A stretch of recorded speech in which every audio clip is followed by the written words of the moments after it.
If you're comfortable, Mr Vince, shall we wait? We now come to the Estimates Day debate. We will start with the motion on the supplementary estimate for the Foreign, Commonwealth and Development Office and the debate on the spending of the Foreign, Commonwealth and Development Office. The debate will be led by Sarah Champion. Minister to move formally. The question is, as on the order paper, Sarah Champion. Thank you, Madam Deputy Speaker. And I'd like to thank the Backbench Business Committee for granting a debate on this topic, which takes place at such a crucial time for the Foreign, Commonwealth and Development Office. And may I also take this moment to thank the FCDO staff for their ongoing efforts to support British nationals caught up in the conflict in the Middle East. Yeah. Over successive governments, we have seen a sustained reduction in the United Kingdom's development budget, ODA. First, the cut from 0.7% to 0.5% of GNI, and now a stated path towards the 0.3% by 2027. It's also reported that the UK's international climate finance commitment is now to be slashed by £2.6 billion. These cuts have consequences. They affect how the UK is perceived internationally and our ability to support stability and prosperity both overseas and in our own country. Aid has always been a highly cost-effective way of preventing conflict and reducing pressures that eventually reach our own borders. It allows girls to be educated, women to work, farmers to feed their communities, and disease to be challenged and contained, and civil society to hold governments to account.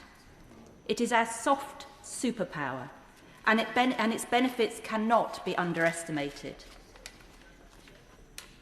FCDO, as this weekend has proved, is constantly dealing with fast-shifting geopolitical sands.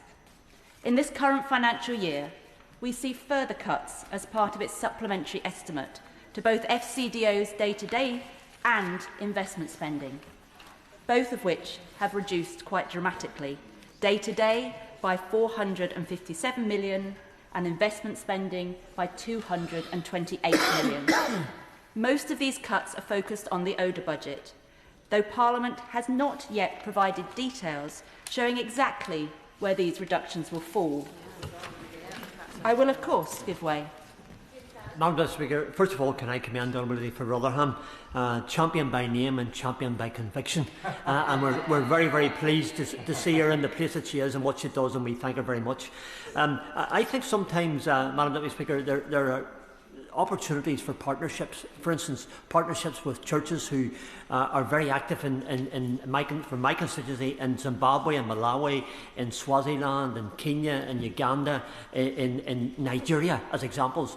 And there's perhaps a way of partnering with these church groups and with those NGOs and individuals who have an interest in helping.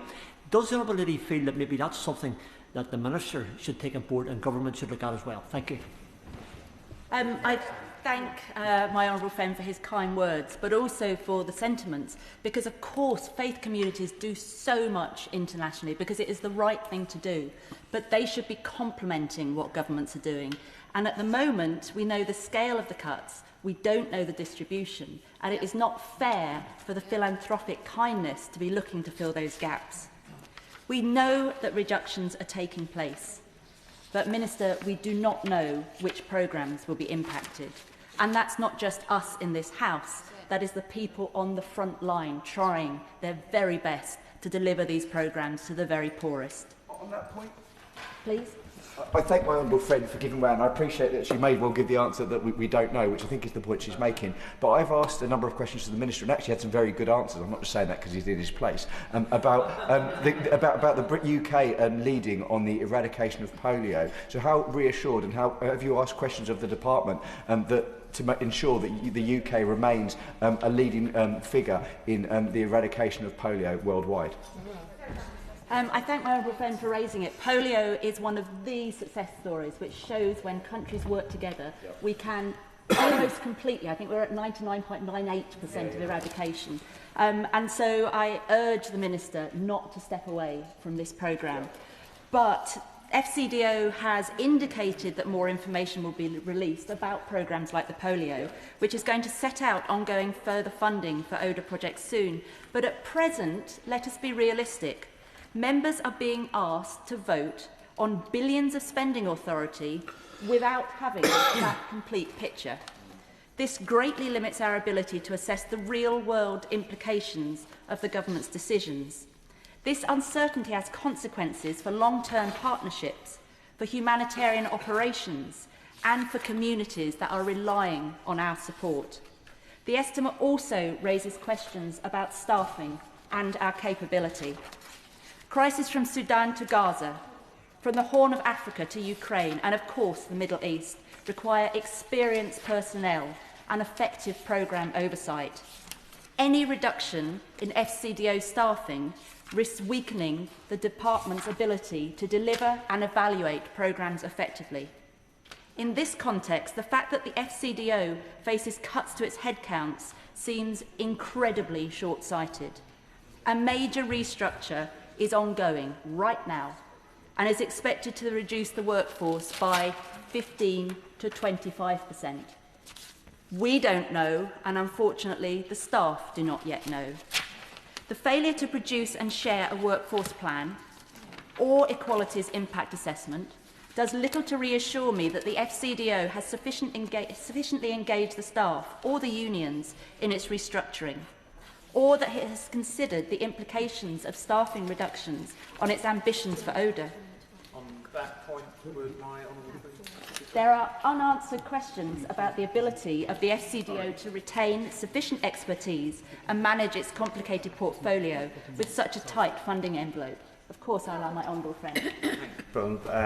Honourable friend for making a very powerful and pertinent speech. One of the big shifts is from aid to trade, and as a trade envoy we're trying to deliver some of our aid ambitions through trade relationships, but if we just don't have those people available, there is no way that we can even make that shift. So I know she has already started to talk along the importance of making sure that we have people present, but could she elaborate on just how important it is to make sure that we have people retained in the country to deliver the transition that we expect to see? My honourable friend is absolutely right, and of course we have FCDO and trade staff working together to support the work that he and many others are doing. And trade is fantastic. It is something that we support. I support BII, and I will come on to them in a moment. But that is not something that can stand alone.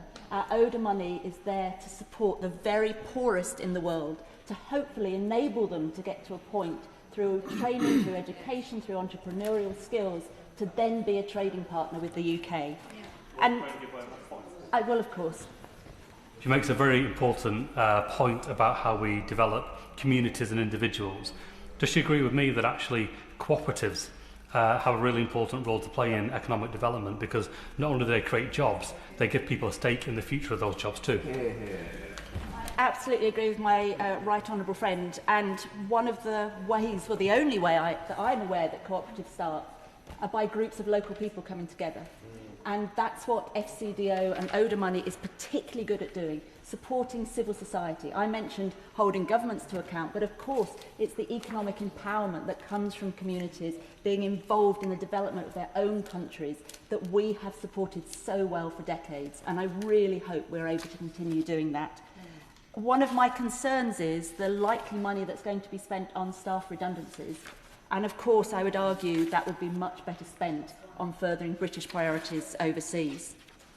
There are also, of course, pressures on the wider network of institutions that further UK's interests overseas, such as the British Council and the BBC World Service. These institutions play a really important role in projecting the UK's soft power, and they require stable and predictable funding. And although more funding has been provided at the supplementary estimates, this is following a long period of damaging uncertainty, which has really weakened our hand.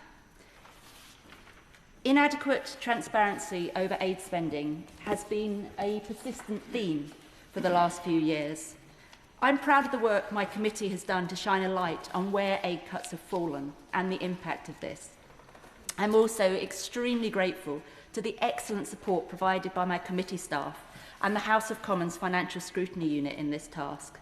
But we do not do this work alone. Independent scrutiny bodies, such as the Independent Commission for Aid Impact, ICAI, play a central role in maintaining transparency and accountancy and making sure that members of this House have the information that we need. I'm deeply concerned that ICAI may be axed as part of these cuts, and I really hope the Minister is able to give us some reassurance that I am wrong in that. This estimate debate sits within a broader shift in the UK's aid strategy towards investment-led development. This is evident in the nearly £500 million of funding for British International Investment, BII, this year. BII is a model built on long-term investments rather than rapid humanitarian response. However, this raises questions about the breadth of our development portfolio and whether we are still there to help the poorest of the poor if we do not have the other support that underpins BII. Of course. I thank the chair of the International Development Committee for her opening remarks, and indeed I echo the sentiments of the honourable member for Strangford.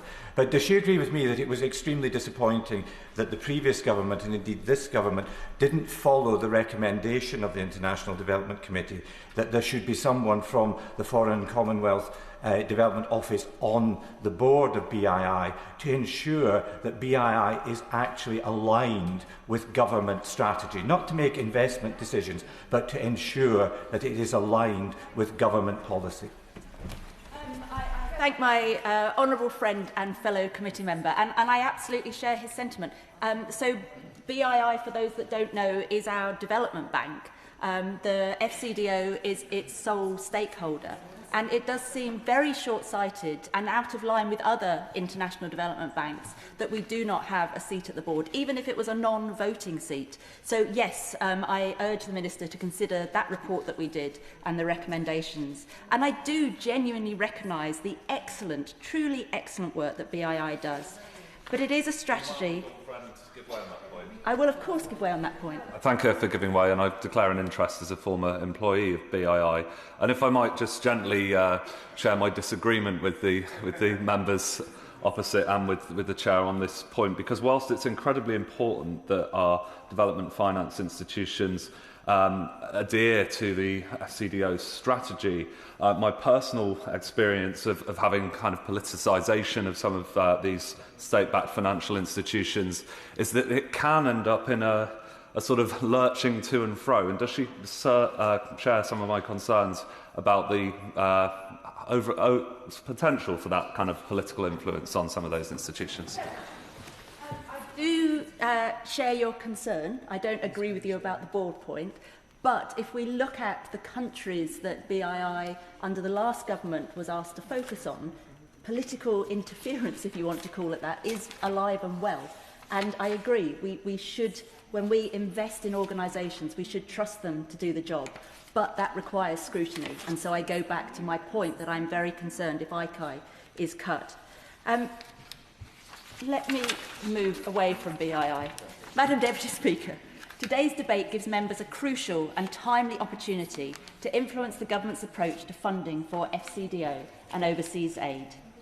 We face a combination of a diminished budget, a change of strategic direction, and all happening at a time of unprecedented global need. Parliament must insist on clarity about where cuts will fall.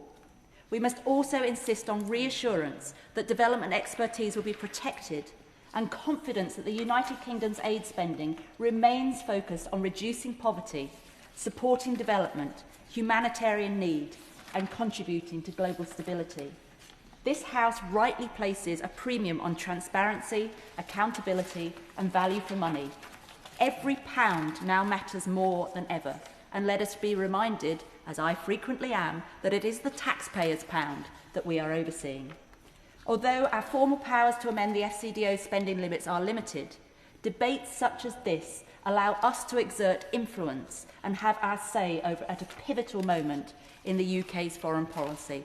And I know my colleagues in the House will use that moment wisely. Thank you, Chair. Now, John Whittingdale. Thank you, Madam Deputy Speaker. And I'm very grateful for this opportunity to debate the future spending of the Foreign Office. The Foreign Affairs Committee, which I sit on, has shared the concern expressed by the Honourable Lady about the impact of the settlement, which is going to result in significant reductions in the headcount within the department, and we have tried in vain to discover exactly how that is going to impact on the different activities of the Foreign Office. But it seems to me utterly extraordinary that at a time when the world is becoming ever more a dangerous place and the need for British diplomacy and British soft power increases, that we should be cutting back spending on the Foreign Office.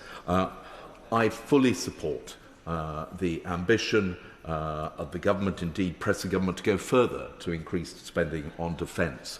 But soft power is as important as hard power.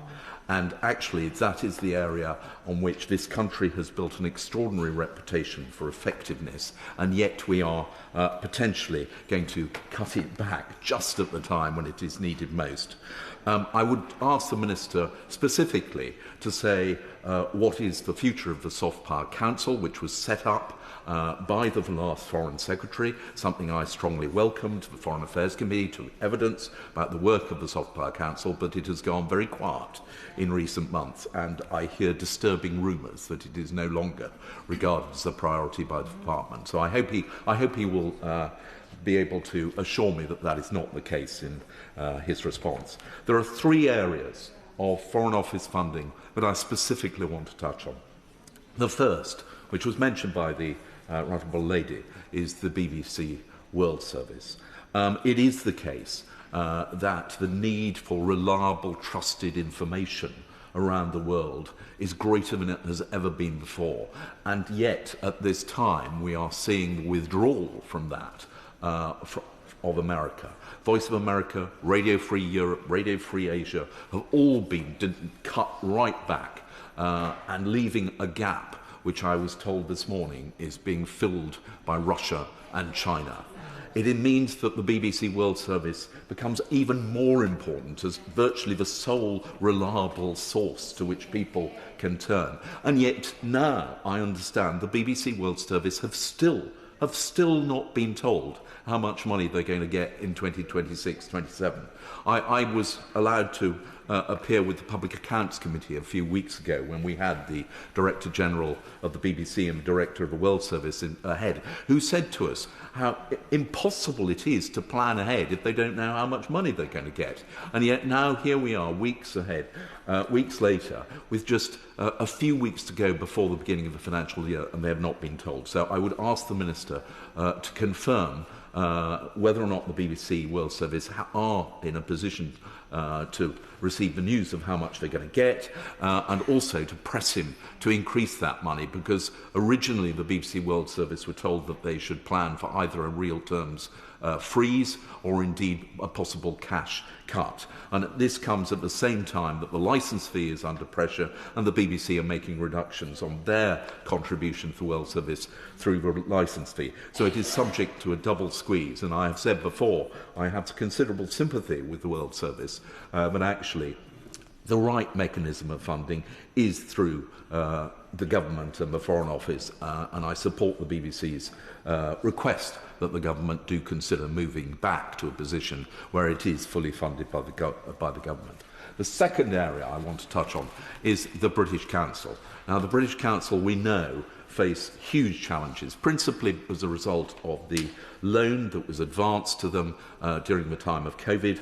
And unlike many other organisations which were given loans and were not required to repay them, the British Council is being required to repay the loan, even though it appears there is almost no prospect of their being able to do so.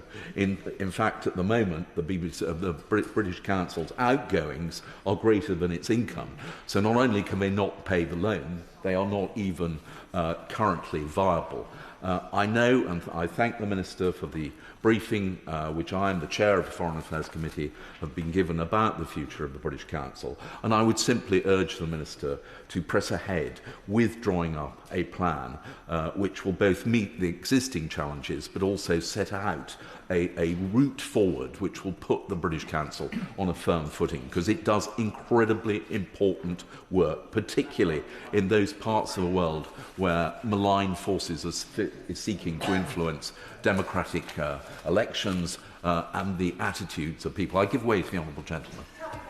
Thank the honourable gentleman for giving way to making a very powerful point about the British Council and the work that it does. A lot of that work is required to actually counter malign Russian and Chinese influence, in that there are a number of countries that are desperate to get out of the grasp of China.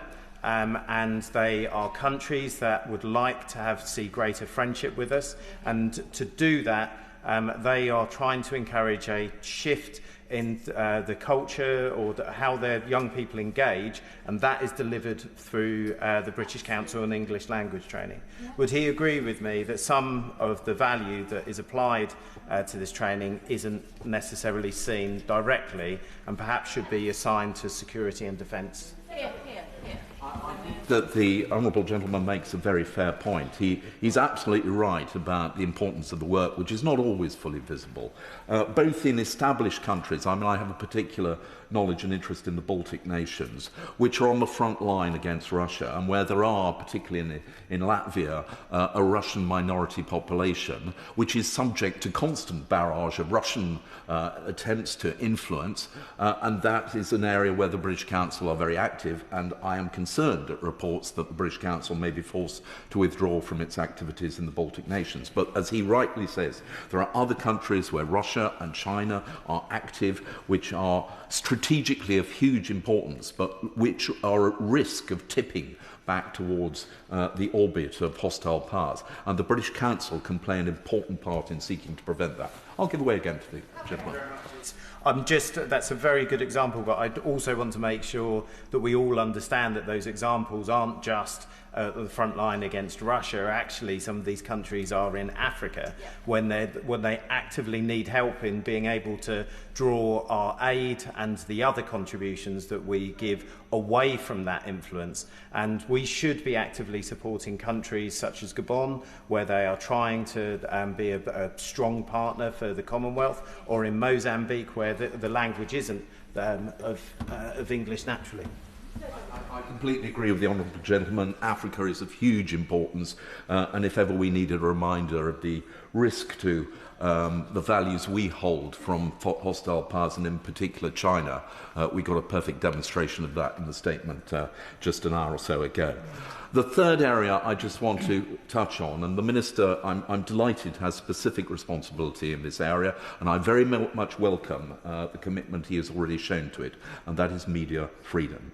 The Global Coalition for Media Freedom was established under the last government by the Secretary of State for Culture, Foreign Secretary at the time. I'm trying to remember Jeremy Hunt's constituency, but the right honourable gentleman for Godalming. I'm most grateful to the whip on the bench, and it is great news that the Foreign Secretary was able to announce, I think at Munich just recently, that the UK is going to take back the chair of the Media Freedom Coalition. It is even more important today than it was when it was set up. But I would just hope that by taking back the chair, it will not just be symbolic, but it will be matched by a real commitment to promote media freedom, which also is under huge threat at the moment in a wide range of countries. We have seen journalists threatened with imprisonment, harassment, and in some cases murdered. And the UK has a very important role to play in promoting media freedom and taking a lead with such things as the introduction of visas for journalists who are under threat, with sanctions against journalists, and I was pleased to see that Georgia, we have just placed sanctions. Madam Deputy Speaker, you are indicating to me that, and I know other people wish to speak, so I will leave it with those three areas, and I would hope the Minister will be able to say a little more about that in his response. If colleagues can keep their contributions to under 10 minutes, that will help every other colleague in the chamber. Dave, Emily, Thornberry, Chair of the Select Committee. Thank you very much, Madam Deputy Speaker. I want to begin by paying tribute to the strength and the bravery of FCDO staff in the Middle East today. They're giving support and guidance to hundreds of thousands of Brits who are stranded and are scared and are desperate to return home. And there are so many lessons to learn from what is happening in the Middle East at the moment, and in the Gulf at the moment. But for the purposes of this debate, I think the lesson we should learn is all about the vital importance of the Foreign Office. And it's not all about wearing linen and drinking gin under jacaranda trees. It is a great deal of... I've done it. But it's also a great deal of hard work. And it's very important that we recognise that. It's never been harder. And I mean, just look at what they're having to deal with right now.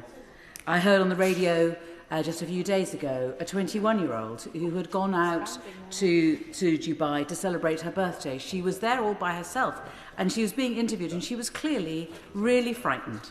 And it is the embassy that will be looking after her, and I hope it'll be the embassy that will be getting her home to her mother. And it's our brave Foreign Office staff at a time like this that have to step up, and I'm sure that they themselves are terrified, but they will be getting her back.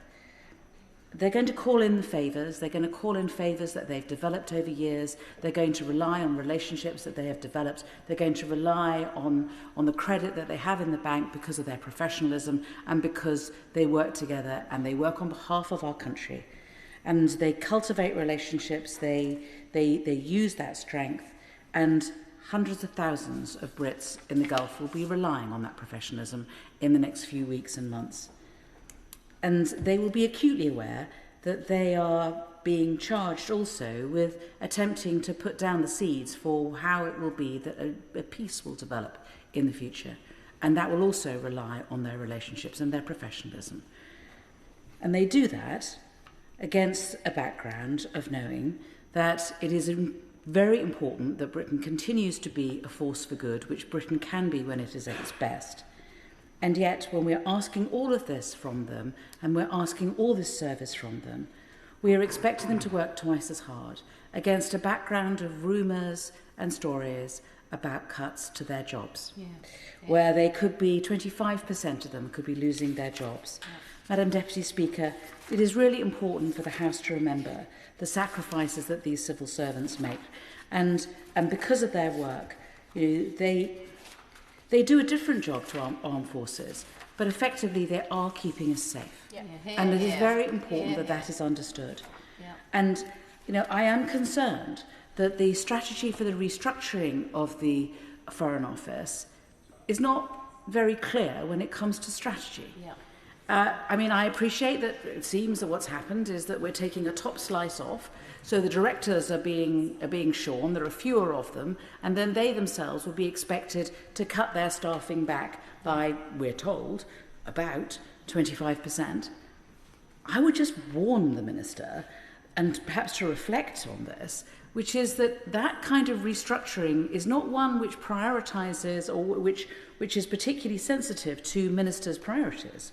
It would seem to just be we are restructuring in order to restructure, but not looking first and foremost about what it is that the Foreign Office is about, what is it that we should be doing, and how do we make sure that we retain the expertise, the knowledge, the connections, the best people in order to be able to deliver those priorities. Because otherwise, I fear that we undermine yet again the morale in the Foreign Office. I could go into some of the reasons why, under the previous government, the Foreign Office morale was gravely undermined, but this is not the place. But I don't want us to be doing it again ourselves.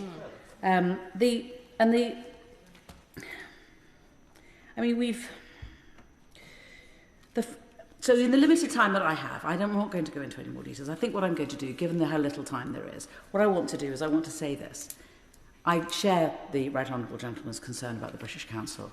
He is of great expertise. We have had private meetings. We have had public meetings. We've had the NAO over. We've sent our own auditors into that. We've spoken to the unions. We are doing everything we can as a Foreign Affairs Committee to support the Foreign Office to ensure that the British Council, when it is restructured in a way that is for the benefit of our country and the benefit of our culture and the benefit of soft power. And we are watching you carefully, that's all I'm saying at this stage. May I move on then, perhaps? Given the time that I have left, I have promised myself to give myself full range until the Deputy Speaker stops me, to talk about the I think one of the most important things that we do as a country, which is that we support the BBC. Across the world, there are countries that are using huge amounts of money. £8 billion China and Russia are using on their global news platforms every year to spread lies. And we have, against that Goliath, the David that is the BBC. But the advantage the BBC has is that it is a badge of truth like no other organisation. Yeah. I mean, other countries would just die to have this. Yeah. We have this. Yeah. We have the BBC. We have the World Service. People turn on the World Service. They turn over from other channels. When a war has been called, they turn over and they go, let's see what the BBC is saying, because they want to know what the truth is and not just the nonsense and not just the spin. And what are we doing at this time? At this time, when there is a new type of warfare, the new type of warfare, which is not about guns, it is not about tanks rolling over the hills, it is about the war for people's minds. And that war for people's minds is about the promotion of lies. And that is the new type of warfare, and we are so complacent about it. We are not sufficiently alive to how much manipulation is going on, and we are allowing this jewel, this gift that Britain could give to the world, to diminish. Why are we doing this? I personally feel that it is not just a matter of making sure that the funding for the Foreign Office doesn't get cut, for the World Service doesn't get cut. I would say, particularly if our presence in Africa is going to be diminished, as it unfortunately most definitely will, given what's happening in terms of our aid budget, at least let those countries hear a bit of truth and let it be promoted. Look, it's not like we're nothing. I mean, I don't want to overstate this. We're already communicating with 313 million people worldwide. That's pretty good. Let's make sure that they all get an opportunity to hear what it is that the BBC can do. The new unit when it comes to fact-checking is second to none and is so important at a time like this to crack the lies so that people can get back and see the truth. I'm extremely grateful to the Chairman of the Foreign Affairs Select Committee, endorse absolutely everything she said about the BBC World Service. Would she just make a brief comment in the time available about the sister organisation of BBC Monitoring? The monitoring service used to have a modest ring-fenced grant from the Foreign Commonwealth Office, as it then was. This was done away with, and it is now entirely dependent on the BBC's wider organisation for its funding. Is it not long overdue that the dedicated ring-fence grant for BBC Monitoring, which filters out all the most interesting comments that other countries' broadcasters are saying, was restored? I don't think I need to repeat the points that the Right Honourable Gentleman has made, and he's made them very well. But perhaps I could go to a specific, which is, of course, at this time, BBC Persian. BBC Persian. You look at the incredible work that they're doing. They are sharing vital, life-saving information to millions of Iranians suffering right now in internet blackouts. You know, the ones that are doing the fact-checking, they are a source of truth. They are an independent voice. They are not propaganda. And if you want to see how effective they are, all you have to do is look at the fact that the regime absolutely loathes them. So if you need a badge of truthful and gold star, that must be it by itself. Why are we not supporting more? Why is it that the Arab radio station that was on in Lebanon got cut, and guess what? Sputnik took over the airways straight afterwards. I mean, what are we doing? What is the matter? This must be a priority, in my opinion. I will finish with this, because I can see the beady eye of the Deputy Speaker on me as we speak. Let me give this as I think which is the best example. I was told that where the BBC the World Service is growing more than anywhere else is in the fringes of China, is in the countries around the edge of China, and it's the TikTok accounts, the BBC TikTok accounts. And what story does that tell you? It tells you that young people want the truth, and they are desperate to find it, and they're doing it in the way that young people do through TikTok, but they go to the good old BBC. David Mundell. Thank you, Madam Deputy Speaker. I want to begin with one very specific ask of the Minister, and hopefully it's one that he can give, and that is a continuing commitment to Abercrombie House in East Kilbride as the FCDO's second headquarters. The government scrapped plans to build a new headquarter building in Glasgow and have confirmed up to now that they're staying at Abercrombie House. But as the International Development Committee has heard, that building requires significant investment, and at a time of such significant cuts to the FCDO budget, obviously, and staffing changes, there's a concern as to whether that will actually be done. Turning as a member of the International Development Committee to the issue of ODA and development finance. As the FT reported, recent analysis from the Centre for Global Development reveals a startling reality, that this Labour government is presiding over cuts to our overseas aid budget that are not only deeper but faster than those being implemented by the Trump administration across the water. I can't believe that that was the objective of a government that said that it wanted to achieve global leadership on these matters. And I do understand the necessity of financial discipline and, of course, the funding pressures that the Treasury are wrestling with, even if some of them are self-inflicted. I've often argued in this House that we must be pragmatic and strategic with our development resources, looking for where we can make the best and most profound difference. I don't think, as the chair of the committee has said, scrapping ICAI, which is monitoring how we get value, is the best way forward in achieving that. And there's been some very significant and important ICAI reports, such as the 2020 report, which highlighted how much value the government got from investment in nutrition for every pound that was spent. And that's why, as a champion of nutrition, I've long supported the Child Nutrition Fund. With a relatively modest investment by the UK government, this fund can leverage philanthropic and private capital whilst mobilising domestic resources to dramatically improve the well-being of millions of women and children.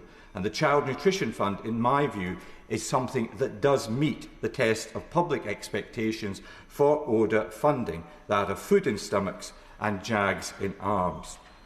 Now, I've also supported, because I realise that we are in a changing world, the IDC's inquiry into the future shape of aid. And we do recognise that things will have to be different, but we want to see leadership from the UK government in this regard, and we want to see a plan.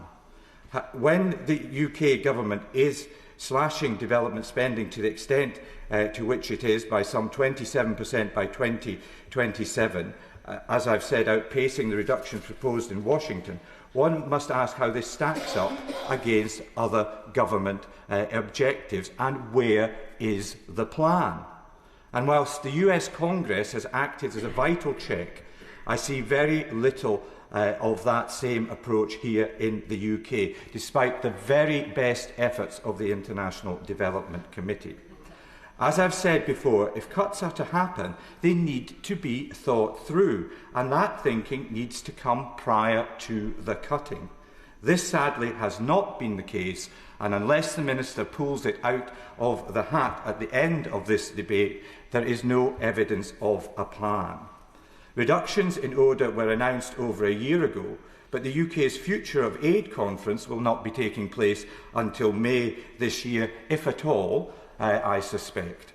In the meantime, services are falling over that could otherwise be put on a sustainable footing through new and innovative approaches or being transferred to capable local partners.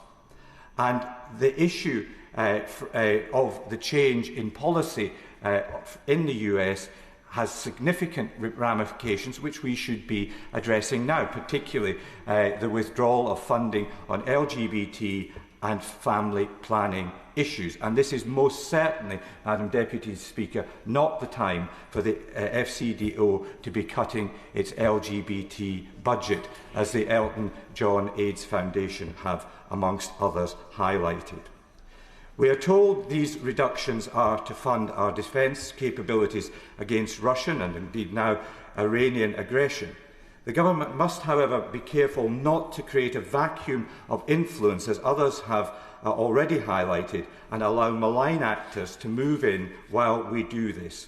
One need only look to Russia's Wagner Group and their operations in Africa, particularly around critical minerals, as another example of this. Now, as a co-chair of the APPG on HIV/AIDS, I want my final remarks to focus specifically on the impact of the changes on the fight against HIV and AIDS. And I particularly commend the Independent newspaper and their correspondent Belle True for highlighting some of these issues. Last November, I was pleased to be able to welcome the government's pledge of £850 million to the Global Fund to fight AIDS, tuberculosis and malaria. In a time of tight resources, it does offer real value for money, dealing directly with devastating and widespread diseases, but also building the capacity in the health systems of partner countries. It can be a crucial pathway to ending dependency. But while £850 million was welcome, it was nonetheless a £150 million reduction from 2022. And it was also coupled with uncertainty for other organisations like the Robert Carr Fund, Unit Aid and UN AIDS.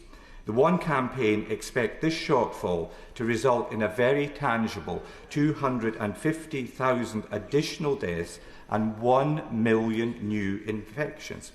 Here in the UK, the government's ability to reach our own target of zero new transmissions by 2030 would be imperilled by rising rates of HIV elsewhere.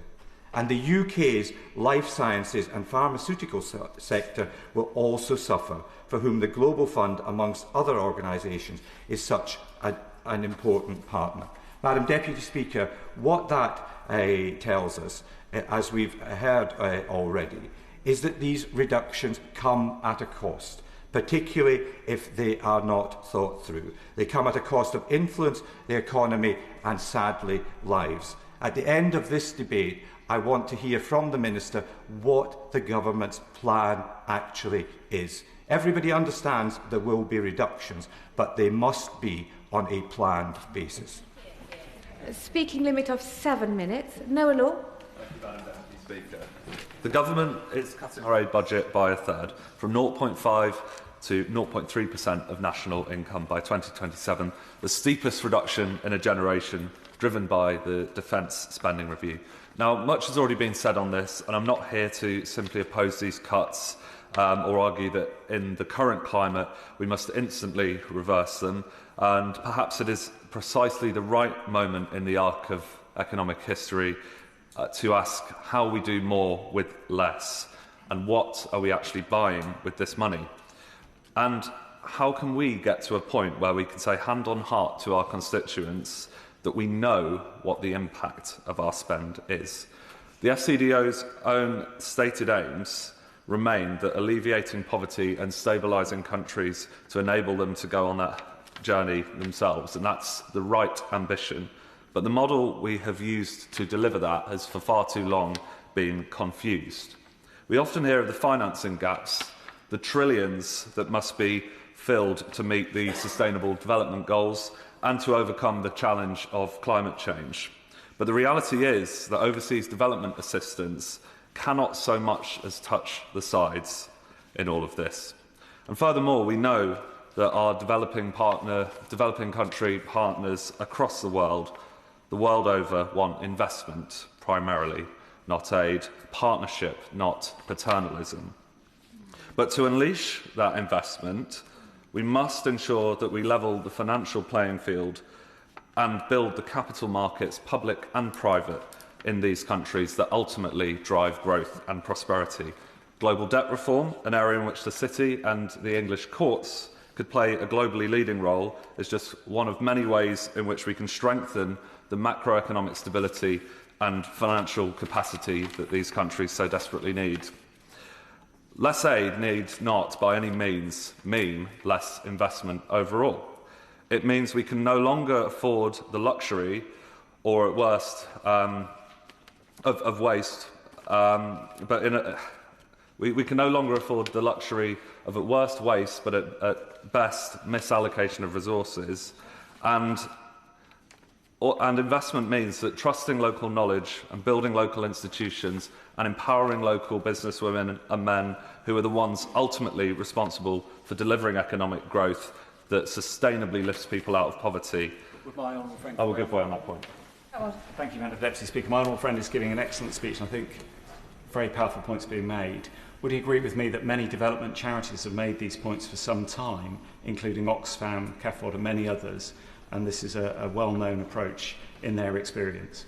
I greatly welcome my honourable friends, the charities he mentions, their advocacy work, but also the grassroots work that charities, which are increasingly not funded directly by ODA, even as it stands. I welcome the work that they do, because it's really important that we build up a coherent view of the kind of financing, investment and donor ecosystem that we need to work with going forward in this constrained world. Now, as I've suggested, I very much welcome that shift of our governments from donor to investor.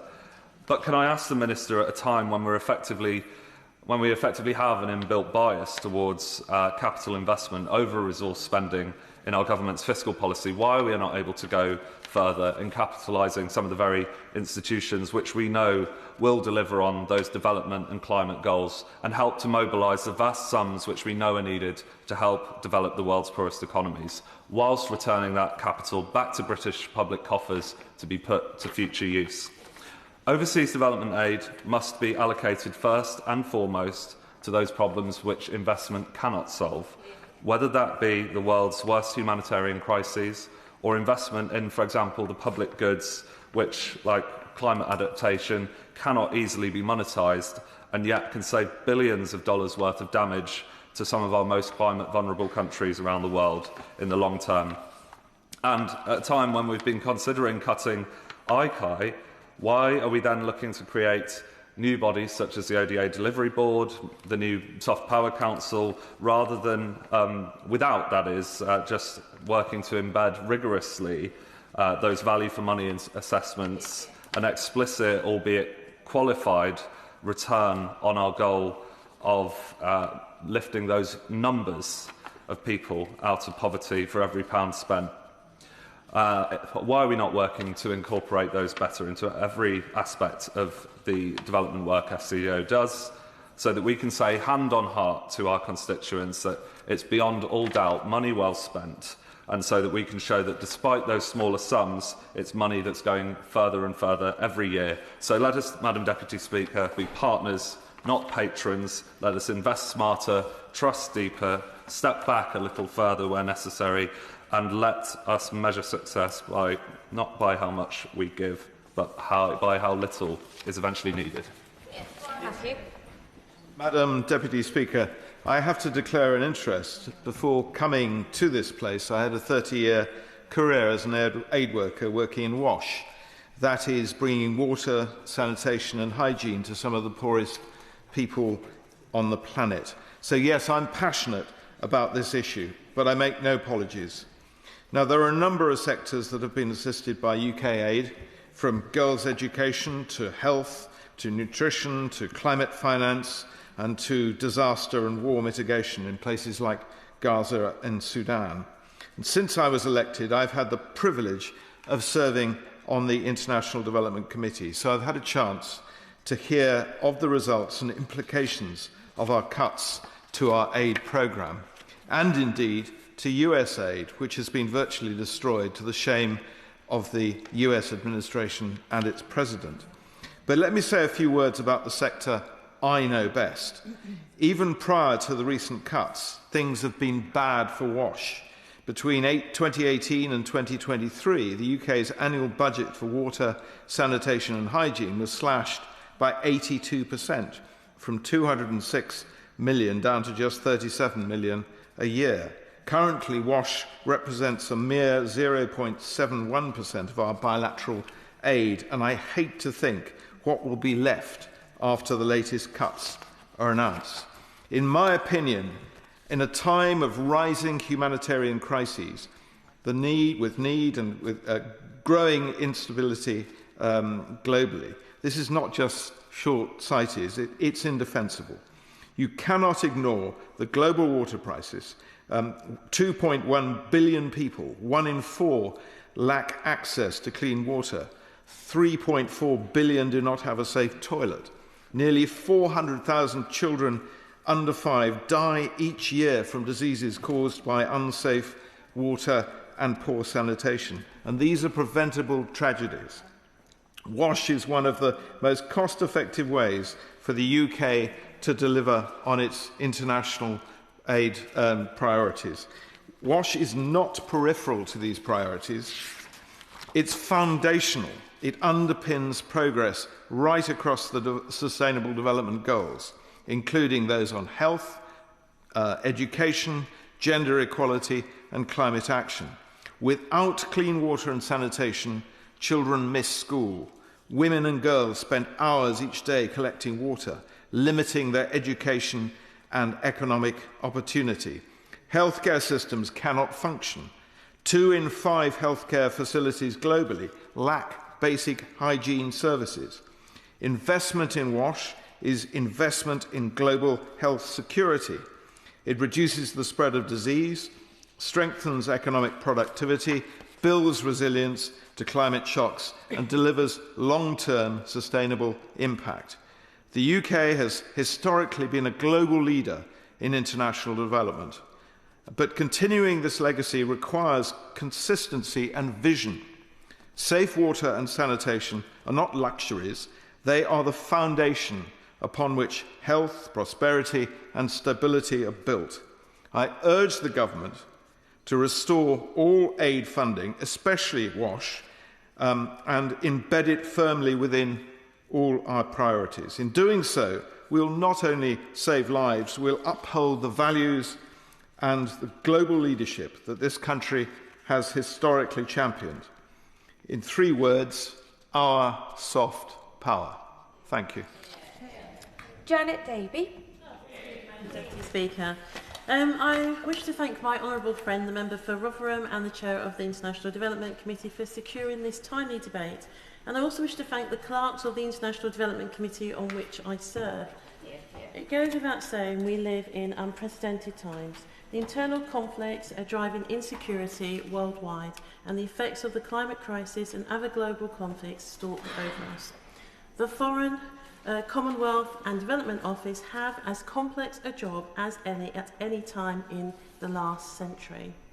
Now, in this debate, I wish to focus primarily on ODA spend for women, peace and security, and the latter part on Sudan. Last year marked the 25th anniversary of Women, Peace and Security Agenda, which the government recognised by refreshing its approach to WPS.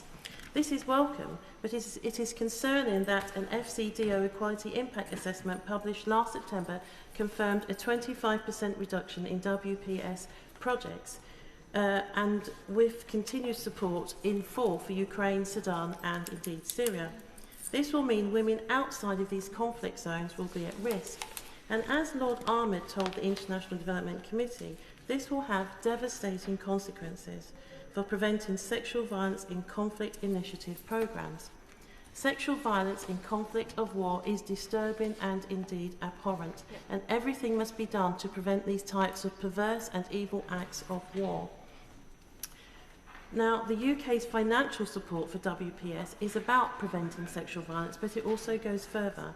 The UK has a programme that assists women's peace-building organisations, enabling them to participate in negotiations and other diplomatic activities. This allows women's own voices to be included. However, it is estimated that up to 50 women's groups will be disadvantaged because of ODA cuts. In 2023, UN statistics show that just 9.6% of negotiators, 13.7% of mediators and 26.6% of signatories to peace and ceasefire agreements were women. However, some delegations in conflicts such as Libya, Yemen, contain no women at all. The UK has an important role to play in supporting women into these vital roles, allowing women affected by conflict to speak for themselves rather than depend on the voices of men or external powers. Now, before I move on to the Sudan, I want to talk about the Girls' Education for South Sudan programme. South Sudan has faced an influx of 2 million Sudanese refugees, putting pressure on schools, many facing more than 100 children in a classroom. The UK's participation in the Girls' Education for South Sudan programme has assisted many girls into school. However, this project is facing a 90% cut. This is a worrying concern for Sudanese families and indeed for government leaders. Now, as the Foreign Secretary said last month, Sudan represents the worst humanitarian crisis in the 21st century. In January, the conflict between the Sudanese armed forces and rapid support forces passed 1,000 days of conflict, and 30 million people needing life-saving assistance.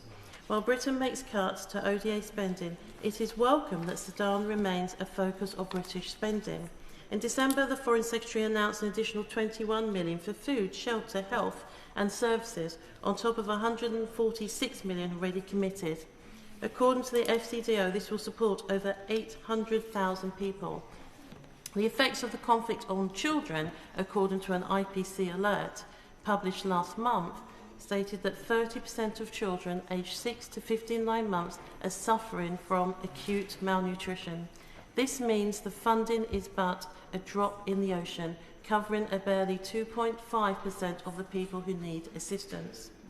With ODA cuts across the world, the risk of vulnerable people losing access to life-aiding assistance is increasing. The government must do all it can to work towards reinstating ODA spend to 0.7 and to work for international grassroots organisations as well as in the international governments. Finally, it goes without saying, negotiations are needed to end conflict, and that must remain a top objective. And as the conflict in the Middle East erupts, we must not forget this devastation which is beyond our comprehension, which has faced Gaza, in particular in the last 3 years. And of course, a Palestinian state must be rebuilt without the influence of Hamas. Morello. Thank you very much, Madam Deputy Speaker. I'm sure I'm not alone in having been contacted by constituents trapped in the Middle East or further afield who were hoping to transfer in the Middle East on their way home, and I'm extremely grateful to all of the Foreign Office staff around the world who are helping them out. It has brought into stark relief the fact that in an unstable world, diplomacy and our diplomatic footprint has never been more important. The people, the embassies, the development expertise, the aid, the investment and the political relationships we maintain across the globe are so important for our national security, for our economy, the future of our planet, and what Britain represents. But the latest funding settlement for the Foreign, Commonwealth and Development Office moves us in the wrong direction. Day-to-day spending is being reduced by 457 million, a 5.3% cut, the second highest cut for any department behind only the Home Office. Capital investment is down by 228 million, a 66.6% reduction. Again, the second highest cut of any department apart from CLG. Demand-led spending is dropping by a further 139 million, or 25.7%. These are sweeping cuts across the board aimed disproportionately at the FCDO, and is why the FCDO is being forced into a restructuring process that may lead to the loss of nearly 2,000 jobs. These are significant reductions. They come at a time when the world is becoming more and more volatile. If we continue this way, our diplomatic presence will shrink not because of strategy, but because of budget constraints and Treasury spreadsheets. We are no longer operating in a stable rules-based system dominated by one predictable power. We are moving towards a more fragmented, multipolar world.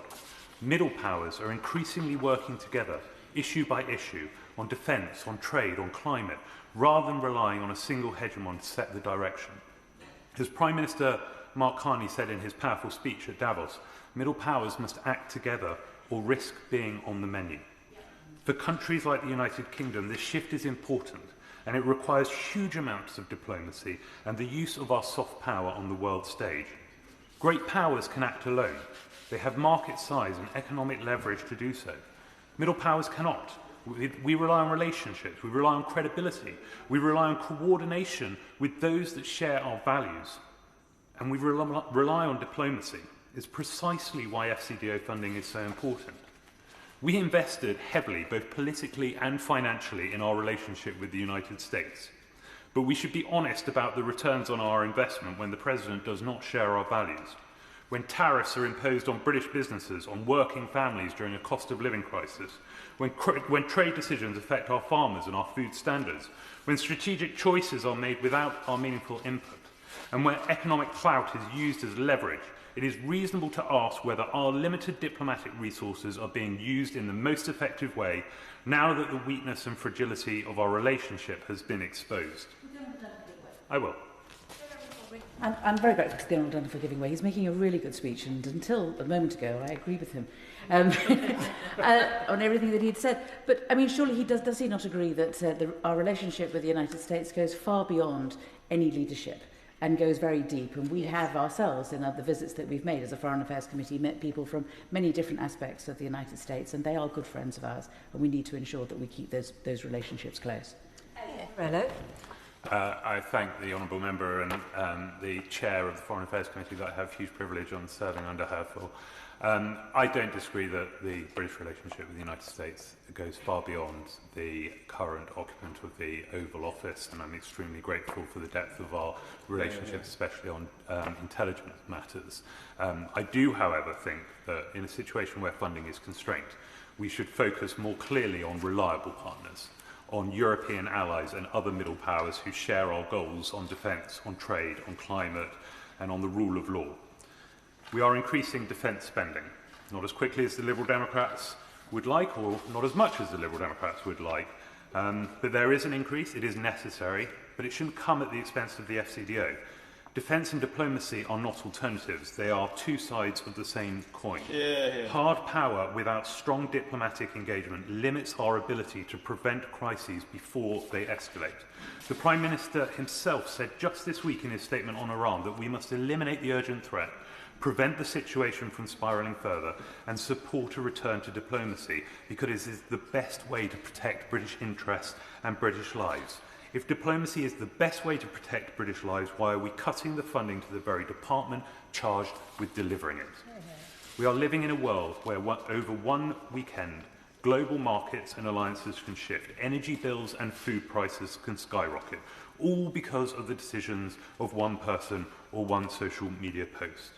Which is why we must stand up for international institutions and cooperation, not cut funding for the department that facilitates it. In my time on the Foreign Affairs Committee, I have consistently been struck by the quality of the people representing us overseas. They are capable, committed, brave, and often operating in extremely difficult environments. But that capability requires resourcing. If posts are thinned out, if programming is cut back, if estate maintenance is delayed, our ability to influence outcomes diminishes. If we want to secure trade deals that support growth at home, then we need negotiators with time and presence to build trust abroad. If we want deeper cooperation with European partners, we need sustained diplomatic engagement. If we want to prevent conflict, we need early intervention, development support and political dialogue through the FCDO. Our current funding direction risks narrowing our options at precisely the wrong time.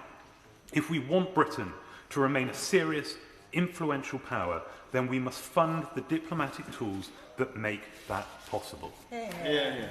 Fleur Anderson. Thank you, Madam Deputy Speaker. I'm honoured to speak in this debate, and I'd like to thank the member for Rotherham for securing this debate, the member for Islington South and Finsbury for also securing this debate, and to the honourable member for Melksham and Devizes. I also worked in international development, specifically water, sanitation and hygiene, for many years, so I appreciated his remarks as well. And I'd like to echo those of the member for Islington South and Finsbury about our strong support for the BBC. I'd like to thank all the FCDO staff working currently very, very hard on behalf of my constituents who are in the Middle East, but the very quick response that we've been able to put up, the flights coming in straight away are really, really commendable. And that just shows our strength and abilities for our embassies across the world and how important they are.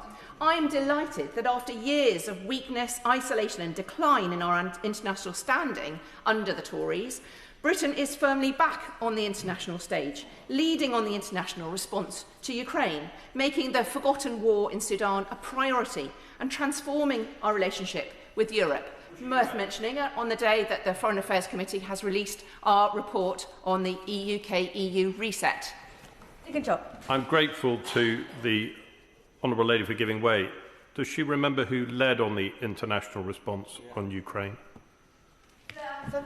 This is not a party political issue. We've had many years of work leading on Ukraine, and we are still leading on Ukraine. And I'm very proud of the role that we have played with both governments on that. We now, as a Labour government, are now moving forward far further, far faster on that. And I'm also proud that we recently signed the Global Ocean Treaty. However, this debate is looking at spending in the department, and I am concerned about the continuing cuts in aid and that they are undermining this strong and growingly strong international position and undermining our security. I am really concerned about the false division that's been put up between defence and development. It's not defence or development, it's defence and development is important for our strategic interests and our security. Development spending is not charity, it's strategic investment.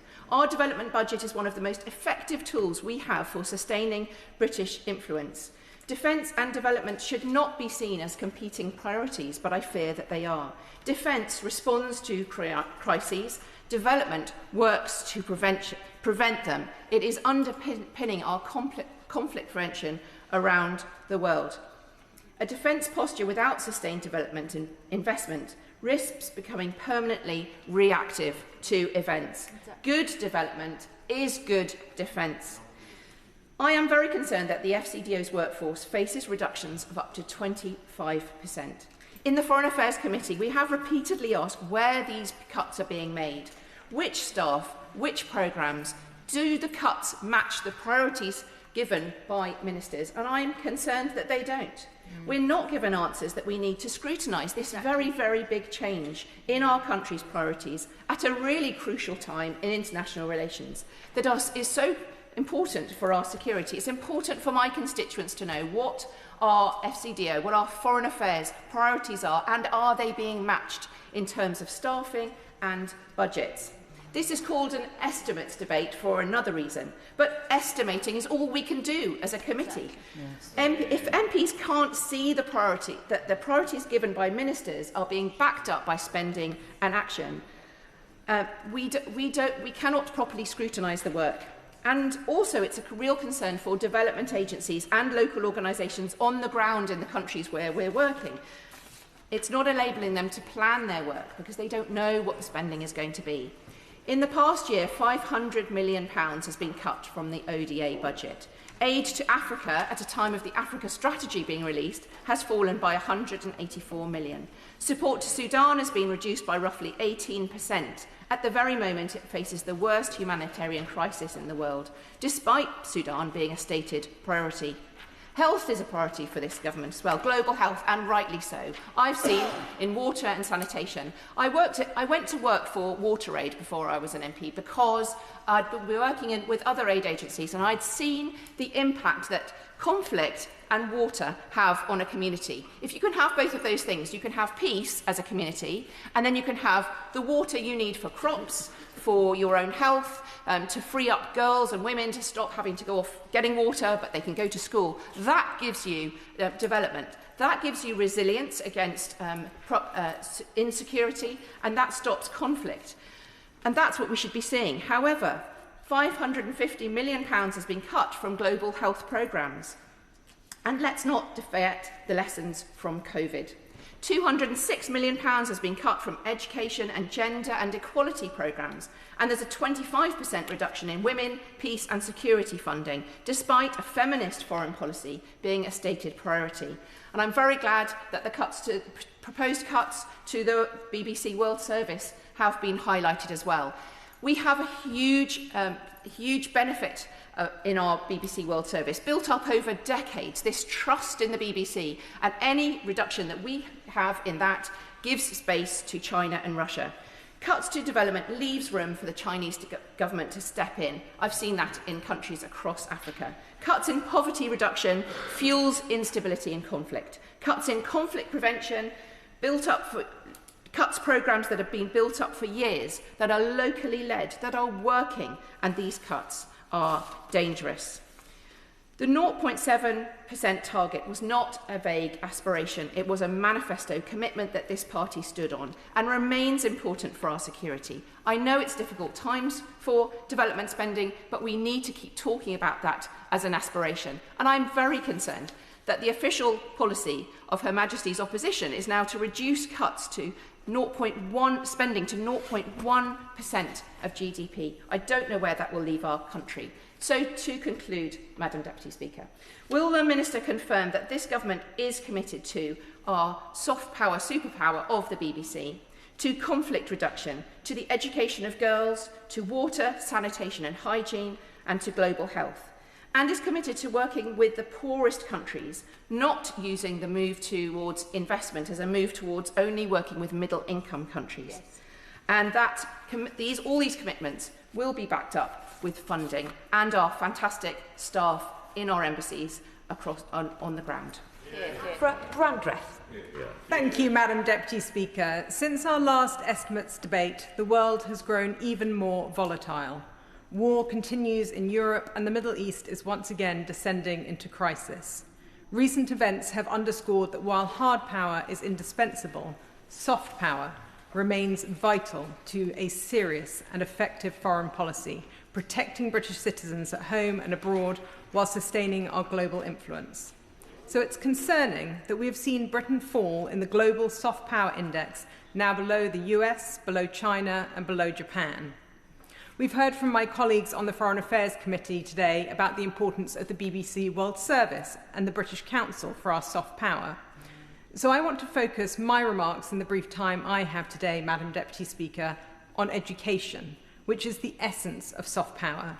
It is about supporting today's young people and shaping the future. That's why I want to focus briefly on Foreign Office support for education in the Middle East. Funding education abroad can help create a more stable world and a more favourable environment for British interests and values. It is a long-term investment, but a vital one. Because extremism, taught in Palestinian and UNRWA-run schools, undoubtedly fueled the hatred and terrorism seen on October the 7th.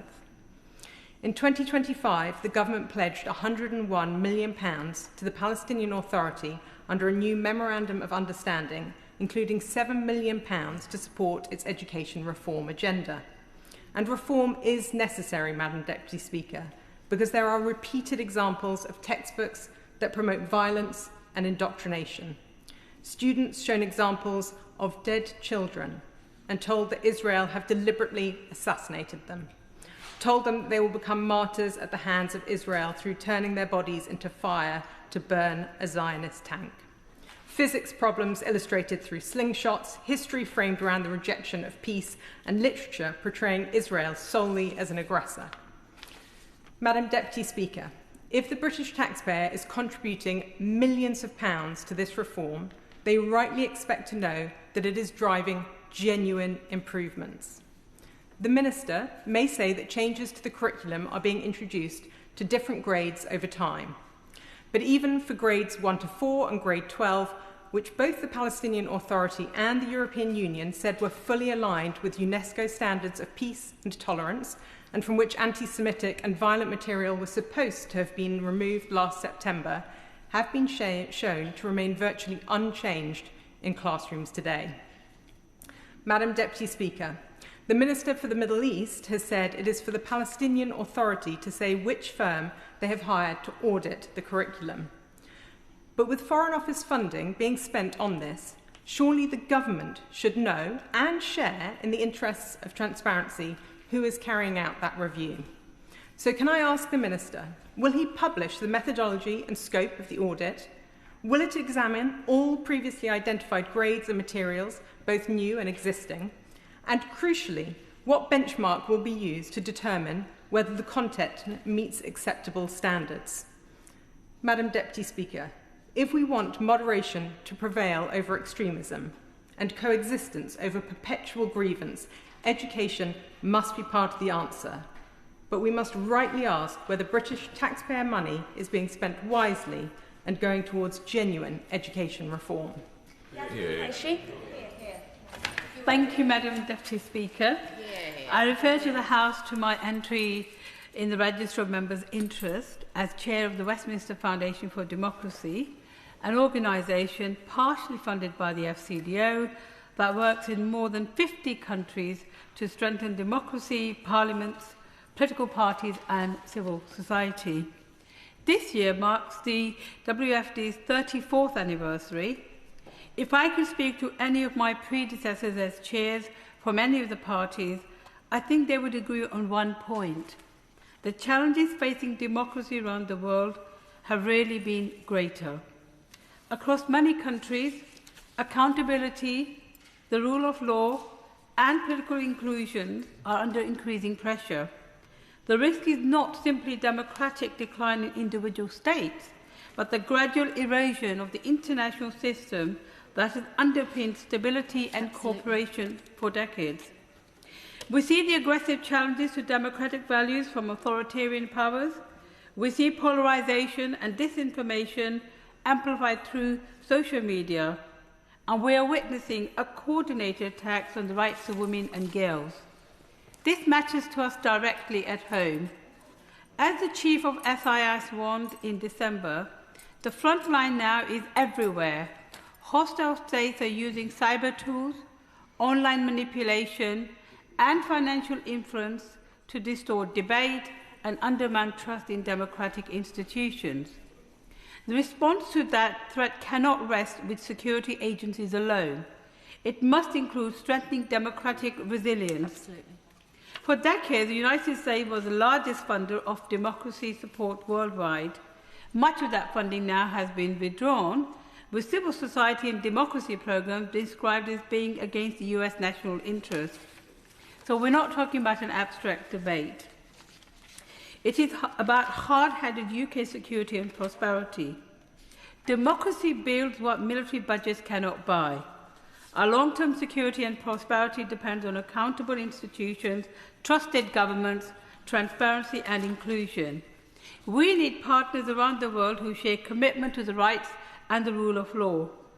Those are the countries we can invest in with confidence. They are the partners we rely on to reduce conflict, tackle climate change, and manage the pressures on energy costs and economic instability. If we do not step forward in this space, others will, and they will do so on their terms, not ours. The Westminster Foundation for Democracy is part of the effort. With an FCDO grant of just $8.5 million, we work with 50 partners, so we work with partners in over 50 countries. Through these programs, we support more than 1,600 parliamentarians, 2,400 parliamentary staff, and 1,750 political party officials. Half of all our participants in work are women. Through the WFD, I've seen firsthand how the UK's credibility, experience and pragmatism can make real difference to democratic reformers across the world.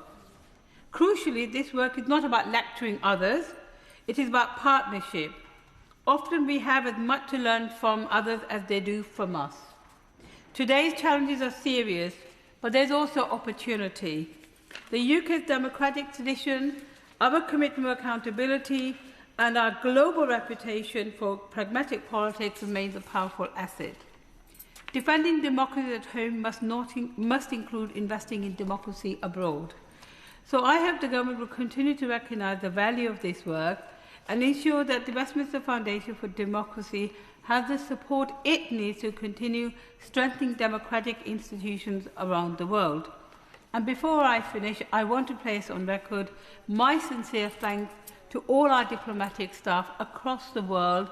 As an MP for the last 16 years, member of NATO Assembly, and the Prime Minister Trade Envoy for Egypt, North Africa and Algeria, I have seen how brilliant our diplomatic staff are across the world, and I think it's very important that they should be in their post, and of course that there shouldn't be any cuts in the staffing budget of the Foreign Office. To Sam Rushworth. Thank you, Madam Speaker. Can I also thank my friend, the honourable member for Rotherham, for securing this debate, and also draw attention to my register of interest, because, like many here, have extensive experience in this field. I feel somewhat in an invidious position, if I'm honest, because I completely support the defence spending that these aid cuts are going to. I also completely support and constantly ask the government for more investment into my constituency in Bishop Auckland. And I accept as well some of the arguments we've heard in this debate about doing more with less, the importance of trade, the importance of British international investments, diplomacy, more that we could do around debt relief, and encouraging other states to step up who frankly don't do enough. I'm also aware that DFID started in 1997 with a budget of just £2.1 billion, which was only represented 0.26% of our GDP at the time. That rose to 0.36% after 10 years of a Labour government. And that was a decade of unprecedented progress in which Britain led the world on aid. And so I also accept that the government has popular support for diverting aid money towards defence at this time. And I acknowledge as well that two of the parties opposite would implement even deeper cuts to aid, and the parties that sit on those benches I don't believe have presented a credible plan for how to fund an increase. But all of that said, like many who've spoken in this debate, I feel deeply uncomfortable. We've heard some fantastic contributions from the member from Menzies and Devizes, who predictably spoke about WASH and why WASH should get maybe special treatment because it's so important. And I hear a hear from the member of Putney, who I knew would also be relied on to talk about that, and I knew I could rely on her to speak passionately about women and girls, as I knew before the member for Lewisham even spoke that would be something that she would speak passionately about. I knew I could rely on the member for Dumfries and other parts of Scotland that I've forgotten, I apologise, to speak about global health.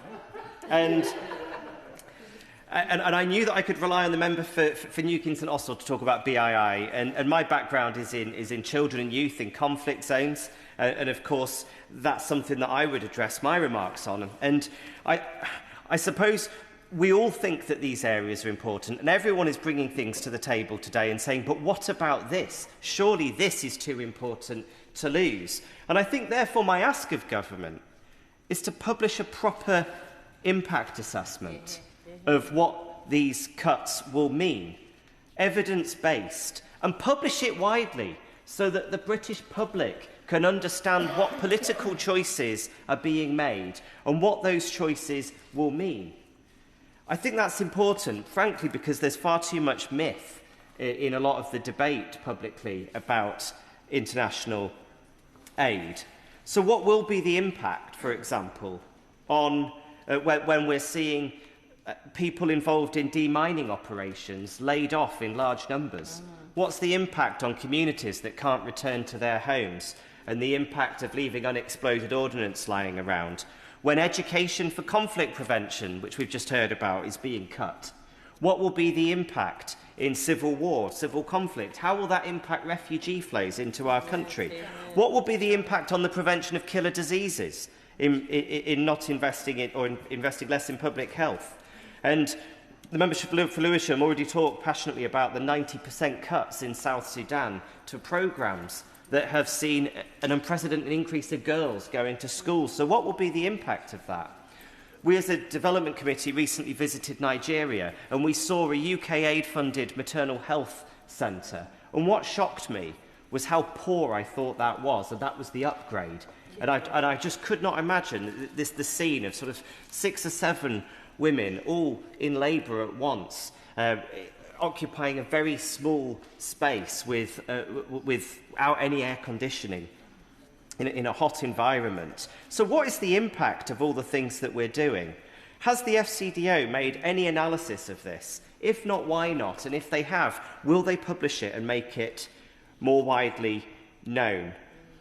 And I come at this fact for two reasons, really. One, as a social democrat and as a Christian, I'm unashamed of saying that I do believe in a sort of global brotherhood of man. I do care, actually, about a child in Ethiopia as much as I care about a child in my own community.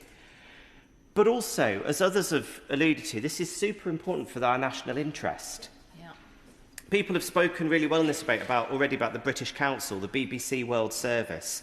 I want to raise questions about staffing. We're led to understand that the quite severe cuts in staffing in the FCDO is because it's considered to be top-heavy and too many people in head office. But does that mean that we expect to see an increase in field staff? Because one of my experiences in many countries in Africa, you cannot visit a ministry without coming across British people who are in those ministries, embedded there, sharing their expertise. And that's really important for our soft power, as well as for leveraging our aid spending to do more.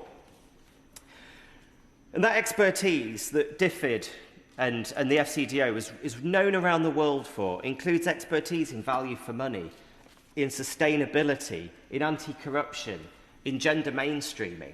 So what are we going to lose in those areas? And what will be the impact of that? And as we talk about the UK national interest, and a sort of final, really crucial point that I want to make, we mustn't be blind to what's happening right now all across the global south with regards to China and Russia. Yeah. China, unlike us, where we seem to sort of make decisions from one election cycle to the other, China has a 100-year plan for global dominance. And they are enslaving the developing world in debt. They're using Chinese companies to build the infrastructure. And they're building also, frankly, a polity of people who will be loyal to them. And that's why things like the BBC World Service, the education work that we do, the technical assistance are so important. I can see Madam Secretary. Order. Come to the Liberal Democrat spokesperson, Monica Harding. Thank you, Madam Deputy Speaker. May I also express my thanks for the hard work of the FCDO and officials on helping British nationals overseas during the conflict in Iran and the Middle East, including helping my own constituents in Esher and Wharton get home. We are debating this at a moment of extraordinary global crisis. More than 130 conflicts are active, 120 million people have been forcibly displaced, and over 300 million face acute hunger. A war in Europe and the Middle East now stands on the precipice of full-scale regional war. It is against this backdrop of a world on fire that the government is pushing through with the deepest cuts to British aid and development in a generation and to its lowest level this century. From 0.7% from the time the Liberal Democrats were in government to 0.5% under the Conservatives and now to just 0.3% under the Labour government, a far cry from the Labour government of Tony Blair and Gordon Brown, who made it their aim to make poverty history. This Labour government's cuts will contribute to more than 600,000 additional deaths by 2030. Madam Deputy Speaker, can I preempt the Minister telling me that times have changed? I would remind him that the 0.7% legally enshrined was designed to slide up and down with GNI and was made after the 2007 financial shock. This government's cut was made 2 days before the Prime Minister went on his first visit to Donald Trump, taking with him a cut that mirrored the one the President had made to his own foreign assistance budget the previous month at the start of his administration. Well, Congress has pushed back on that now and partially reversed these cuts. And now the cuts to ODA by this UK Labour government run deeper than those of the United States. When today's USA shows more restraint than this government, something has gone badly wrong. Development is no longer treated as a pillar of British foreign policy. It has been quietly demoted to an inconvenience. But let us be clear about what that framing to the cut gets wrong. The decision to slash aid budgets to shore up defence spending is a false economy and a strategically illiterate one at that. Defence, diplomacy and development are mutually reinforcing pillars of a coherent foreign policy. You cannot hollow out one without weakening the other two. Yeah. Getting defence spending to 3% of GDP as soon as possible is vital, and the Liberal Democrats have laid out ways to get to that figure and the defence budget as it is now. And I would point my friend, the member for Bishop Auckland, to those debates, and I'm very happy to go through them with him afterwards. He may not agree with the way we're going to get there, but they do exist. But leading voices in defence, including former chiefs of staff and 2 former heads of MI5, have criticised the decision to slash development as the way of getting it up, warning that it risks making us weaker and making it harder to prevent conflicts in the first place, because prevention is cheaper than war. Aid stabilises fragile regions before crises require military intervention. It addresses grievances before they become insurgencies and builds goodwill that supports diplomacy and trade. It sustains UK influence. I will give way. I'm grateful for my constituency neighbour for giving way on that point. Would she like to give us a couple of examples of where overseas development aid has prevented crisis in the way she describes? I would love to, and I will come back to you at another point, but I am really up against the clock at the moment. As I go through, you may find some. Aid is not charity, as a development minister suggests that to the International Development Committee. It is a strategic tool that makes Britain safer and secure. It reduces the drivers of migration to these shores and strengthens health systems before pandemics cross borders. And while we retreat, China and Russia expand their influence across Africa, the Middle East and South Asia, filling the vacuum we leave. UK aid to Africa has already been reduced by £184 million. Countries such as Ethiopia, Syria, South Sudan, Somalia and fragile Sahel states, tinderboxes, have seen significant bilateral cuts alongside a very thin Africa strategy released quietly before the Christmas recess. Africa has the world's youngest and fastest growing population, a projected $300 trillion economy by 2050, a huge future trading opportunity, but our cuts risk weakening those relationships where our country's growth lies. Even international climate finance, which has been rhetorically protected, we're told, by The Guardian, could fall by nearly £3 billion. Programmes like the Biodiverse Landscapes Fund and Blue Planet Fund and Coast are under threat, and support for Brazil's Tropical Forest Forever facility, which we co-designed, has yet to materialise. Intelligence chiefs have warned that the collapse of ecosystems like the Amazon and coral reefs won't just risk our climate obligations, but will also trigger food shortages, unrest and war reaching our shores. And in reality, the cuts are even worse than they look. Around 20% of the aid budget is projected to be spent on in-donor asylum costs by 2027-28, meaning that the amount actually reaching people overseas could fall to just 0.24% of national income. Is the British taxpayer aware that the money earmarked for the poorest in the world is being spent on asylum hotels here in this country? And what is most striking about these supplementary estimates is not only their scale, but also the absence of a coherent strategy underpinning them. There has been no clear argument made, no case put forward, no honest reckoning with what is being lost and what the impact will be. There is no published roadmap explaining which capabilities we are prepared to lose and if we intend to rebuild them later. And there has been no serious articulation of why slashing bilateral aid strengthens Britain's long-term interests. There is just a quiet hope that the cuts will land without anyone looking too closely. And in fact, the very organisation tasked with scrutinising the UK's aid and development spend, the Independent Commission for Aid Impact, its own future is in doubt. One of their inquiries is on the impact of the government's ODA cuts. The very oversight mechanisms that hold the government to account are being dismantled. Let me turn briefly to our soft power institutions. I won't dwell on them because others have. The BBC World Service and the British Council, two of Britain's most powerful instruments of influence, funded at a tiny cost to the taxpayer, are having their budgets eroded, the latter burdened by a government loan with interest payments of up to £15 million a year. And then there is the vital question of capacity and expertise. The FCDO is planning staff reductions of up to 25%. The Department for Business and Trade, who work in country to promote trade relationships, also facing a 20% staffing cut. Yet the government has failed to produce a workforce plan before the cuts for cuts' sake. All of this represents a hollowing out of capability, and rebuilding that expertise later is not quick, it is not cheap, and it is very difficult to bring back once it has been torn down. So the question is unavoidable. What is the plan? The government must change course and set out a clear binding timetable to return to the 0.7%, and I look forward to the Minister updating us today on how he will do that. Liberal Democrats will take a different approach to funding the defence uplift to which we have laid out in this House, and in the meantime, the government must act to limit the damage these cuts will cause. That means backing meaningful debt relief for low-income countries, redirecting the share of the aid budget spent on in-donor asylum costs back to aid, and safeguarding vital accountability mechanisms such as ICAI. In an era of intensifying geopolitical competition, rising instability and growing humanitarian need, Britain faces a choice. We can be an engaged, outward-looking power, shaping events, building partnerships and investing in prevention. Or we can shrink our presence, reduce our expertise and hope that the consequences do not rebound on us. A decision to retreat, a decision for the short term, not the long term. The government's cuts show that we are drifting towards the latter. Once expertise is lost, once trust is eroded, once influence is surrendered, it is far harder to recover than it is to protect. Britain still stands tall in the world, but these cuts threaten to diminish it.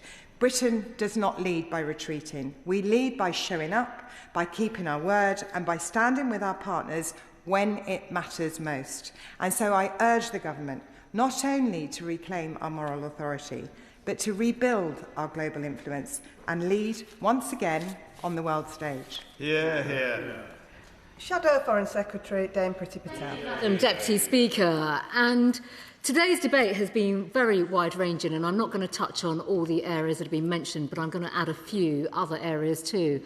But of course, while this debate focuses on budgets and all the other issues around FCDO's work and the people and the reforms that are taking place, today's debate is, of course, overshadowed by ongoing events in the Middle East, with British nationals in the region sheltering and fearful for their safety, with Iran indiscriminately firing missiles and drones.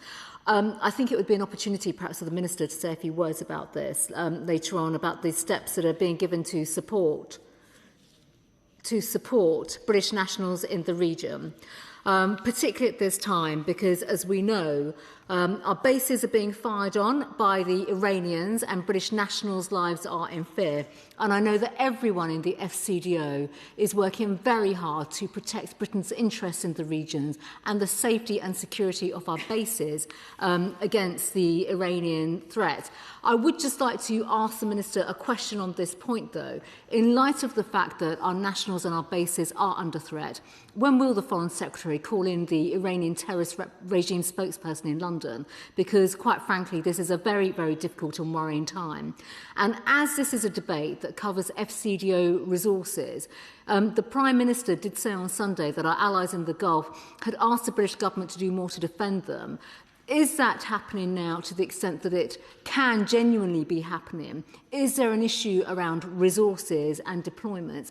And perhaps the Minister might be able to give an update to the House on whether or not the government is taking any action at all to support and protect international shipping, particularly during this difficult time when we have very significant defence equities in the region. and our armed forces, who we all pay a great debt to and a big tribute to, are doing so much with our service personnel and their families in the region. And at times like these, of course, it is the expertise of officials and diplomats that are absolutely essential, and I think all of us would really pay a big tribute to them and give thanks to them right now. We know the FCDO has undertaken a programme of efficiency savings that has been touched on today. There is some upheaval in the department. We know about that. My party is supportive of the principle of finding efficiencies and streamlining in government. There's no question about that. But it is important that this is done in the right way, that we do not lose expertise in particular and capabilities. We cannot lose them in the diplomatic service. And I use that phrase deliberately because they are a vital asset to our country and to our national interest, and we have invested in them in terms of their training, skills, capability, and they are the ones that literally are on the front line around the world battling for our national interests. So I would welcome the Minister giving an update on the impacts of some of these changes that are coming forward. Now, one area where the FCDO has been spending money, where this side of the House and I have been asking questions on, and they have been written questions and letters to the department, is with regards to the disgraced former ambassador to the United States, Peter Mandelson, and effectively the details around his payouts and expenses.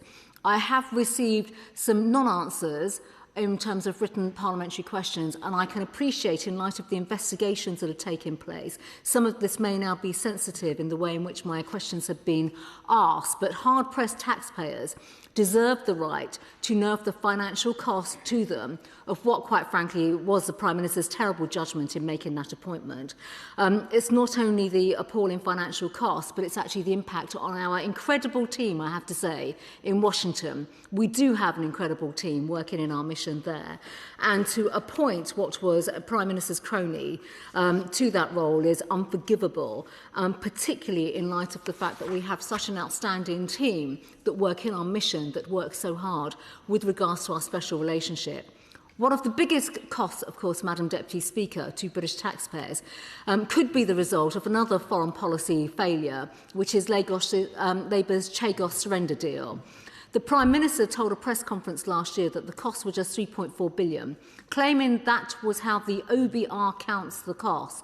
But the OBR have confirmed in a letter to me that they do not hold any information on the costs or financial impacts of the specific treaty over the future sovereignty of the Chagos archipelago and have not taken any undertaking or modelling of those costs.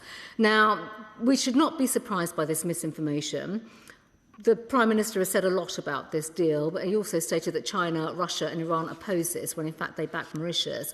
But the fact that this side of the House had to drag this information out around the cost and the forecasting cost showing that it'll be £35 billion, this is taxpayers' money, and I do think ministers should provide full clarity, and if the Minister today cannot do that, I think this House owes a written explanation in light of what the OBR has said.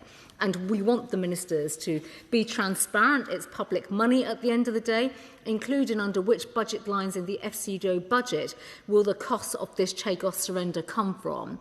Now, the Attorney General of Mauritius is also complaining that they've not yet received any money that they were expecting from the British government. That is some 10 billion of Mauritian rupees. That's 4% of their revenues.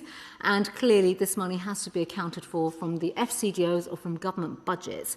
So can the Minister tell us what further sums of money are being paid to Mauritius under the strategic partnership signed alongside this treaty last year and other schemes?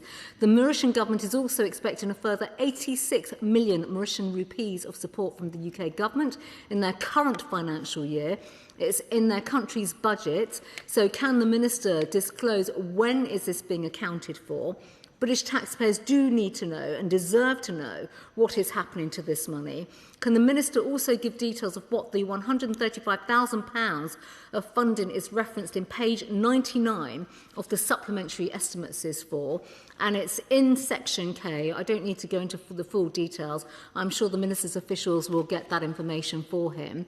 Of course, one way to deal with all of this, Madam Deputy Speaker, is to tear up this terrible surrender treaty and to save British taxpayers a lot of money, and that money could go go to many of the areas that our honourable friends and colleagues have discussed this afternoon. And if, as well, the Minister could provide some clarity as to when this bill is coming back. I noticed the Minister for the Middle East got himself into a small bit of difficulty last week, but I think clarity would be welcome. The whole House, Madam Deputy Speaker, should also be concerned about the actions of the Chinese Communist Party. The FCDO plays a key role in that relationship, and in the last few weeks, the Prime Minister visited China. The Foreign Secretary met with Wang Yi in Munich. There's very little to account and show for this relationship so far. Bear in mind what the CCP are doing and the harm that they are causing, jailing Jimmy Lai for 20 years, which is political persecution, putting bounties on the heads of Hong Kongers living in our country, spying on our own country and our democratic institutions. We heard moments earlier the Security Minister's statement that 3 people were arrested today under the counter-terrorism legislation, and having introduced the National Security Bill in Parliament back in 2022. It's fair to say I think every single member in this House is deeply concerned about what is going on. This doesn't put our country in good stead. It damages our reputation in the world. I'm going to say it again. I think it's time that the FCDO and the government played an important role in placing China on the enhanced tier of furs. We must be robust in defending our national interests. My colleague for Chester South and Edinburgh spoke about education and the Palestinian Authority today. While the situation in Israel, Gaza and the West Bank continues to cause a great deal of concern, the 20-point peace plan has now been, well, it's out there, and the UK needs to, in my view, use its influence to support it. We need to see progress in the dismantling of Hamas. We need to see aid get to where it needs to get to, and the FCDO plays an important role in that. But we also need to see, as has been pointed out today, progress in reforming the Palestinian Authority. And when it comes to questions around education, the comments have been made very robustly today. The Minister for the Middle East referred to an audit taking place on pay to slay, which is deeply worrying, and reviews to the education curriculum, also deeply, deeply worrying. We need assurances from the government immediately that they are being robust around the £101 million of British taxpayers' money that was given to the Palestinian Authority last year, that money is not going into supporting these appalling practices. The 1-year anniversary of that MOU is coming up next month.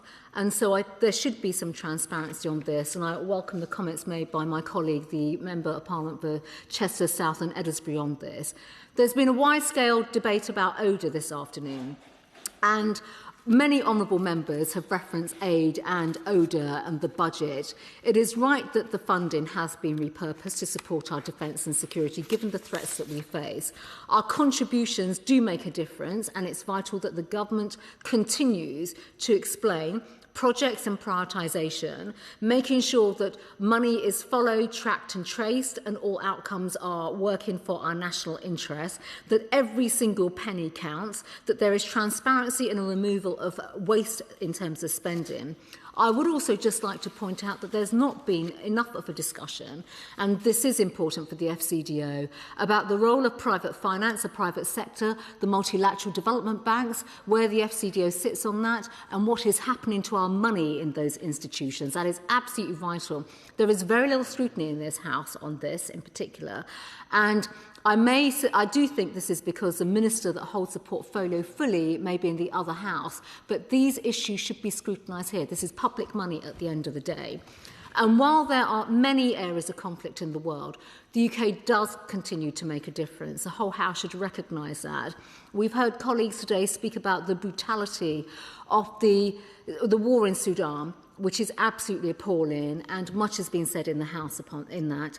In Afghanistan, basic human rights are being denied. Women are being suppressed when it comes to their basic freedoms, and those rights have to be restored.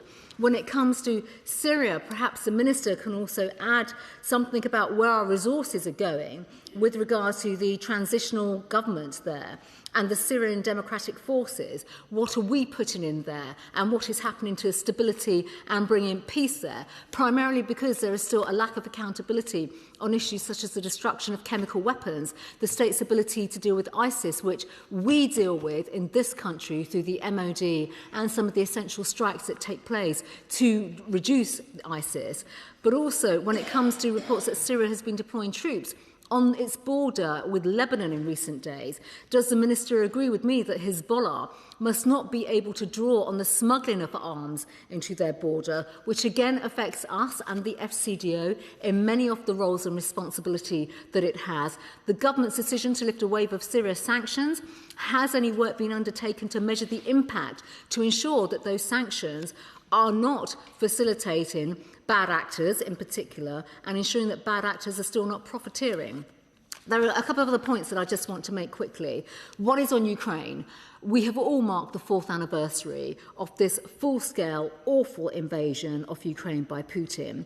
The House is united when it comes to Ukraine, but his department has an important role to play, still in making sure, with the MOD, that resources get into Ukraine and that we support Ukraine. But also, when it comes to going after Russia and financial flows, and this is not just about sanctions, yes, it is about the shadow fleet, but ensuring that oil finances in particular are being tackled and sanction busting must stop, and Britain has a role to play there. Finally, Madam Deputy Speaker, when it comes to Britain's place in the world, it is absolutely right that we stand tall in the world.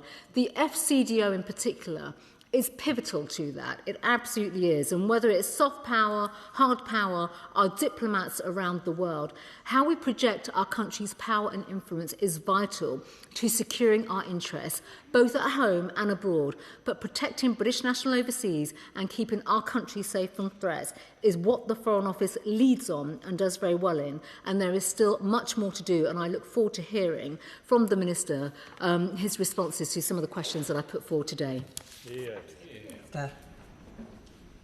Thank you very much, Madam Deputy Speaker. Can I start by paying tribute, as I think all members of the House have today, to our deeply dedicated and professional civil service in the Foreign and Commonwealth Office. Speaking as a minister just about to enter his 6th month in the job, I have met nothing but thoroughly professional, decent, hard-working civil servants, and in fact they are a tribute to some of the best parts of UK PLC and the civil service. And more broadly, can I pay tribute, as every member has again, to the work of teams in the ground across the Middle East and the work that they're doing in response to the Iranian attacks. Can I first of all come to the Shadow Foreign Secretary's we'll call it a list, Madam Deputy Speaker, of questions. I think she's tempting me into a wider debate on foreign policy, which frankly is her job, and I have enormous respect for her in doing that. But can I try and bring back to the point around the points, one particular point in relation to Iran? I can confirm to the House that the Middle East Minister has just finished summoning the Iranian ambassador, and I know that will be something of interest to her, but also to the whole House, and that has taken place in the last 30 minutes, to give her that reassurance. If I can give a brief update on consular assistance, because I know that's something that is impacting and concerning many members across the House and was raised by a number of members, including the Liberal Democrat spokesperson and other members across the House. As of 7 a.m. on the 4th of March, 136,582 individuals have registered your presence. The breakdown runs from Bahrain, Israel, Kuwait, Palestine, Qatar and the UAE. This is the largest ever response of this service that we have ever used across multiple countries, and is testament to the significant pressure that the service is experiencing, and diplomats are undertaking this work across the Middle East. We have received nearly 4,000 inquiries since the start of the crisis, and on the 3rd of March, almost 1,000 calls were handled just on that one day.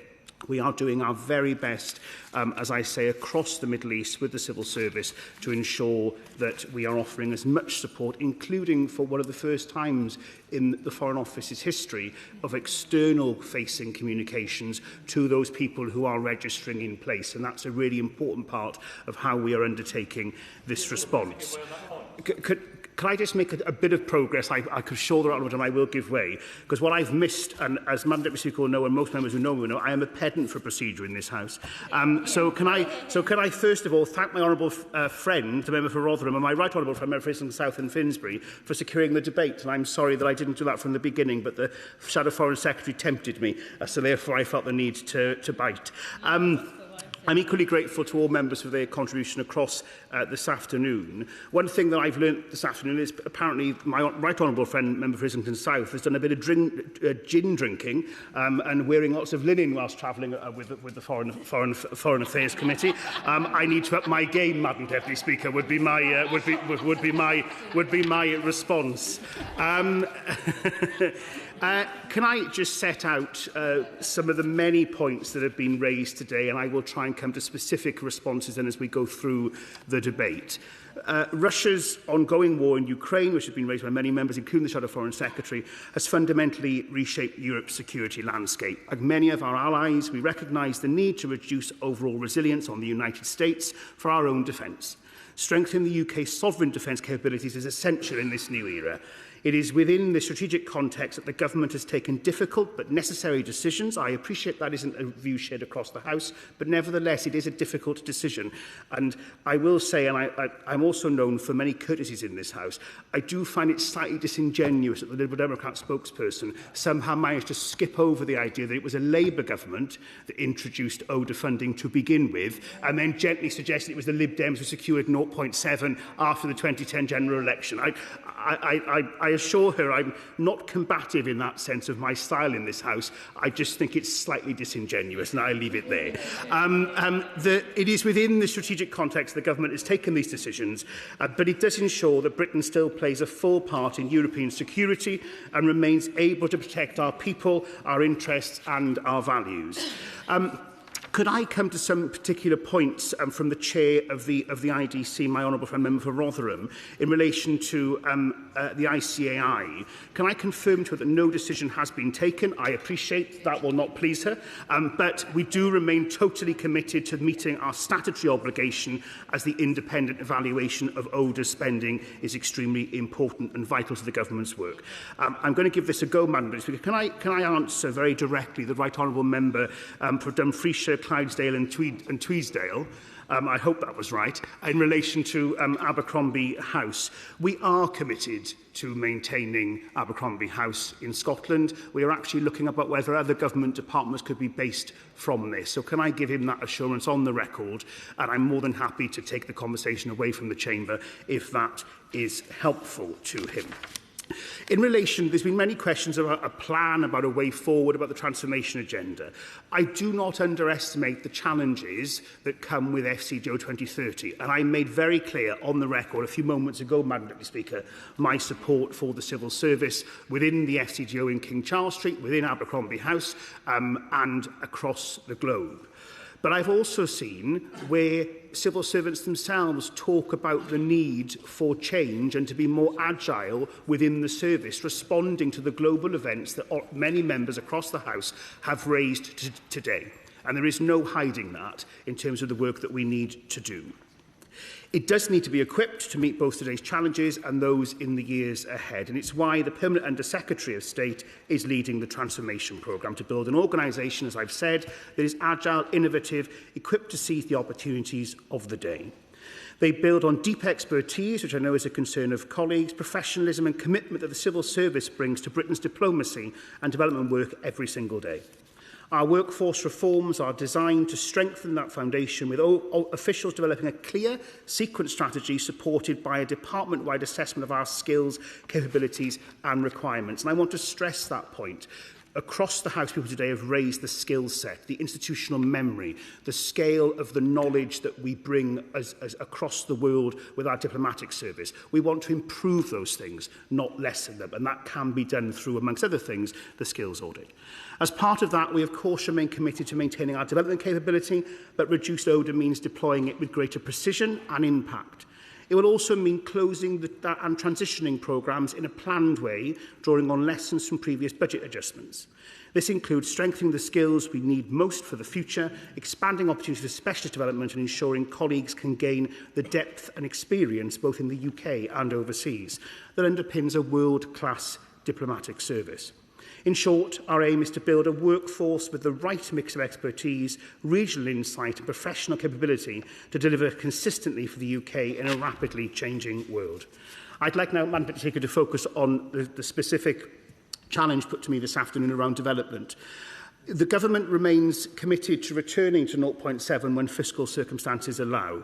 We should be proud of the progress made in the international development this century, but the world has changed and so must we. The British people and our partners around the world want a new approach to international development, and that was actually raised by my honourable friend, the member for Austell and Newquay. Partners, not patrons, I think is an absolute testament to where ODA needs to move to, and that we listen to countries that we support through ODA, not dictate the terms of what we think they need. And that's a really important part. I know the committee will agree with that, and I know members across the House will agree with it too. The days of viewing aid as charity, frankly, Madam Speaker, are over, and this modernisation is not simply the product of tighter budgets. It reflects what our partners have told us directly. They want support which is more responsive to their priorities, with partnerships focused on better health and education and ensuring their people have opportunities at home. We have listened to that. I have listened to that. The Minister for Development has listened to that, and the Foreign Secretary has listened to that. And our new approach is designed to match what our partners say they need, not what outsiders think they should have.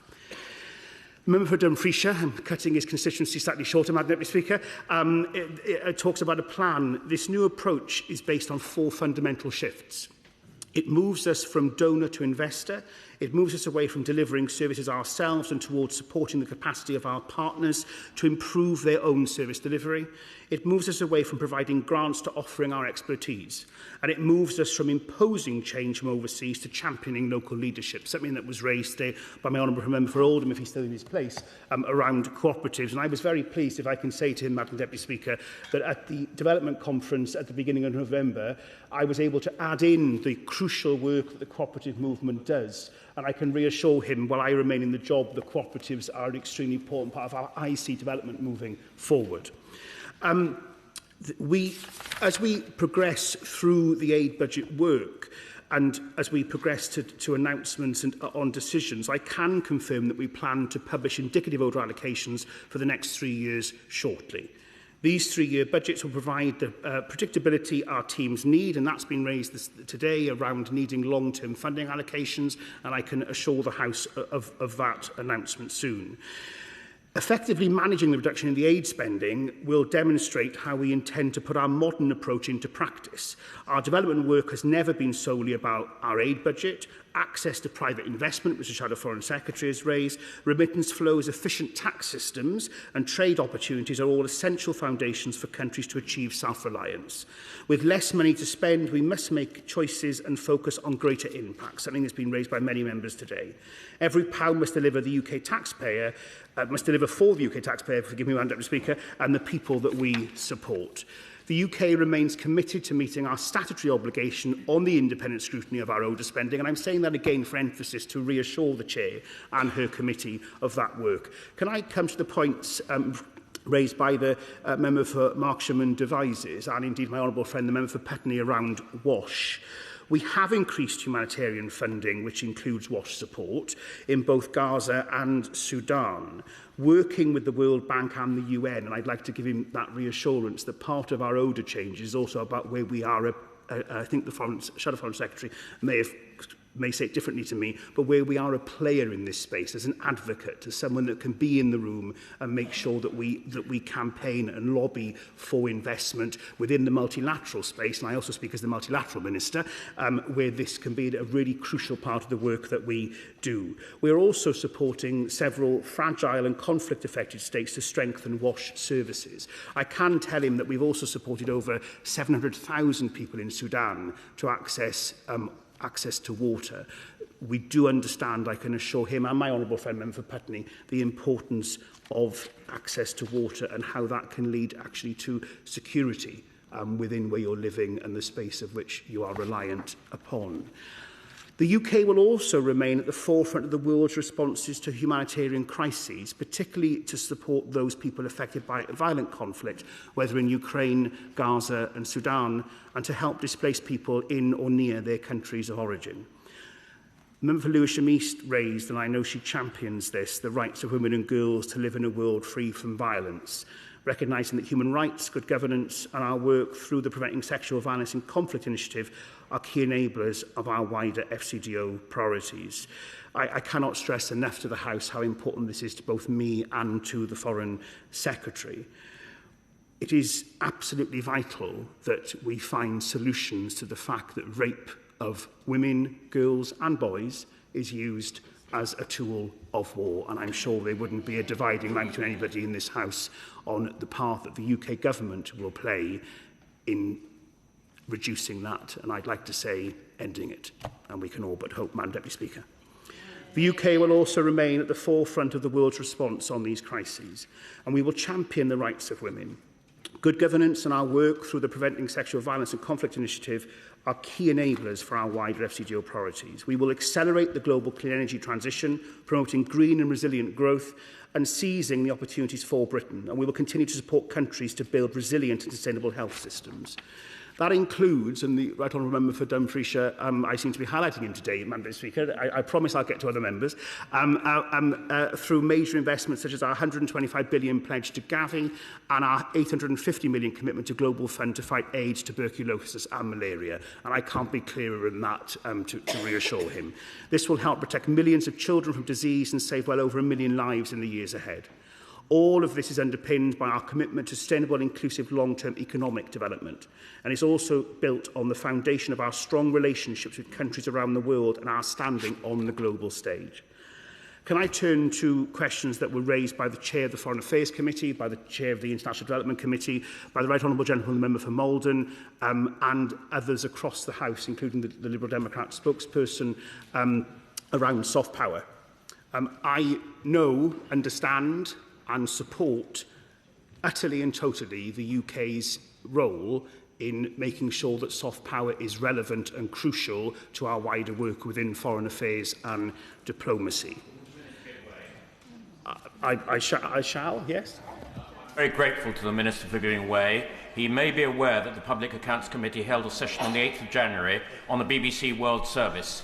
At that session 2 months ago, we pushed for the BBC to be given a budget for the World Service. Here we are 2 months on, and we still have not, I understand, had notification of that budget, and it's almost getting towards the beginning of the next financial year. When will this be forthcoming, if the Minister could tell us?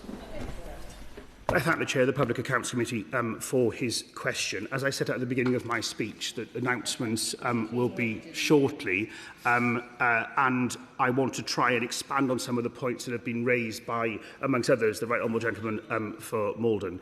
The soft power, in terms of the Soft Power Council specifically, to answer his point, we are developing a soft power strategy. This is trying to reverse the decline in the UK's role in soft power, and there has been 4 meetings of the Soft Power Council since January 2025. So just to give him that reassurance, it is something that we are still working on, developing a new strategy on, and making sure that every part of the United Kingdom is supported within that work of the Soft Power Council. Our offer to the world remains utterly unique. I think members have said that in different ways today, and I completely agree with them. The UK's democracy, rule of law and world-class institutions give us real global influence. That's why soft power is at the heart of our diplomacy, but we cannot take this soft power for granted. If we are to make progress on the challenges we face and create a world that is safer and more prosperous, we must engage the sector's institutions and networks that together contribute to our success and project it to the world. We are building our partnership with all those institutions and businesses who contribute to our soft power, specifically to give us the edge when it comes to both geopolitics and growth. We are drawing on advice from bodies such as the Soft Power Council, alongside wider government expertise to enhance our attractiveness. And our leadership of 2 major global alliances, this comes to another point, on the Open Government Partnership and the Media Freedom Coalition, reinforces our values internationally and shows that we practice what we preach on transparency and accountability. I can reassure him and the House that just this morning I had a meeting with Media Freedom leaders, experts in this space. I will be speaking at the Media Freedom Coalition's conference event in London tomorrow, and so will he. I'm glad to hear it, Madam Deputy Speaker. And actually what I want to see through us retaking the chair of the Media Freedom Coalition is moving back to the original pillars of this work and making sure that we have meaningful outcomes, and that one of the things I was challenged on today is leadership in this space, and I can reassure him and the House that I care deeply about the freedom of journalists, how they investigate their investigative work, and often how they are at the forefront of how we understand what is happening in conflicts across the world. And I hope that gives him some reassurance. Members have raised, rightly, I also happen to be the Minister for the World Service and the British Council, the work of both of these distinguished organisations. The BBC World Service role has been especially clear in recent days. BBC Arabic and BBC Persia services are crucial in providing impartial, accurate reporting on events and to audiences across the world, as made reference by my right honourable friend, the chair of the select committees. That is why we boosted World Service grant by 32.6 million this financial year to a total of 137 million, a 31% increase in a tight fiscal situation. Can I reassure colleagues across the House that we are doing our best to work with the BBC World Service? And just last week I was meeting with DCMS ministers to ensure the World Service remains a cornerstone of the Charter review. Similarly, the government highly values the work of the British Council and its work in promoting the English language, arts and culture and education. So we're providing a 163.1 million in grant aid funding this financial year alone to the Council, and we're working with leadership and trustees to ensure its financial stability.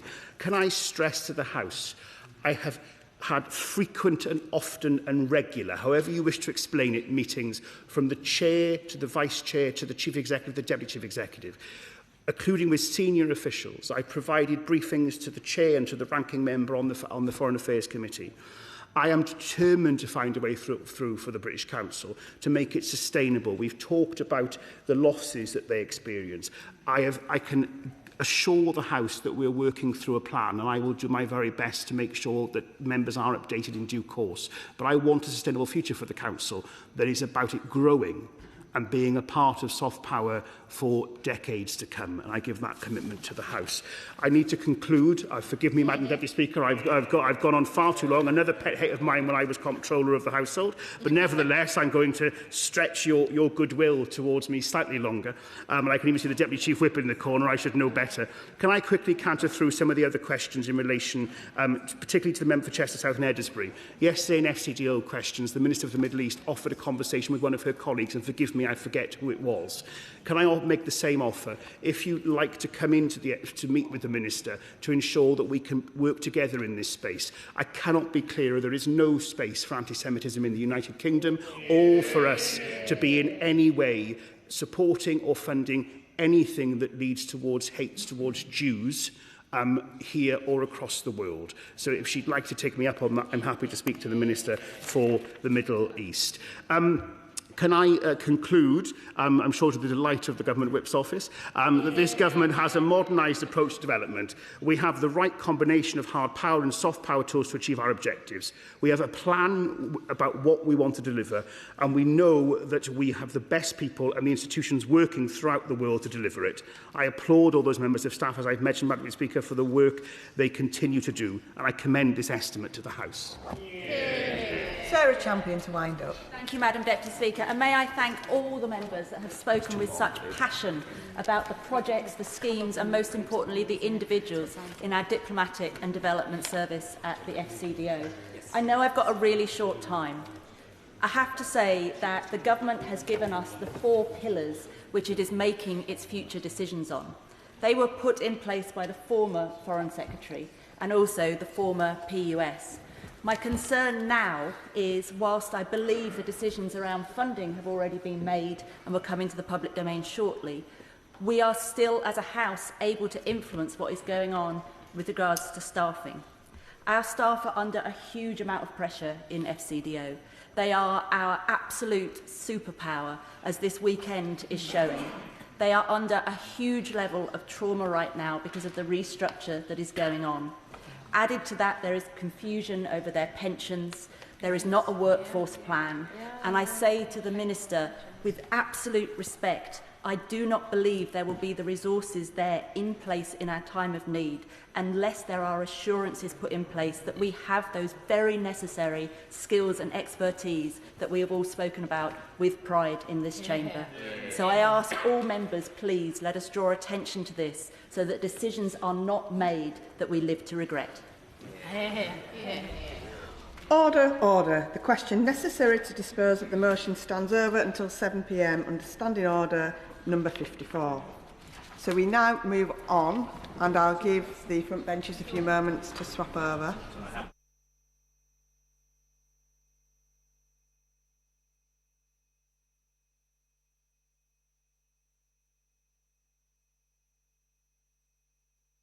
We now come to the motion on the supplementary estimate for the Ministry of Defence and the debate on the spending of the Ministry of Defence.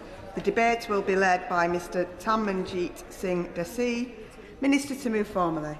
I beg to move. The question is as on the ordered paper. Mr Tanmanjeet Singh Desi. Thank you very much, Madam Deputy Speaker. It is indeed an honour and a privilege to open this debate as Chair of the Defence Select Committee and as a member of this House who believes profoundly that the first duty of any government, or indeed any parliament, is the safety and security of our nation and our people. I thank the Backbench Business Committee for agreeing to allocate time for this very important debate. And let me begin with a simple but unavoidable truth. The world is rearming at pace, and the United Kingdom is not keeping up. We must confront the reality together that national defence requires long-term thinking, stable investment, and as far as possible, cross-party working. Our adversaries do not operate on the basis of electoral cycles, and neither can we. While unity on principles is important, it must never prevent this House from holding any government to account where delivery falls short.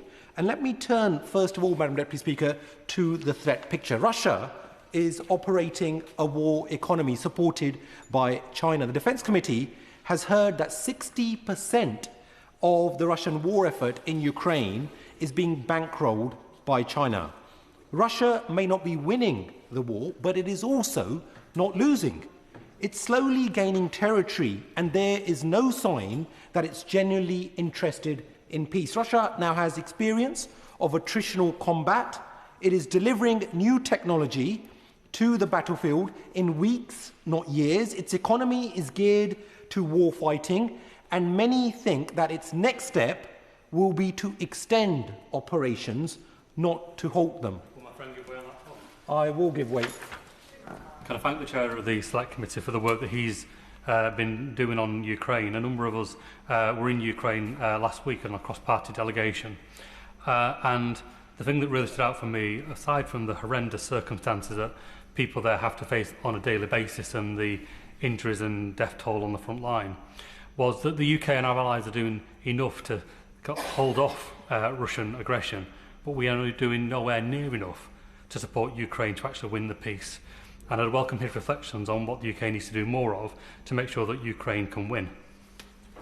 I thank my honourable friend, the member for Oldham West, and indeed he makes a very powerful point. And it is very important that we stand in steadfast support of our Ukrainian friends. And the points that he has made were similar to the conclusions that our Defence Committee drew after our recent visit to Ukraine.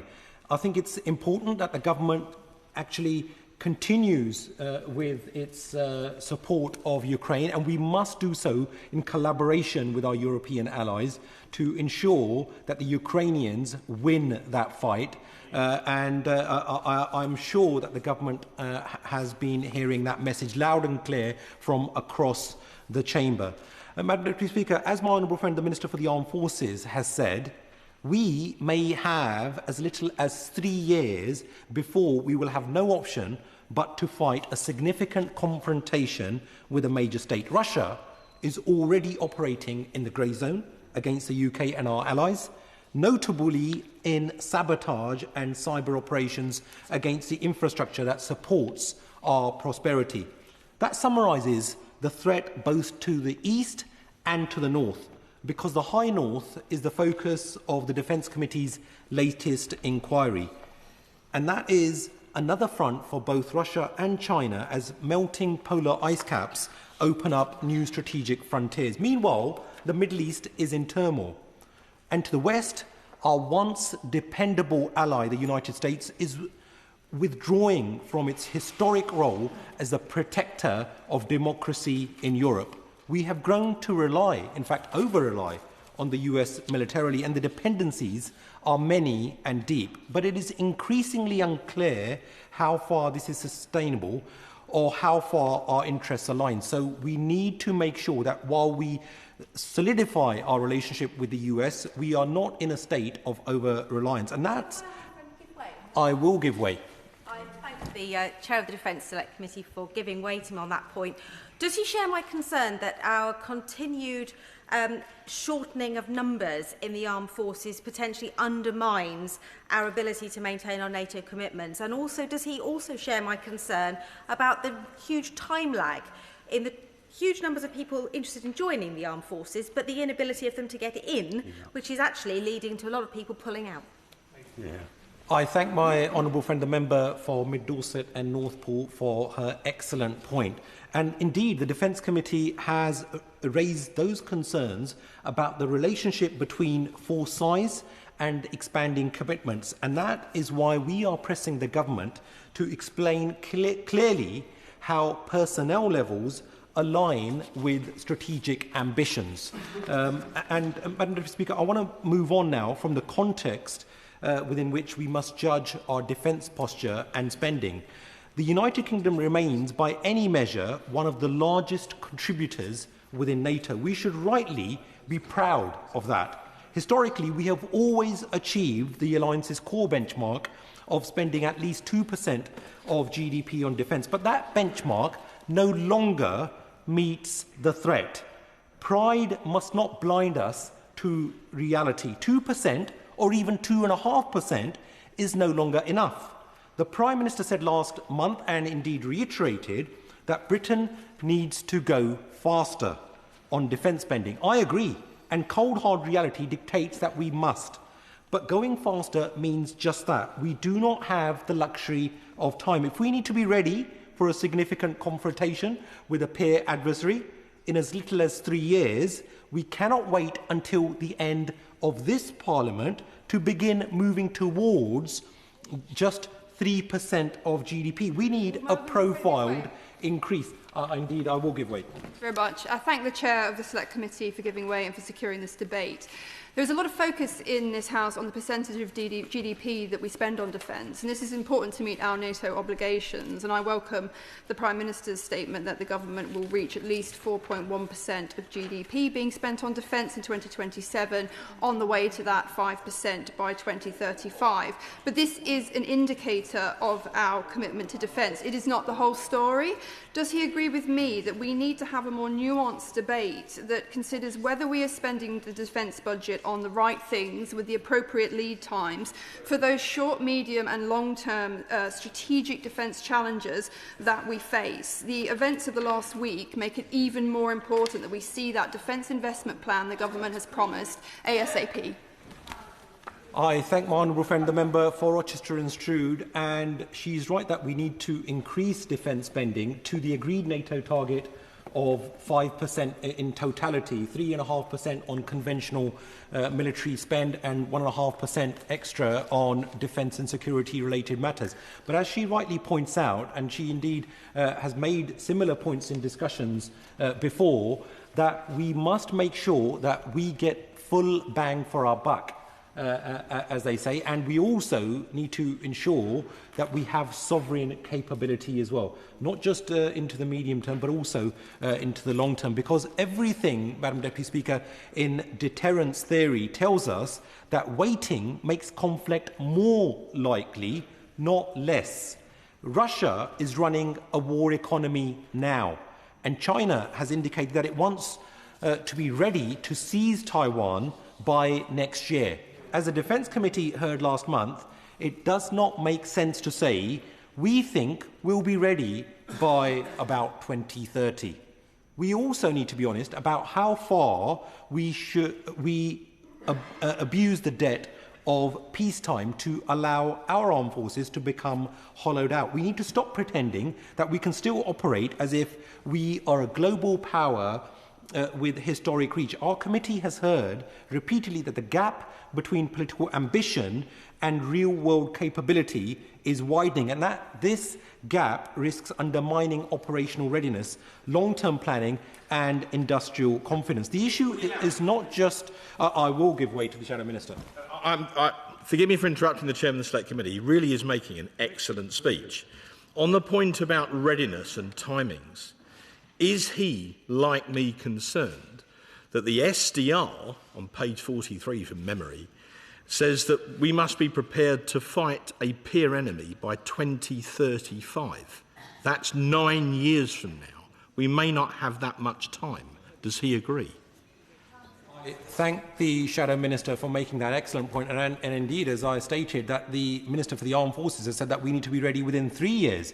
So either which way, we need to wake up and smell the coffee and actually start taking defence investment seriously. The issue, Madam Deputy Speaker, is not just about spending more on defence, but it's also about providing confidence and predictability and showing we do what we say so that we can achieve the outcomes that we are seeking. But one of the most pressing issues for defence right now is continuing uncertainty surrounding future commitments. I will give way to my honourable friend, the member for Sherwood Forest. I thank the Defence Committee Chair for allowing me to intervene. In my constituency, defence investment has supported high-skilled jobs since before the first ever vertical flight took off from there. Today, firms like ITP Aero in Hucknall continue that proud tradition.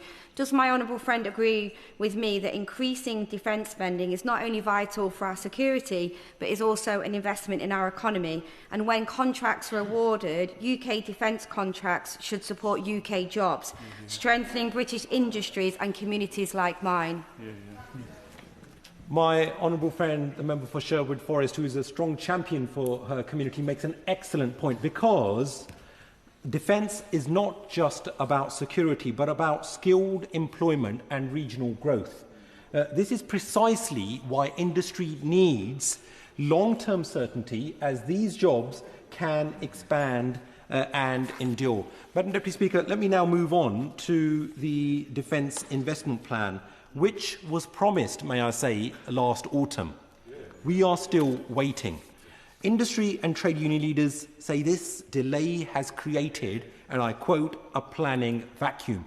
Companies cannot invest in new facilities, expand supply chains or recruit or even retain skilled workers when they lack clarity on future procurement pipelines. This uncertainty is not merely an accounting inconvenience, it has real-world consequences. It affects jobs in communities across our country, it affects the resilience of our industrial base, and it affects the armed forces themselves, who depend on predictable equipment delivery and long-term sustainment arrangements. Put simply, uncertainty costs money, and it costs capability. If we are serious about strengthening defence, we must be equally serious about strengthening defence industrial capacity. And this means four things, Madam Deputy Speaker, in particular. First, long-term certainty in procurement pipelines so that firms can invest confidently. Second, streamlined acquisition processes to reduce delays, bureaucracy and duplication. And third, a sustained focus on skills, workforce development and supply chain resilience, ensuring that we can retain critical sovereign capabilities in areas such as ship and aircraft building, advanced manufacturing, cyber and emerging technologies, and that we build additional production capacity so that we are not just competing with our allies to spend more money to achieve the same outputs, and so that we can export at scale and contribute to UK growth. Fourth, we need improved access to credit so that industry can invest over the required timescales, and I hope that my fellow Defence Committee members will be elaborating further on that. I'm sure that in particular my honourable friend the member for Aldershot will be focusing in on this particular element. And industrial capacity is not just a secondary concern, Madam Deputy Speaker, it is a strategic asset and a decisive factor in deterrence and conflict. Let me now turn to the UK's position within NATO. We have long prided ourselves on being a leading European contributor, but the international landscape is shifting rapidly. Several allies, particularly in Northern and Eastern Europe, are now increasing defence spending at a pace that outstrips our own. Some are moving well beyond the 2% threshold towards 3% and more. Some are moving well beyond has left us in a situation that while in 2021 the UK was the third highest spender within NATO relative to our GDP, in 2025, 11 NATO members spent proportionately more than we did.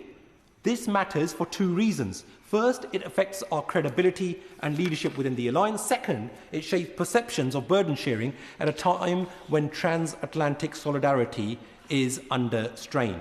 And I will give way to my... I mean, will my friend accept that some part of this, perhaps, that those nations accept a much more immediate risk to their security than the UK, and that if we are going to maintain a leading role and ensure the security of our people moving forward, we must be honest with our constituents that the reality is that for our current way of life to be maintained, sacrifices will now be needed to secure the funding necessary to guarantee our defence. I thank my honourable friend, the member for Crawley, and he makes an excellent point. And as I've shown, the uncomfortable truth is that our adversaries are moving faster than our acquisition cycles. We need to bring the public on board because that reality must serve as a burning platform for reform. Incremental change will not be enough.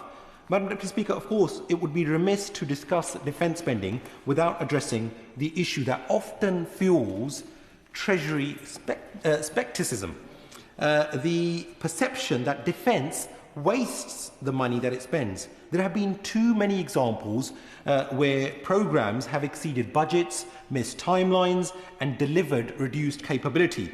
The Army's Ajax vehicle programme is perhaps the most prominent recent case. Years of delay, spiralling costs and repeated safety concerns have eroded confidence. These repeated failures undermine trust, waste taxpayer resources and ultimately weaken our armed forces. It is easy to say that we must never repeat that, but our ability to spend effectively has now become an urgent question of national security. I will give way again to Maldon. I think the government overall have a pretty poor reputation of spending public money wisely. He raises Ajax, but I raise him HS2 on the other side as well. And actually government across party, across different administrations just need to be better at that. Isn't the best way to do this to link it to our regional growth strategy, where our mayors and our local authorities are developing that skill base at a local level, so there's not the constant stop-start that we see from government at a national level? My honourable friend, and he speaks with considerable experience, having served previously as a Shadow Transport Secretary and in his various roles.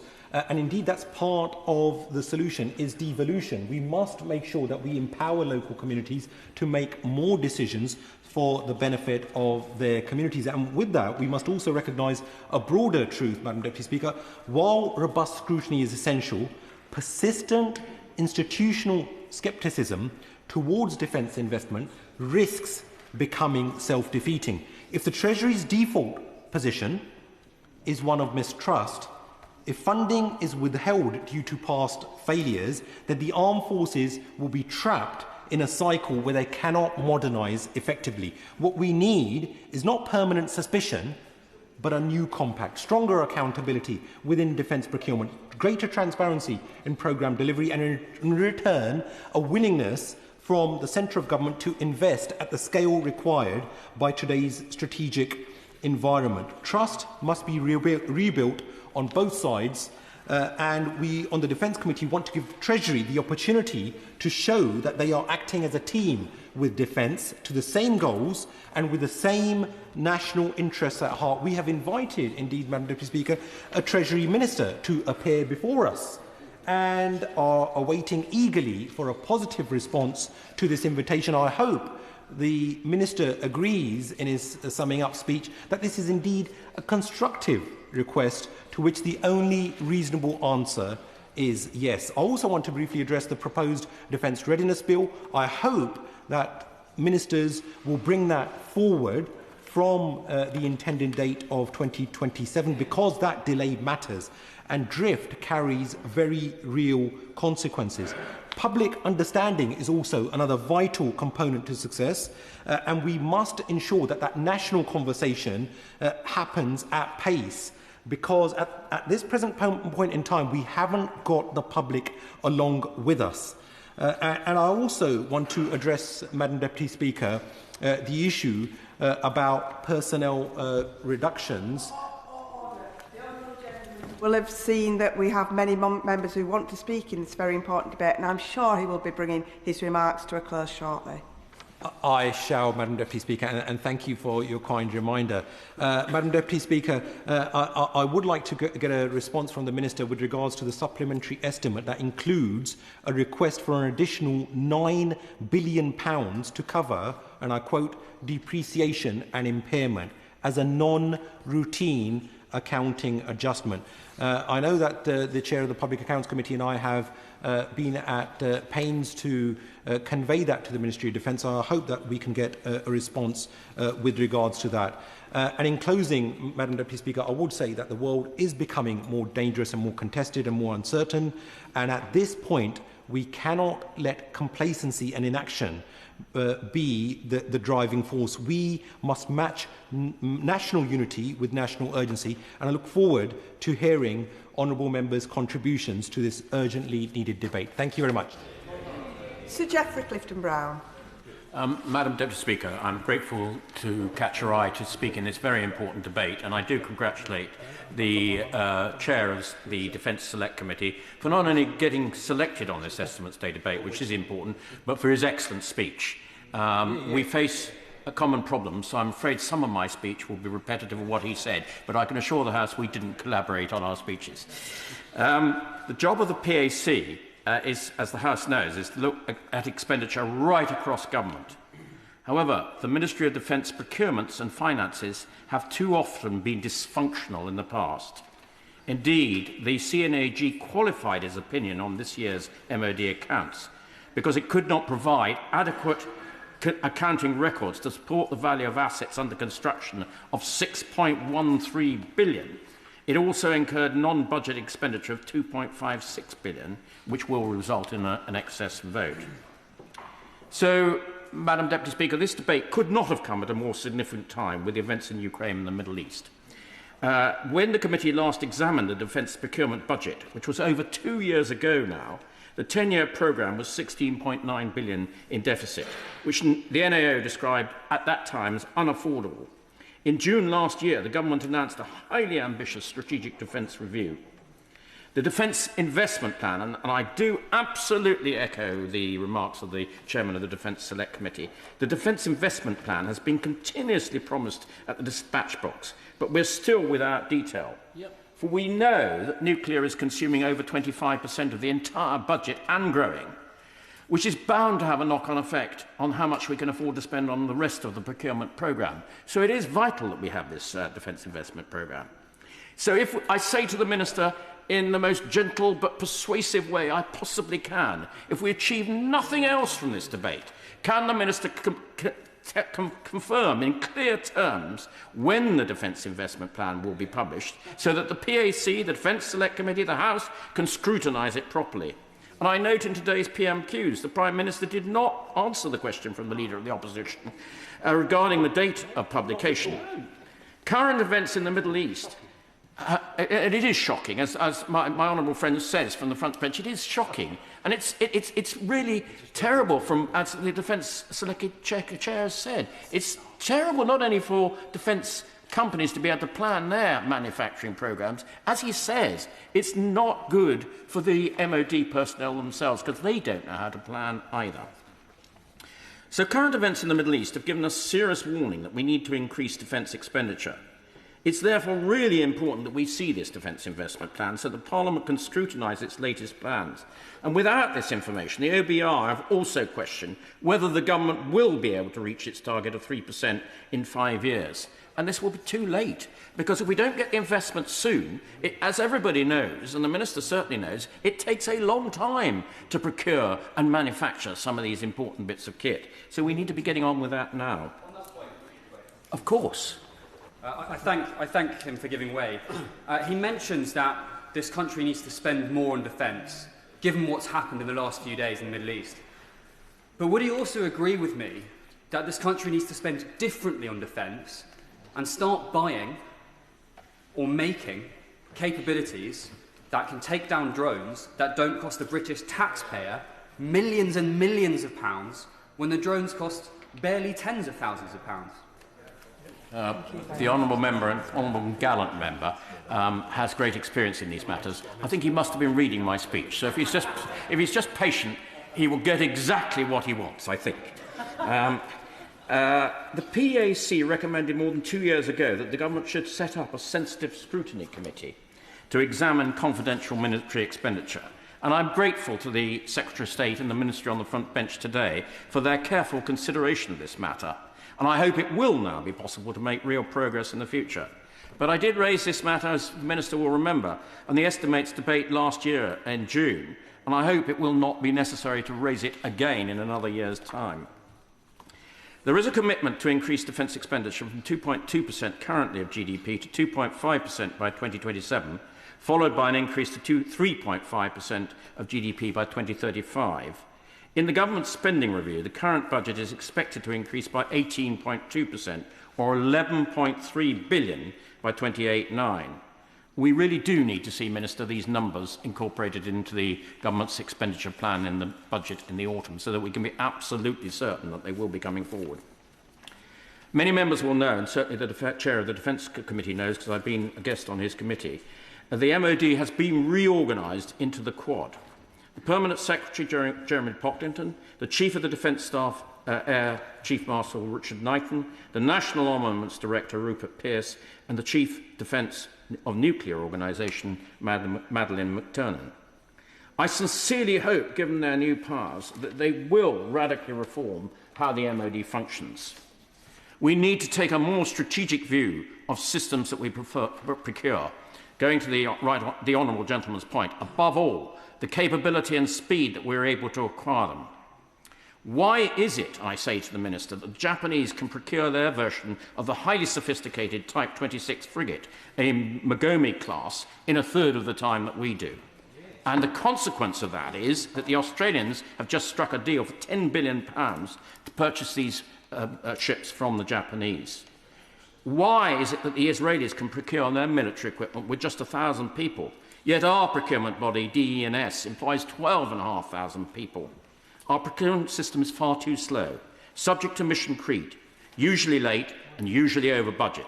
And as the chair of the Defence Committee has said, Ajax is a classic example of all of these problems. We need to learn those lessons, move on and make sure it doesn't happen in future.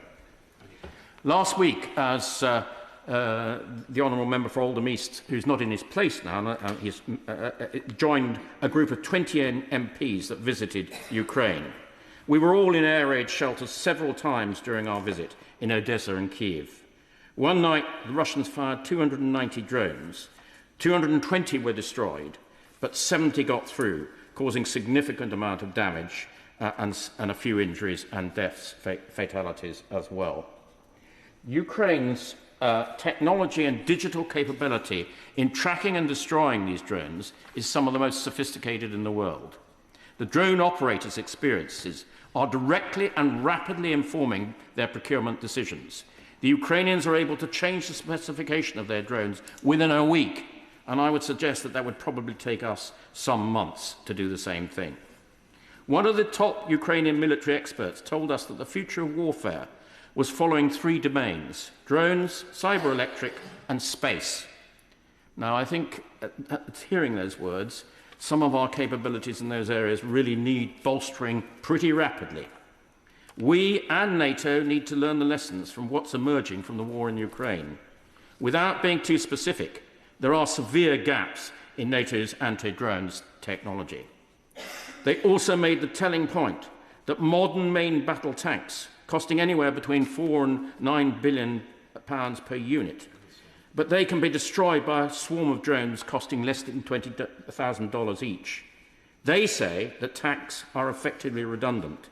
The Ukrainians inform us that 80% of their kills are as a result of drone strikes. Modern warfare is changing rapidly, and the MOD needs to be sufficiently agile to adapt. The recent activity in Cyprus and other lessons learnt from the conflict in Ukraine and ongoing war in the Middle East, we need to invest in comprehensive counter-drone systems training across our armed forces. As an example, we use Sky Sabre air defence system, which can shoot down drones. However, it can cost up to £250,000 a shot. We need to invest in further anti-drone technology, which would ensure that we could do it far more rapidly and far more cheaply. The PAC visited RAF Marham, I'm sure the Minister is aware of this, on last Thursday, which houses 2 of the F-35 squadrons. The 3 main takeaways I have from that visit, all of which stem from a lack of urgency to be ready for war in General Walker's 3-year timescale, are: firstly, that our servicemen need urgent upgrading of their accommodation. It is a disgrace that servicemen can be spent on long tours while their families do not have proper accommodation. Secondly, this has an effect on retention. We were told that pilots and training instructors for the F-35 programme are 50% below optimum levels. This is highly unsatisfactory for a project of this importance. Thirdly, it is difficult to plan the whole operation when the timing and procurement of the additional 27 F-35s is unclear. Hopefully, this will be revealed in the Defence Investment Plan when it's published. Fourthly, one of the squadrons had recently returned from a highly successful Operation Highmast to deploy around the world, ending up in Japan. But in a matter of a week or two, they've now had to redeploy to the Middle East. This is a very good illustration how some of our servicemen do face considerable stretch. This is to be expected in wartime, but more resources need to be deployed to support them and their families. Another example of this is that our submarine crews on HMS Vanguard recently served a 204-day deployment. The MOD budget is going to grow considerably, but the amount of money is not going to purchase military hardware in the most strategic or cost-effective way. This will only happen if the Quad radically reform the way the MOD has been run in the past, especially with smarter recruitment of personnel and procurement of equipment. Of course, happily. I thank the honourable gentleman for giving way on that point. And it was just really interesting to hear his speech and talk about personnel, because obviously we've spoken a lot about spending in the MOD, and particularly in terms of the need for improved technology. But I wonder if he could touch a little bit upon the spending in terms of personnel and the support that we give personnel, and what he thinks we could do further to support our service personnel, who obviously, are doing that brave job every day. Well, the honourable gentleman raises a really important point. And in the reorganisation of the MOD that I've talked about into the Quad, the one person, of course, is critical to personnel is the Chief of the Defence Staff, because he's now assumed responsibility for all personnel matters. And I'm sure that he will be looking at this very carefully. I think the area we need to look at is recruiting people with different skills to what has been had in the past. For example, to operate these trains, the honourable gentleman knows, we need people with very good computer and dexterous skills. That might mean recruiting youngsters who are very good. They've got the brain to be able to do this, but not necessarily the people we would have traditionally recruited to be 100% running around the battlefield. It might mean different things. It might need retraining some of our existing personnel to operate these new weapons. But above all, I do think our armed forces are at the lowest they've been for decades, particularly the Army. And I do think that we will need to bolster that somewhat because of the reason that I've just announced in my speech, this overstretch of our personnel. We can't go on doing that to them. We need to have enough people that are available on the rotation so that next time that long deployment comes around, it's different people who are deployed, different regiments, different squadrons. So I think there are a lot of things that we need to think about personnel, but I do think one of the things is we must have a pipeline in the future. The PAC did an inquiry onto reserves and cadets. And it seems to me in both categories we need to do a little better. I see that Madam Deputy Speaker is urging me to finish. I've overrun my time. Madam Deputy Speaker, I didn't wish to tire your patience. Just simply, we can't go on doing what we did in the past. We need to do it differently and better in the future. I call Derek Twigg, who afterwards I will be introducing and starting with a 4-minute time limit, but without a time limit, Derek Twigg. Thank you very much, Madam Deputy Speaker. I congratulate the Chair of the Public Accounts Committee on a well thought out speech, and I know the good work his committee is doing in terms of defence expenditure.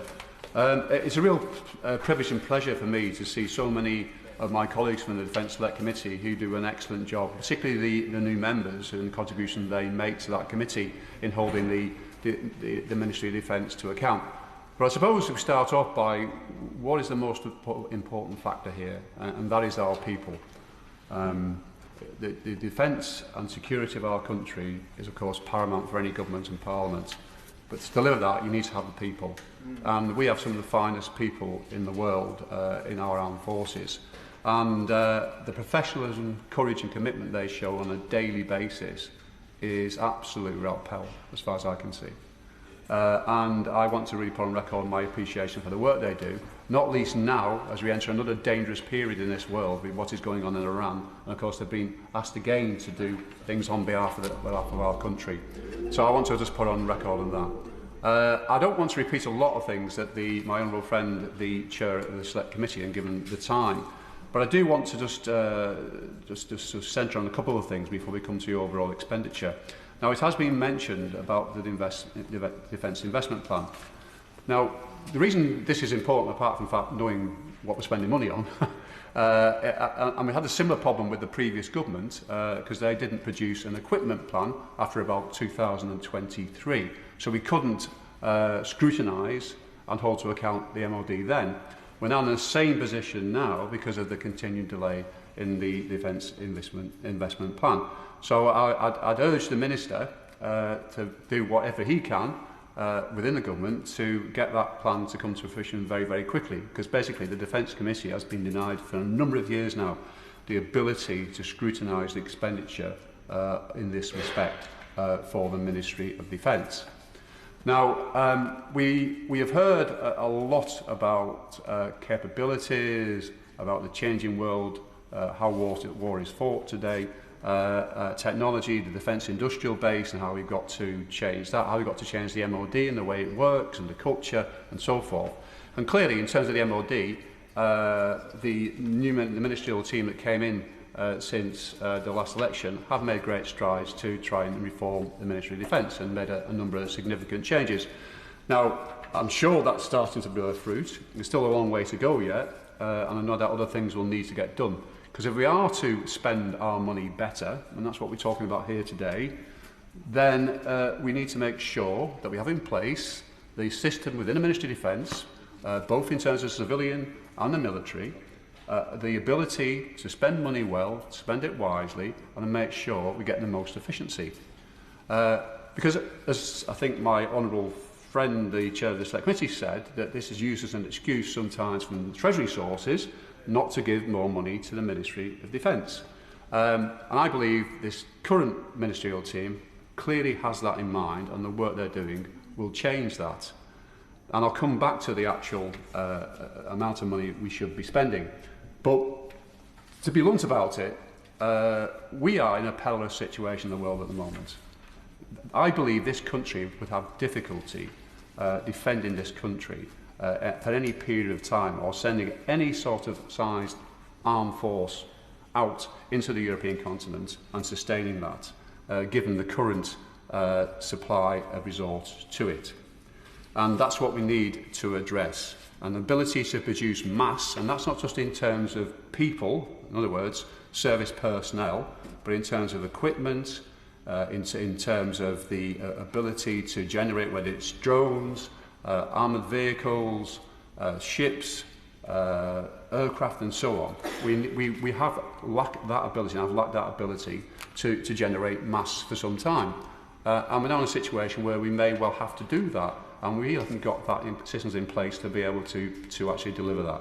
And I think that's something that I am particularly concerned about. Now, if we look at the current situation, as I said, we live in a perilous and fragile world, which has just been made even more fragile given the events in Iran in the last few days. But in terms of ourselves, we've already got great commitments in Ukraine and helping Ukraine. We've got our NATO commitments, which I'd say we're already failing and have been failing for many years on the ability to deliver the capabilities we should be providing to NATO. And that is a real worry, given that we're putting our NATO policy first. We've just seen recently, in terms of Cyprus, the ability to be able to send naval ships to Cyprus and the resources that we had to be able to do that. And it's a real worry that we struggle to do that.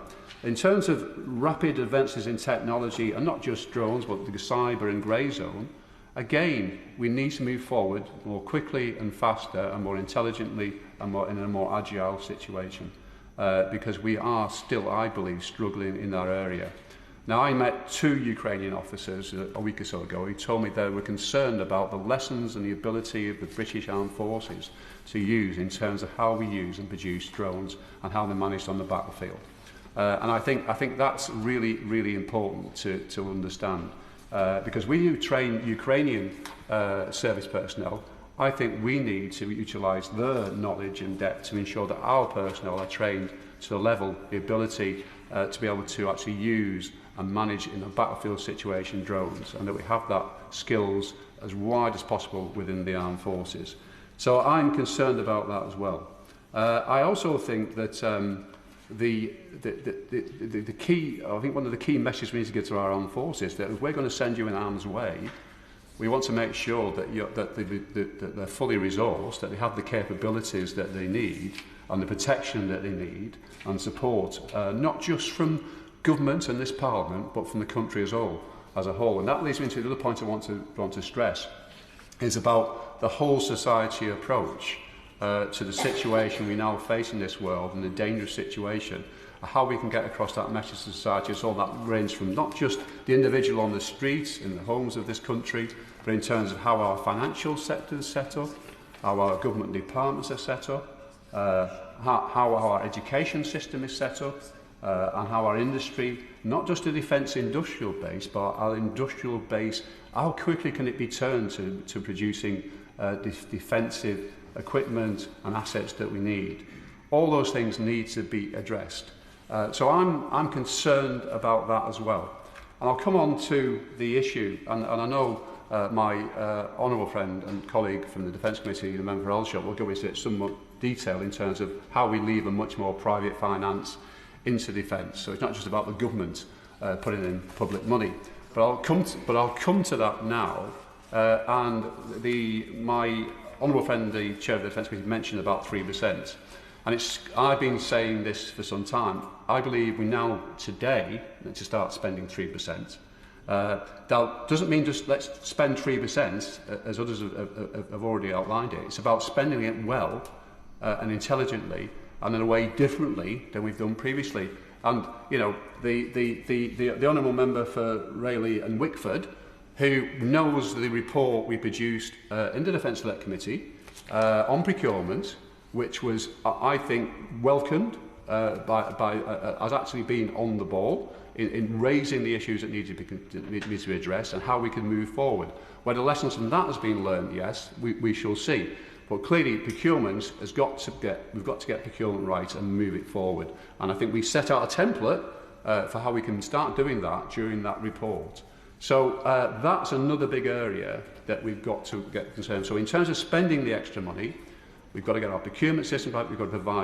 We've actually produced the right assets, the ones that will give the most capability to our armed forces, and really take account of what the modern battlefield is today and the pressures and threats that we face without that. So I would say, Madam Deputy Speaker, We cannot wait. We have a serious threat to our national security. We see it all the time across Europe in terms of cyber and grey zones, whether it's Russian drones into Polish airspace, or Russian jets flying into Estonian airspace, or attacks and sabotage on factories and railway lines, the use of criminal gangs by states, etc., to destabilise and try and destabilise, and disinformation and so forth. We really have to wake up to the fact that these threats are real, and Russia considers itself, or certainly Putin considers itself, at war with the West already. So I would just urge that we get a move on. We cannot waste any more time if we are to secure the protection and the security of this country. So in conclusion, Madam Deputy Speaker, I just want to say that we do have in this country amazing people, whether it's in industry and finance, obviously in the military, who working together can take this country forward and deliver the sort of defence that we need to be able to defend and protect this country. We need to utilise that, but time is running out. And as I just want to final point is that I recently co-authored this report, or this paper called Understanding the UK's Transition to War-Fighting Readiness, which was produced by Civitas. So that was co-authored with the Right Honourable Member for Harwich and North Essex, myself, and one of the most renowned defence experts, Chris Donnelly. And I would hope members get a chance to read this. It's not in any way saying it's perfect and it's an absolute blueprint for moving to war readiness, but I think it's a start, and that's the debate we've got to have today and move on today. And with a 4-minute time limit, Ian Room. Thank you, Madam Deputy Speaker. I thank the Chair of the Defence Select Committee for securing this estimates debate on defence. Of all the demands on public finances, none are more serious than paying for this country's defence. Recent years, and even the last few days, have brought that into sharp relief. This time last year, the Spring Statement said the government would go further and faster on defence, announcing a £2.2 billion uplift to the Ministry of Defence budget, helping the UK to reach a defence spending target of 2.5% of GDP under the NATO definition. It remains the government's stated ambition for the UK to reach 3% during the next Parliament. The Liberal Democrats want to see that delivered this side of 2030, but the sooner it can be achieved, the better.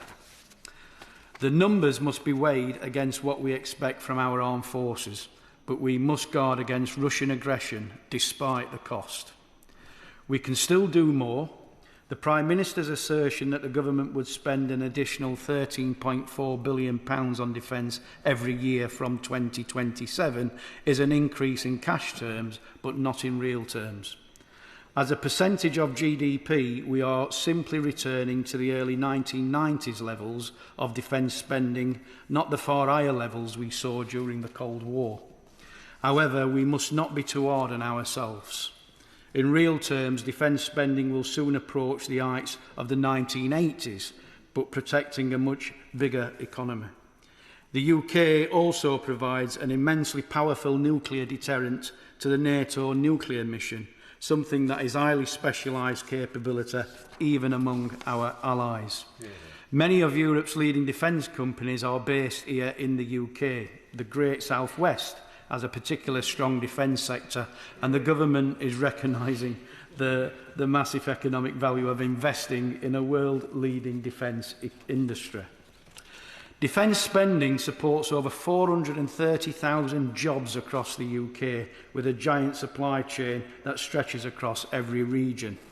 We are one of only 4 European allies with aircraft carrier capability. The radar array RAF Fylingdales and signals intelligence at GCHQ provide indispensable data gathering to our Five Eyes partners.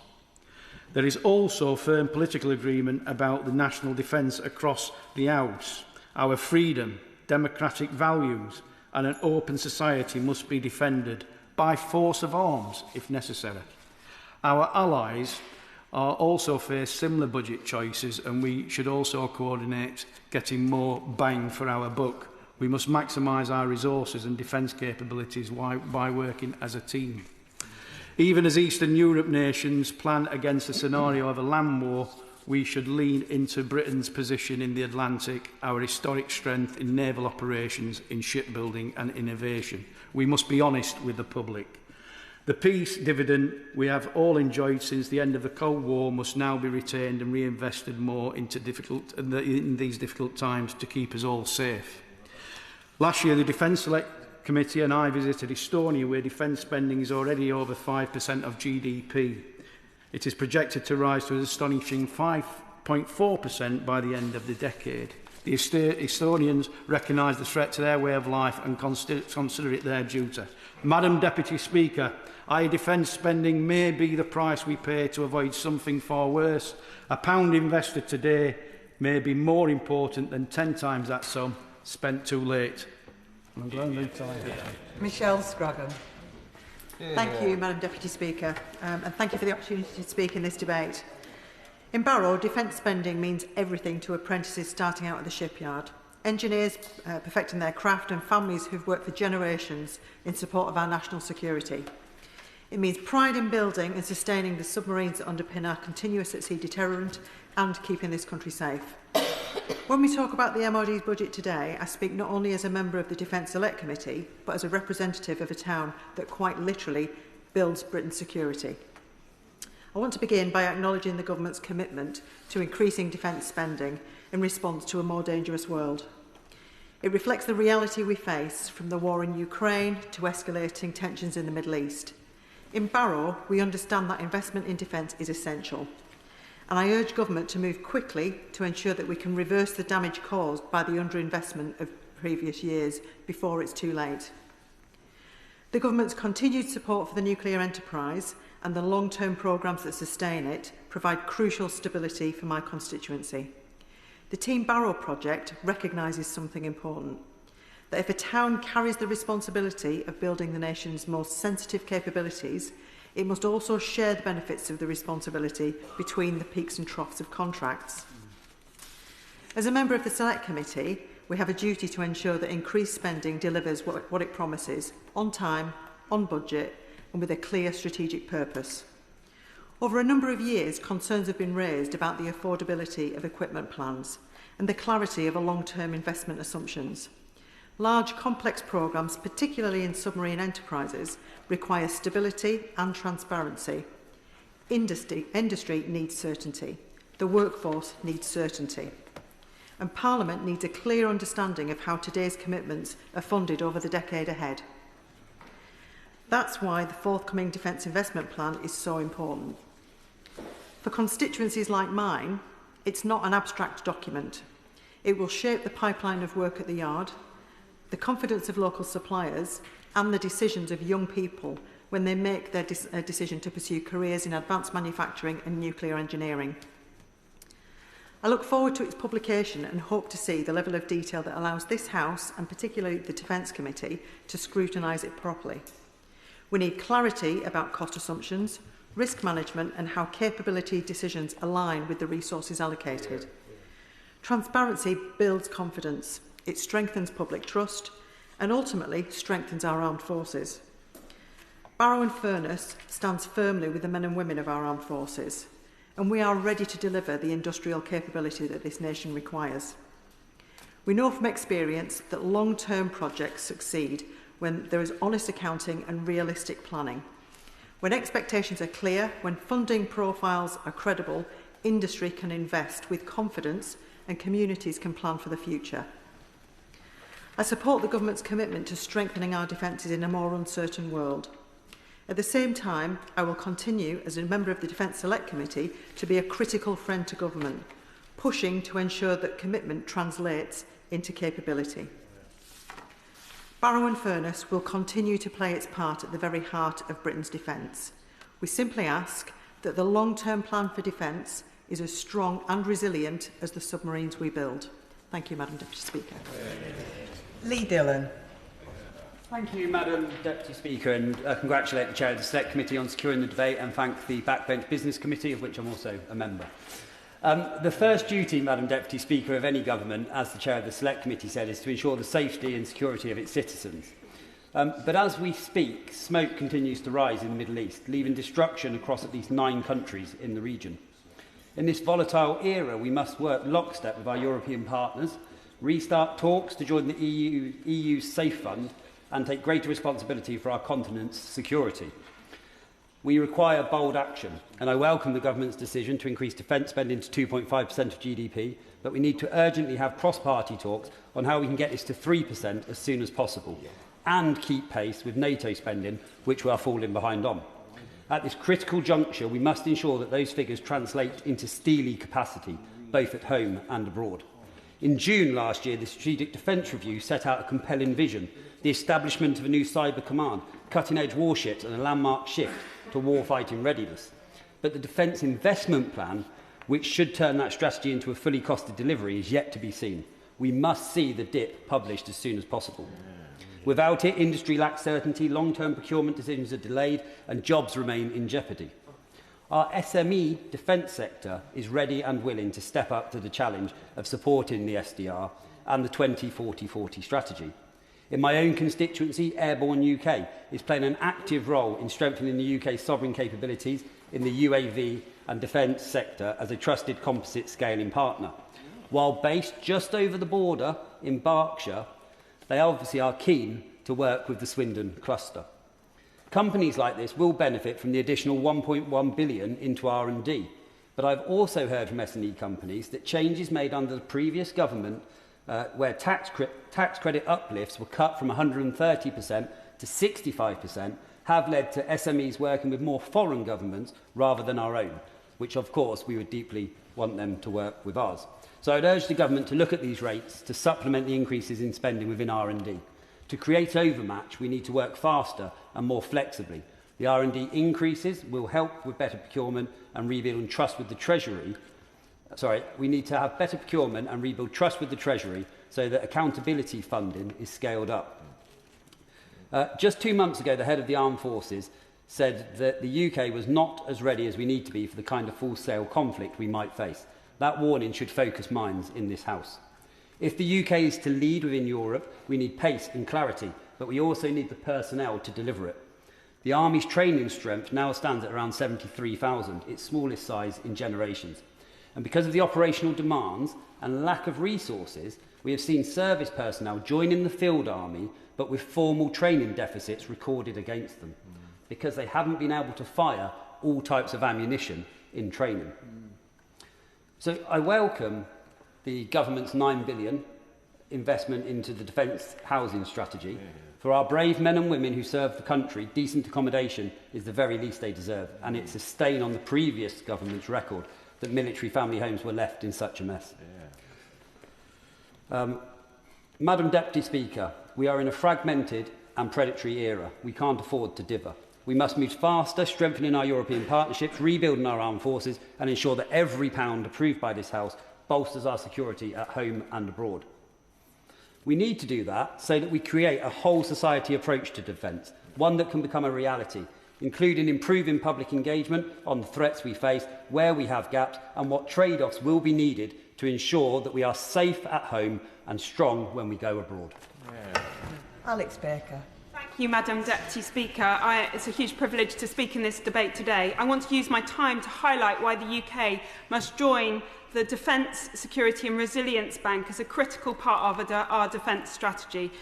I've been campaigning for this for over a year, and I feel that this is a moment for us to think about how we support and finance our growing defence capabilities. This government is making record investments in defence in the years ahead, responding to increasing global threats. But Madam Deputy Speaker, we must recognise that defence spending and defence financing are two distinct matters, and this is where the issue lies. Our current financing structures do not support the defence sector adequately. In my constituency, we have a strong defence industrial base, and I've heard directly from businesses about the barriers they face. This isn't about the big defence contractors, but rather the Tier 2s, the Tier 3s, the SMEs. There is a misconception that these businesses are doing really well, are thriving because of increased defence spending, but in reality, they are struggling to get access to the capital they need. British banks are heavily restricted in lending to defence companies due to international regulations, and our businesses often stay silent about these challenges, but they do affect them. One business leader who has had the courage to speak out is Rob Taylor from 4GD. His company has been able to access the capital it needs to grow, despite being based in the UK. The extreme barriers include being asked by banks to provide 160% security on loans, an unsustainable expectation from any business. Rob's now considering relocating his business to the United States, where there's a much more supportive environment for defence companies. Rob is clear that the Defence Security and Resilience Bank would provide a solution for 4GD and other businesses like his. It would offer sovereign-backed credit guarantees to UK banks, allowing them to lend much more freely to our defence sector. Economist estimates that these credit guarantees in place, UK banks could lend £30 for every pound, over 50% more than they can lend today. Furthermore, joining the DSRB could enable us to achieve the 3% GDP defence spending target by 2030 through its yield curve, which is crucial for our national security. The bank would help us to ensure that every pound we invest in defence works harder for our country.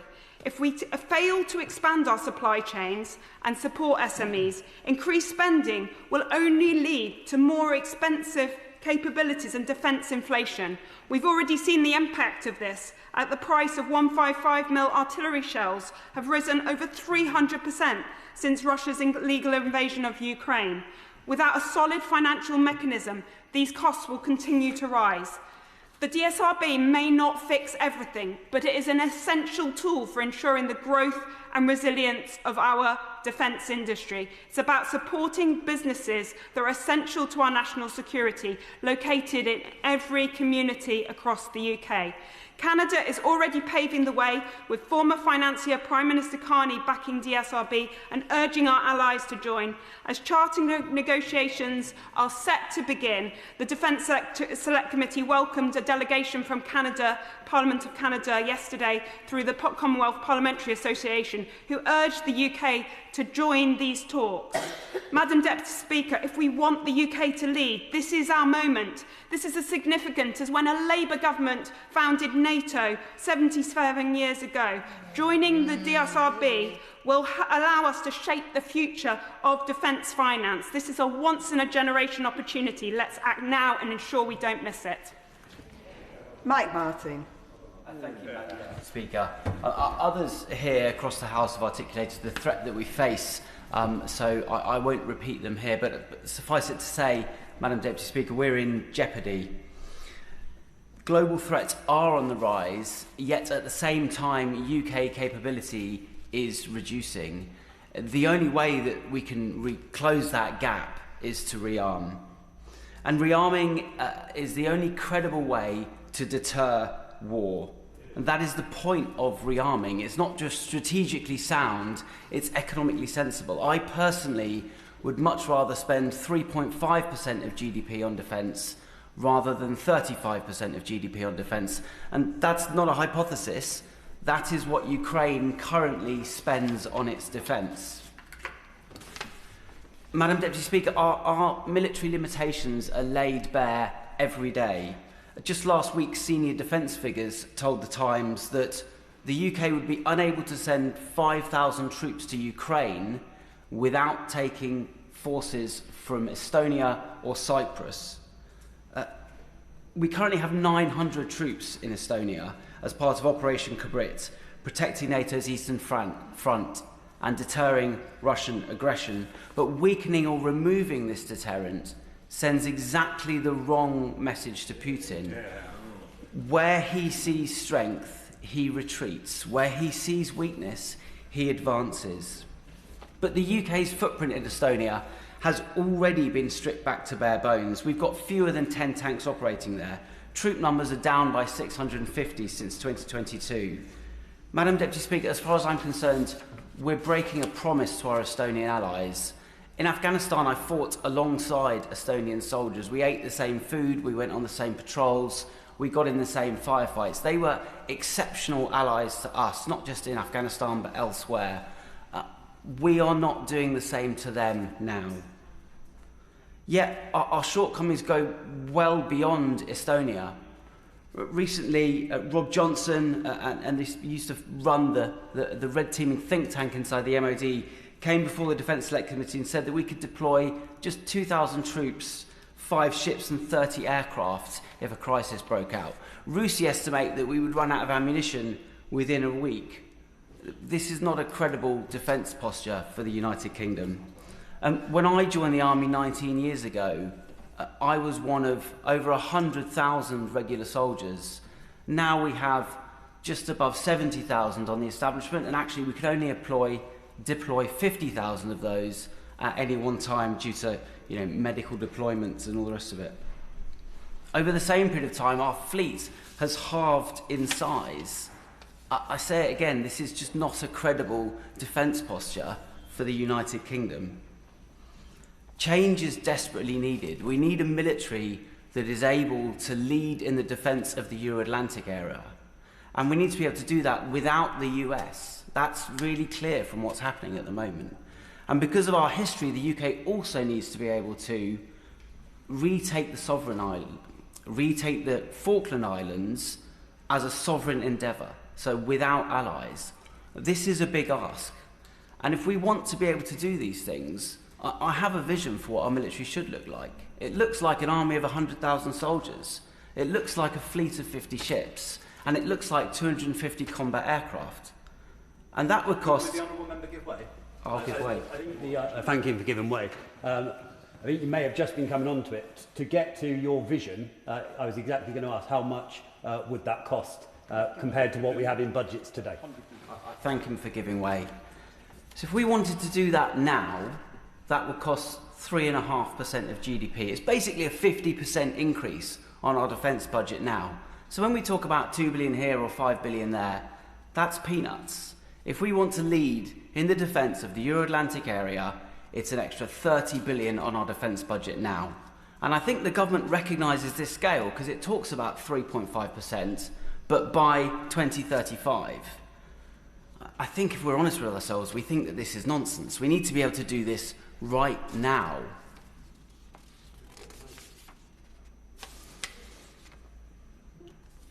I was in Munich recently and I spoke to a lot of our allies, and they all tell us that they want the UK to lead in the defence of the Euro-Atlantic area. Absent the US, we are the only country that can do that. And we have the nuclear deterrent, we have the strategic culture, we have the willingness to use force, we have the willingness to take casualties. But the one thing we don't have is enough military capability to take that leadership position. This estimate falls short of what we need to spend. Well, Amanda Martin with a 3-minute time limit. Amanda. Thanks. Madam Deputy Speaker, it's a privilege to speak in the Estimates Day debate today on defence. In Ports of North, defence is not abstract, it's jobs, apprenticeships, families, and a central part of my city's future. My constituency is home to the Royal Navy, and I welcome this government's record investment in defence, the largest sustained since the Cold War. Investment not just in the hard stuff, but in families, personnel, housing, and all the necessary things for our armed service personnel. We need to see leadership, and we've shown leadership in our support for Ukraine. This year's £4.5 billion in military aid, including advanced air defence systems and lightweight multi-role missiles, shows the UK stands firm against aggression. The war in Ukraine has taught us that warfare is changing fast, with drones, autonomous systems and uncrewed capabilities reshaping the battlefield. Agility and innovation, Madam Deputy Speaker, is key. And that is why the £4 billion investment in autonomous and high-tech systems matter. And I want to wholeheartedly, along with my SMEs, agree with my honourable friend from Aldershot in the need for us to call for us to be involved in the Defence Security Resilience Bank, to bring in long-term support and investment and opportunities and British jobs. Madam Deputy Speaker, we are also watching escalating tensions in the Middle East with concern. Recent developments highlight the importance of maintaining a credible forward presence, and I'll be grateful if the Minister could provide further information on the deployment of HMS Dragon in her current role, and I'll be happy to take an intervention on this point or at the end. In Portsmouth North's investment is real.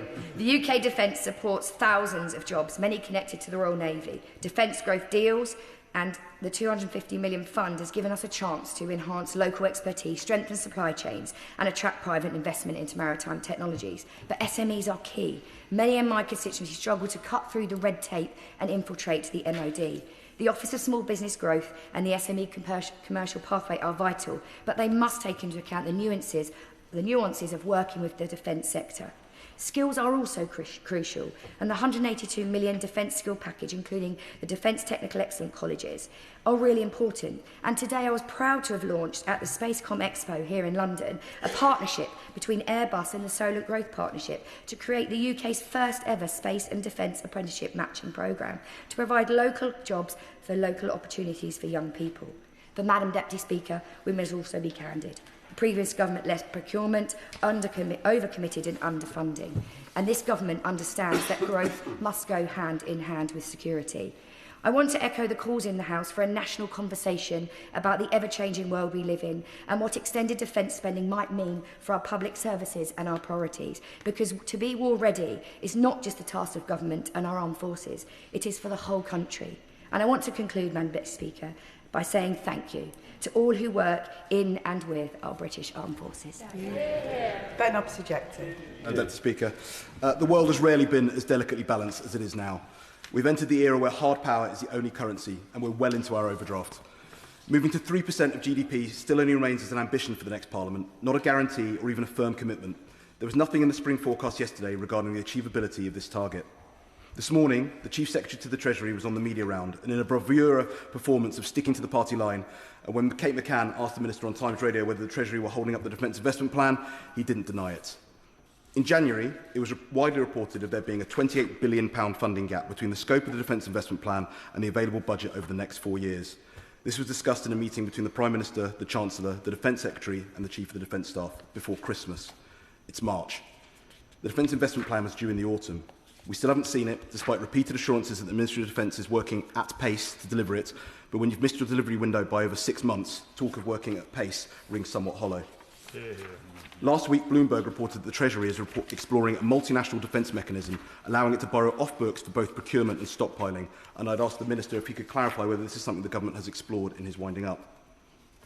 Yesterday, the Chief Secretary to the Prime Minister said that he hoped that the Defence Investment Plan would be published no later than the next couple of months. So it may not be published this financial year. There are local elections in May. PERDA will start in around a fortnight. The Defence Investment Plan will contain a huge number of geographically sensitive announcements around the awarding of contracts, construction of factories and new facilities. This simply cannot be announced after PERDA has started. So the Government should confirm whether the DIP will be published before or after the period of PERDA. My contacts within Defence were of the belief that the Defence Investment Plan would be published in March, though it remains unclear whether that will be the DIP in its entirety or just one part of a double DIP that will see the announcement of the headline items only, bearing the bad news in a later second instalment. Back in September, the Government's Defence Industrial Strategy laid out a number of elements, including the pledge to deliver a Defence Finance and Investment Strategy by early 2026. So I would ask the Minister how he's doing with that. The Defence Investors Advisory Group is supposed to be providing the expertise to formulate the strategy.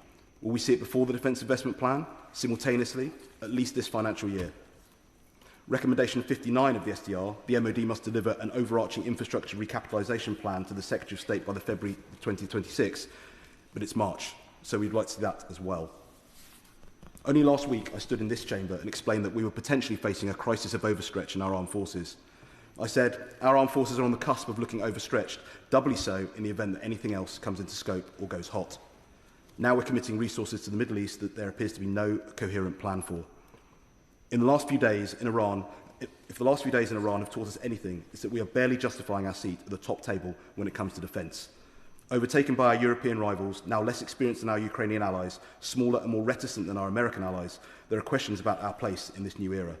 The Government runs the risk of somehow making us a militarily irrelevant nuclear power. Dr Alison Gardner. Thank you, Madam Deputy Speaker. Within the allocation of the defence spending and investment, and in light of the current geopolitical volatility, I am sure the Government will be looking to secure a strategic, robust and indeed sovereign defence supply chain. In North Staffordshire, our advanced ceramics industry is a key creator of the unique advanced ceramic materials that are required for our fighting capability, including armour materials, ultra-high-speed munitions and detection and security for our defence communications. And I have spoken previously with the Minister about the strategic importance of North Staffordshire in terms of creating that advanced manufacturing cluster. An example in my Stoke-on-Trent South constituency is Mantec, a technical ceramics company based who produce ceramic molten metal filters that improve impurities from molten turbine blades for civil aviation and defence. And that is investment in that is a cost saving, because it says that if you use these materials, you get a £1 million fuel saving per year, which is £40 million over the life cycle of a plane. So short-term investment now can lead to long-term savings. And of course, I must emphasise the strategic importance of securing sovereign capability in advanced defence materials, particularly ceramic matrix composites. And to quote the National Composite Centre, the future of British defence will depend on sovereign access to ceramic matrix composites. So to bolster national security, strengthen our industrial expertise and position the UK as a leader in advanced defence technologies, we must invest in sovereign CMC and fibre manufacturing capacity. And I met recently with the UK Atomic Energy Authority, and again with great frustration, they said that it is so important that we get this sovereign capability there for CMCs and fibre manufacturing, which are held in a few factories overseas, including Rolls-Royce, a factory in America, who produce the CMCs that we need for our defence and civil aviation. Fibre manufacturing is again a few factories globally that are in Japan and Germany, and it is crazy that we actually hold many of the IPs for there. We have the skilled workers, we have the technology, yet we are dependent on these overseas supply chains, which in a volatile world is increasingly putting our sovereign capability for defence manufacturing at risk. And as the Minister will know, that I've been working with Lucidian, who are based in my the Honourable Member's constituency of Stone, Great Worley and Penkridge, are working very hard with a wide partnership to get that CMC sovereign manufacturing facility within North Staffordshire, based hopefully with Amric and Keele University. And I once again ask that the Minister will meet with me to see how we can further move that forward and understand the vital strategic importance to North Staffordshire's advanced ceramics capabilities within the country and defence. Thank you. Lincoln Job. Thank you, Madam Deputy Speaker. I note that the House rose 3 hours early yesterday, and yet we get 3 minutes to talk on the defence estimates. And I radically do actually want to talk about the defence estimates, much as I'd love to do some soaring Churchillian rhetoric. Instead, I will limit myself to the Memorandum for MOD Supplementary Estimates reported to the House on the 10th of February. And I want to highlight two elements. Paragraph 1.11, the Department lists out the departmental expenditure limits for resource, for capital and for annually managed expenditure. And despite all the rhetoric about, leaving black holes in this, that and the other, actually in 2022 it was 39 billion, next year 42 billion, next year 45 billion. And then these supplementary estimates, Ardell resource spending goes up to a whopping £58 billion. And I thought, happy days, this must be this new Labour government that we've heard about, which has come along and put loads of new money in, and it's going to be spent. This will be the ammunition which we've been wanting. This will be the pay bump for the personnel, which is going to increase morale so effectively.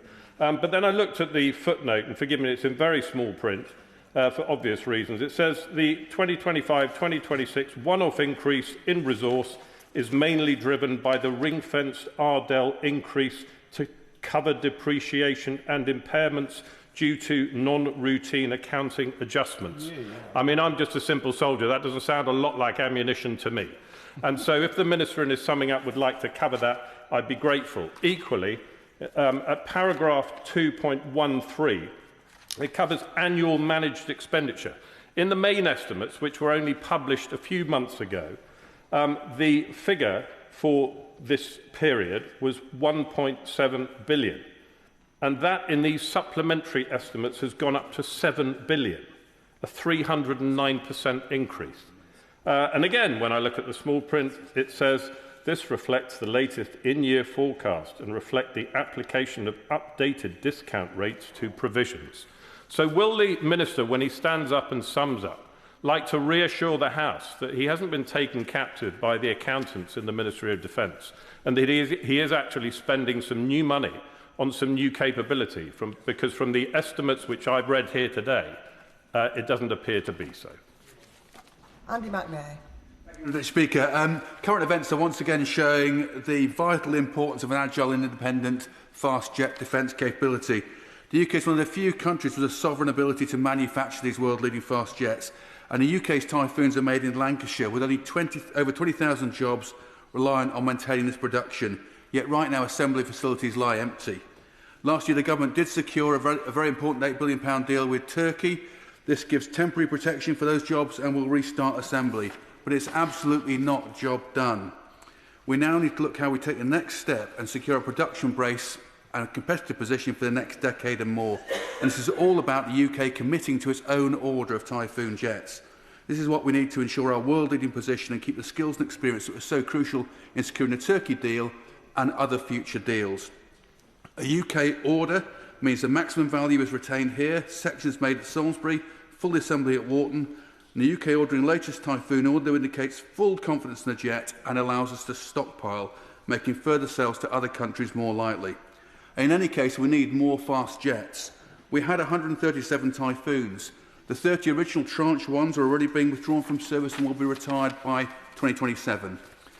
This will leave 107 Tranche 2 and 3 fighters, which are also ageing, due for retirement in 2040, and without a range of capabilities that can be delivered in the latest Tranche 5 version. We can all get excited about the long-term potential of the Global Air Combat Programme, but it will be the late 2030s before these jets might ever enter service. This leaves a capability gap. Part of this is being addressed by the purchase of the F-35s. These are exceptional aircraft, but they're a very, very different beast from the Typhoon. The F-35 is primarily a stealthy ground attack, precision strike aircraft able to penetrate heavily defended airspace. The Typhoon's an air dominance fighter.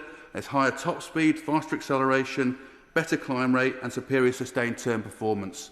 It's also the case that Typhoon is compatible with a full range of British-made missiles such as the Meteor or Spear 3, whereas the F-35 currently is not. I will. Would he agree that the very best advert for the Typhoon is its ability to engage in air-to-air combat, and the 2 confirmed kills by the Qatari Air Force this week of 2 Iranian Sukhoi Su-24s is a fantastic advert for just how lethal the Typhoon remains in this day and age, despite only being a Gen 4 fighter? Precisely, and of course the upgrade in the radar systems, you give it the very latest capability to suppress at a distance. So yes, it is a powerful beast, and it is something that works so well within a blended capability alongside F-35s and other craft. And of course other countries, other European countries have voted for their domestic production bases by ordering their own Typhoons. Spain, Italy, Germany have all done this. Only the UK is left out. And of course, there's a wider perspective. Lancashire is home to world-class defence industries, and every growth plan in Lancashire has it at its heart. The fact I can go into schools in places like Bacup and Whitworth and Darwin and talk about some of the best engineering and technical jobs in the world being just down the road is so vital for aspiration. The apprenticeships and career opportunities, not just at BAE, but at the many innovative companies' supply chain, show that the North West is the best place for anyone wanting to be at the cutting edge of the manufacturing industries of the future. It should not be a question of being happy with merely sustaining this jewel in the crown, but rather we should be seeking to strengthen and continually build skills, scale and competitive advantage. Turkey chose to order Typhoons from us because the experience and skills of workers at Salisbury and Wharton cannot be matched. We now have the opportunity to build on this and give the ultimate vote of confidence by ordering UK fighters that will maintain our balanced and multifunctional fast jet capability for this decade and beyond. Frankly, it feels like a no-brainer, and I hope the Defence Investment Plan will reflect this. Kirst. Thank you, Madam Deputy Speaker. I congratulate the Chair of the Defence Committee for securing this important debate, and I find it disappointing that there are parties that have been missing and not contributed to reform who have an ambiguous positioning on the threat from Russia, the SNP who don't support our nuclear deterrent, and the Greens who don't support our nuclear deterrent and have an ambiguous position on NATO. How did we end up in this really, frankly, terrifying situation? Well, 14 years of austerity didn't just wreck every other public service. It wrecked the fundamental public service that protects everything else that we do as a society, and has put us in a very, very risky situation where we do not have enough air and naval platforms to be in every place that we need to be, and we can see that with there not being a ship already in position in the Eastern Mediterranean. We don't have enough mass in our army, we don't have enough reserves, we don't have enough air and missile defence assets, and we know the impact of that. We can see what that does to civilian targets, both in Dubai and in the Ukraine. And we don't have deep enough magazines of missiles and munitions, and that's causing depth of magazines is causing problems for the United States, let alone for us. But I don't think anyone should be in doubt about the political commitment of this government to increasing defence spending, because we already took a very, very difficult decision to slash our overseas aid budget in order to increase spending on the MOD. That's a painful decision, but there will be other painful political decisions that we need to take in the future. I welcome the Prime Minister making all the right noises in Munich about moving forward that 3% target from the original deadline that he had set. My primary plea in the minute that I have left is please can we move forward with the Defence Investment Plan. We've got excellent proposals in the Strategic Defence Review about the kind of capabilities that we need, but every month that we drag on with this is a month where industry doesn't have the certainty about its order book and are perhaps laying off people with skills when they should be recruiting people. But more to the point, it's a month where 3 years down the line we might not have the kit in the hands of our troops that they need in the event of a hot war with a very potent opponent that we know can rearm to the levels that it had in February 2022 if it has a 3-year gap after this combat in Ukraine. So my message to the Minister is please can he take back into the Whitehall system the fact that there is support across the House on the government benches and the opposition benches that we wish to see the Defence Investment Plan sooner rather than later, and further delay is not acceptable to members on either side of this House. Lib Dem spokesperson James McCleary. Thank you, Madam Deputy Speaker. My thanks to the Backbench Business Committee for selecting this topic, and indeed the Honourable Member for Slough, Chair of the Defence Select Committee, for securing the debate. The UK spent £62.2 billion on defence this year. The government is planning to raise that to £73.5 billion by 2028-29. It is a significant sum, but let's be honest about what this actually shows, because some of the detail deserves a great deal more explanation than the government has so far provided. Take the day-to-day spending figures. Investment spending has increased by £10.8 billion, a rise of nearly 23%, which sounds like a lot. But the single largest driver of that increase is a £9 billion jump in depreciation and impairment costs, described only as a non-routine accounting adjustment. That £9 billion is the largest single movement in the MOD budget, and the government has not provided any detail whatsoever on what that really is. Madam Deputy Speaker, I'm afraid that just isn't good enough. When the Minister responds, I hope that he will shed some light on what that adjustment actually represents, because the public and this House deserve to know. On capital spending, the increase is more modest, 0.3%, just £63.7 million. Yet within that, there is a reduction in funding for single-use military equipment. At a time when Ukraine has taught us the vital importance of munition stockpiles and consumable kit, cutting that line seems to be a very curious choice indeed. I would again welcome clarification from the Minister on that point. Madam Deputy Speaker, we also keep hearing, and we have done a number of times today, about the Defence Investment Plan. The document was meant to be published last autumn. Autumn came and autumn went. And now we're in March 2026 and it's still nowhere to be seen. The government has made this plan the centrepiece of its defence modernisation narrative. Yet every time we ask hard questions about procurement, about capability gaps, about industrial strategy, we're told, wait for the dip. But the dip never arrives. I sometimes wonder if the dip was part of some sort of mass hallucination we all had last year. Of course. Thank you. I'm getting frustrated about the dip, the investment plan, and I'm just saying, could the Minister, in his summing up, please confirm whether it's stuck in Treasury and the two departments are in argument about agreeing what they can and what they can't have? What is the actual hold-up between the MOD and the Treasury? I thank my honourable friend for his intervention, and I think it's important that question is answered because it's starting to look less like a plan and more like a convenient excuse for delay. The Liberal Democrats call on the government today to commit to a firm publication date, not a vague promise, but an actual date. Parliament and industry cannot plan without it. Madam Deputy Speaker, my party has put forward concrete proposals to accelerate defence investment, in particular defence bonds. We have called on the government to issue publicly available defence bonds, raising up to £20 billion for capital investment over 2 years, giving members of the public a direct opportunity to invest in Britain's security. Fixed term, legally ring-fenced to capital defence spending and capped at £20 billion. It is a tried and tested mechanism for mobilising public capital behind a national purpose. We keep hearing how urgent it is to invest, but there is no action. Defence bonds, of course. He's very generous. He always goes away on this point. Now, last time I asked me, I hope he's done the homework, he would have to repay those bonds to the bond holders 2 years later. Where would that £20 billion come from?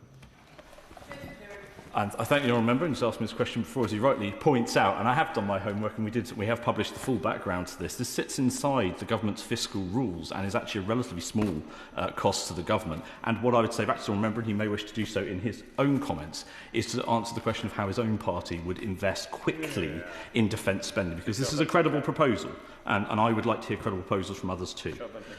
So we say to the Minister, we would like you to announce defence bonds and not delay any further. With conflict in the Middle East, it is easy to lose focus on the war much closer to home, Ukraine. The UK has so far committed £10.8 billion in military support between February 2022 and March 2026, drawn from the Treasury Reserve. The £3 billion annual pledge and the G7 loan facility are welcome commitments, but we can and should go further. The UK holds an estimated £25 billion in Russian frozen assets, and my party has tabled the Russian frozen assets bill to direct those funds to Ukraine's military, reconstruction and humanitarian defence, and we are calling for that today.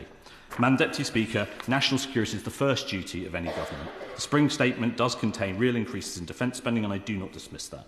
But they also contain a £9 billion accounting adjustment with no explanation, a defence investment plan that remains unpublished, and a 3% target still under vague consideration.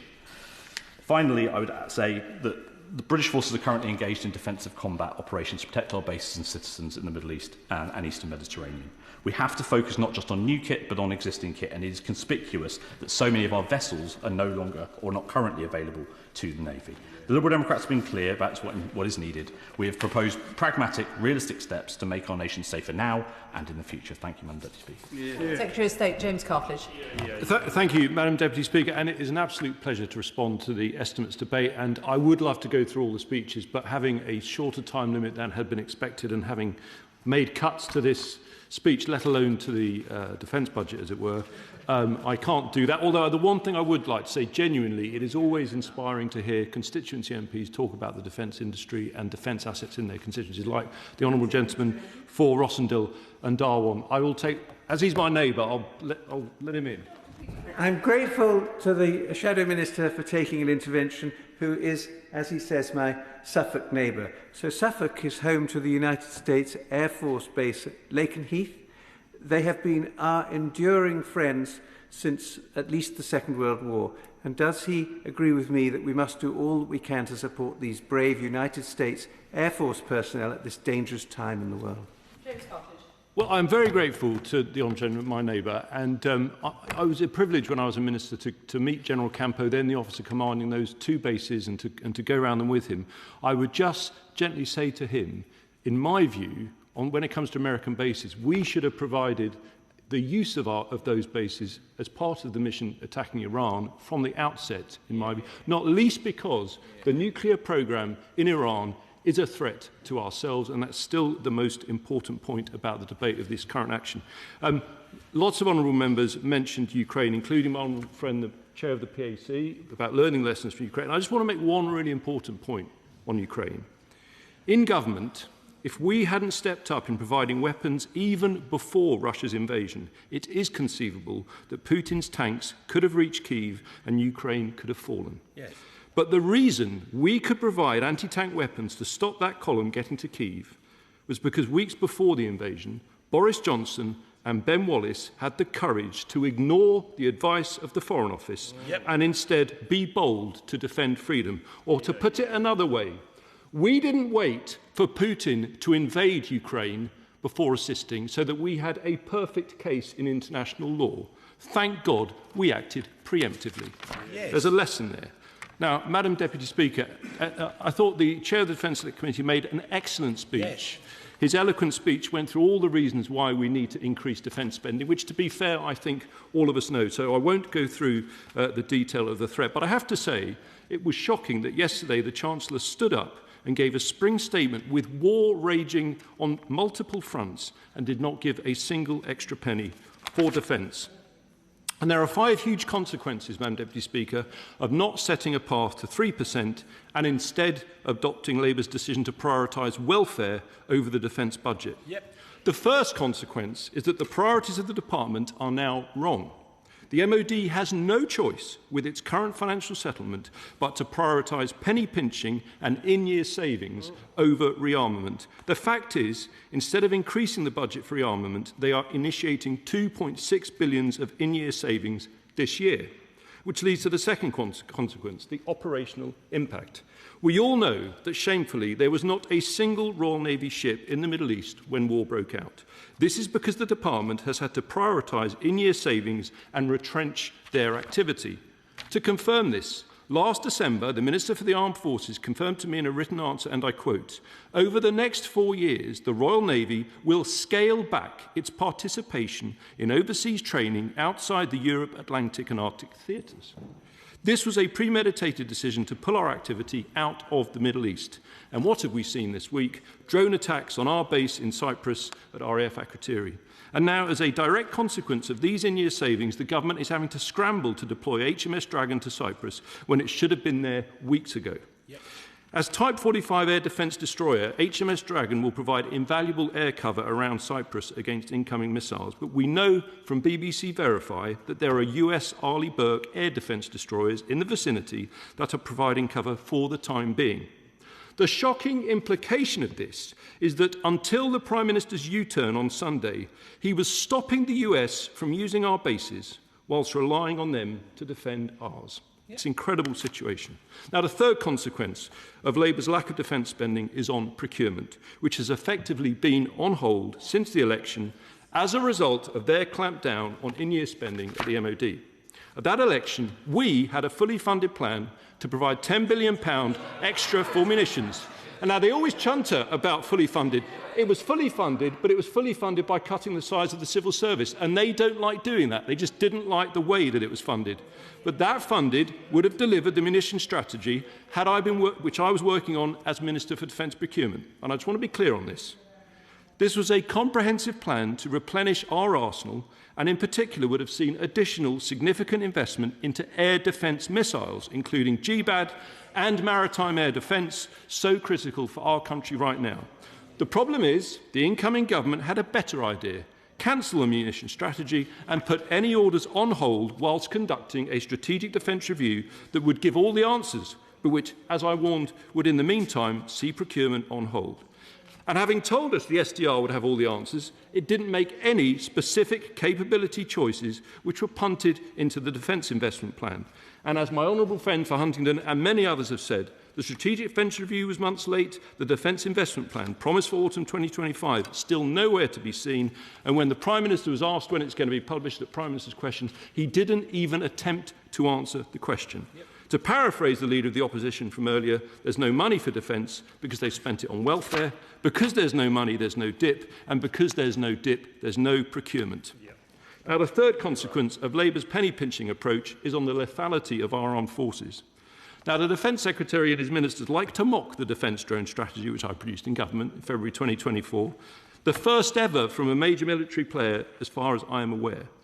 But I gently remind ministers that last April they confirmed in a written answer that it is government policy to implement the defence drone strategy. The aim of the strategy is to procure drones, and I quote, at scale for both the Ukrainian and UK armed forces. The problem is, since the election, Labour have rightly continued providing drones for Ukraine, and we support that. But they've not implemented the other side of the bargain, building a comprehensive UK military drone industrial base and procuring at scale for our military. Because the Treasury have agreed funding for Ukraine, but not for our armed forces, the MOD has literally been buying brilliant drones and counter-drone technology made by British SMEs, sending it to Ukraine, whilst buying almost none of it in parallel for our own troops. That's why we announced last December the Conservative policy of a sovereign defence fund. The Sovereign Defence Fund would deliver drones at scale for the armed forces and, crucially, take stakes in British SMEs to establish a strong UK defence industrial base instead of losing the IP abroad. This would be, and the Honourable Liberal Democrats asked where we would find the money. This is one way we would find it. £17 billion of public money transferred into defence, £6 billion for drones coming from other R&D, and £11 billion from the National Wealth Fund to create a new National Defence and Resilience Bank, a UK bank to support the supply chain. And yes, lever in private finance, to be fair, as the Honourable Gentleman for Widnes and Halewood argued, and the Honourable Lady for Aldershot, and I do agree with them, we do need to increase, if you like, traditional defence spending, but we massively need to lever in private money as well and fire up the private sector in terms of defence. But most importantly, this policy would put the world-leading technology we have given to Ukraine into the hands of our own armed forces, immediately boosting their lethality. Now, the fifth big consequence of Labour's prioritisation of penny pinching is on the defence industry, risking jobs in every constituency. In January of this year, it was reported that it's now the worst sentiment among UK defence SMEs for 20 years. For an industry already hit by a £600 million increase in employers' national insurance, this is not good enough. Of course, our constituents don't just want more money spent on defence, they want it spent well. That's why in February 2024, I introduced the integrated procurement model before Parliament in February. Its main focus was to learn the lessons of our extraordinary effort to deliver capability to Ukraine at pace, and in particular, a key element was the use of minimum deployable capability. It went live in April 2024, so it's fair to say we didn't get a huge amount of time to put it into practice, but we did in one important case study. A number of commentators have made the important point that in the latest exchanges in Iran, our RAF is having to use expensive missiles to take down cheap drones. I think the observation was made by the Honourable Gentleman for Plymouth Moor View. In April 2024, another of our Type 45 destroyers, HMS Diamond, was deployed in the Red Sea, and the Houthis, like Hezbollah, were receiving ballistic missiles from Iran. These were used against HMS Diamond, and whilst her brave and brilliant crew defeated the threat at the time, I decided we had to have a way of defeating those drones and procured the Dragonfire anti-drone laser, but not just that, used a new procurement system to ensure it could be in service in 2027 rather than 2032. That means with our ships from next year. So, given that you're making those usual and familiar signals, Madam Deputy Speaker, just to say finally that I visited Leonardo, the factory in Edinburgh where they make Dragonfire, and was very chuffed when they said that the minimum deployable capability approach had removed hurdles and red tape so that this cutting-edge capability is going to be in service much faster. It is genuinely making a difference. But to conclude, all of this points to the crucial need for the government to follow the lead of our party and accelerate their plans, going to 3% this Parliament, not in the next. Minister, Luke Pollard. Thank you, Madam Deputy Speaker. And before thanking my more friend, can I first place on record my thanks to the brave men and women of the UK Armed Forces who are at this very moment defending not only UK interests in the Middle East and the Mediterranean, but those of our allies as well. And I know that the whole House will send our support for them in the job that they are doing. Can I thank one more friend from Slough, the Defence Select Committee Chair, for introducing this debate and also for securing it. It is an opportunity to talk about how we can improve our procurement, how we can value our people more, and how we can make sure that we're bringing to our armed forces the capabilities that they need in this more difficult time. We know that the world is increasingly volatile and dangerous. Having just returned from Ukraine this morning, Madam Deputy Speaker, I know that when the eyes of the world are rightly on the Middle East, it is important that we can clearly and unitedly, as this House, send a message that we still stand with Ukraine and will do so for as long as it takes. That was the message that I gave to the Ukrainian ministers that I met yesterday, and it's one that I know will be echoed at every party present in this debate today. The Prime Minister has said recently that hard power is the currency of this age, and he is right. And what we have seen since the last general election is a government making the necessary decisions to transform our hard power and increase our war-fighting readiness. The spending commitments that we have made, 2.5% of GDP from April 27, 3% in the next Parliament and 5% on national security by 2035, represent the largest rise in defence investment since the end of the Cold War.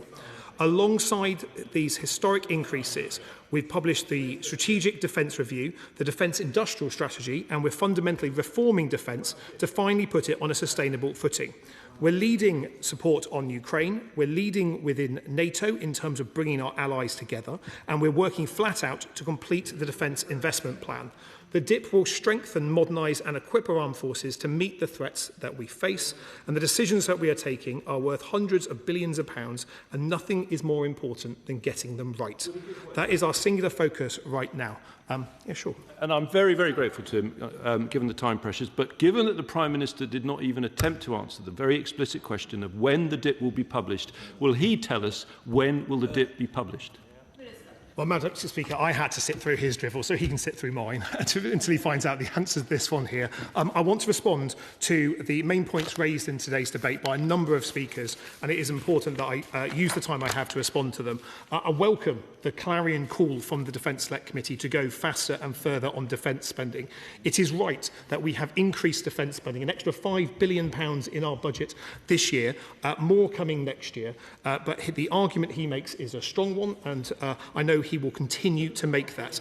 The third largest percentage spender in 2021, as I believe he said, within NATO. We remain the third largest spender in cash terms within NATO, but I recognise the argument that he is saying, and let me say to him clearly that the Ajax remains one of my priorities as a minister, to make sure that we can fully field equipment that is safe for our people to do so and make decisions based on the safety. I want our industry and our forces to innovate, to be bold, but they must not compromise on the safety of our people. I cannot be clearer about that.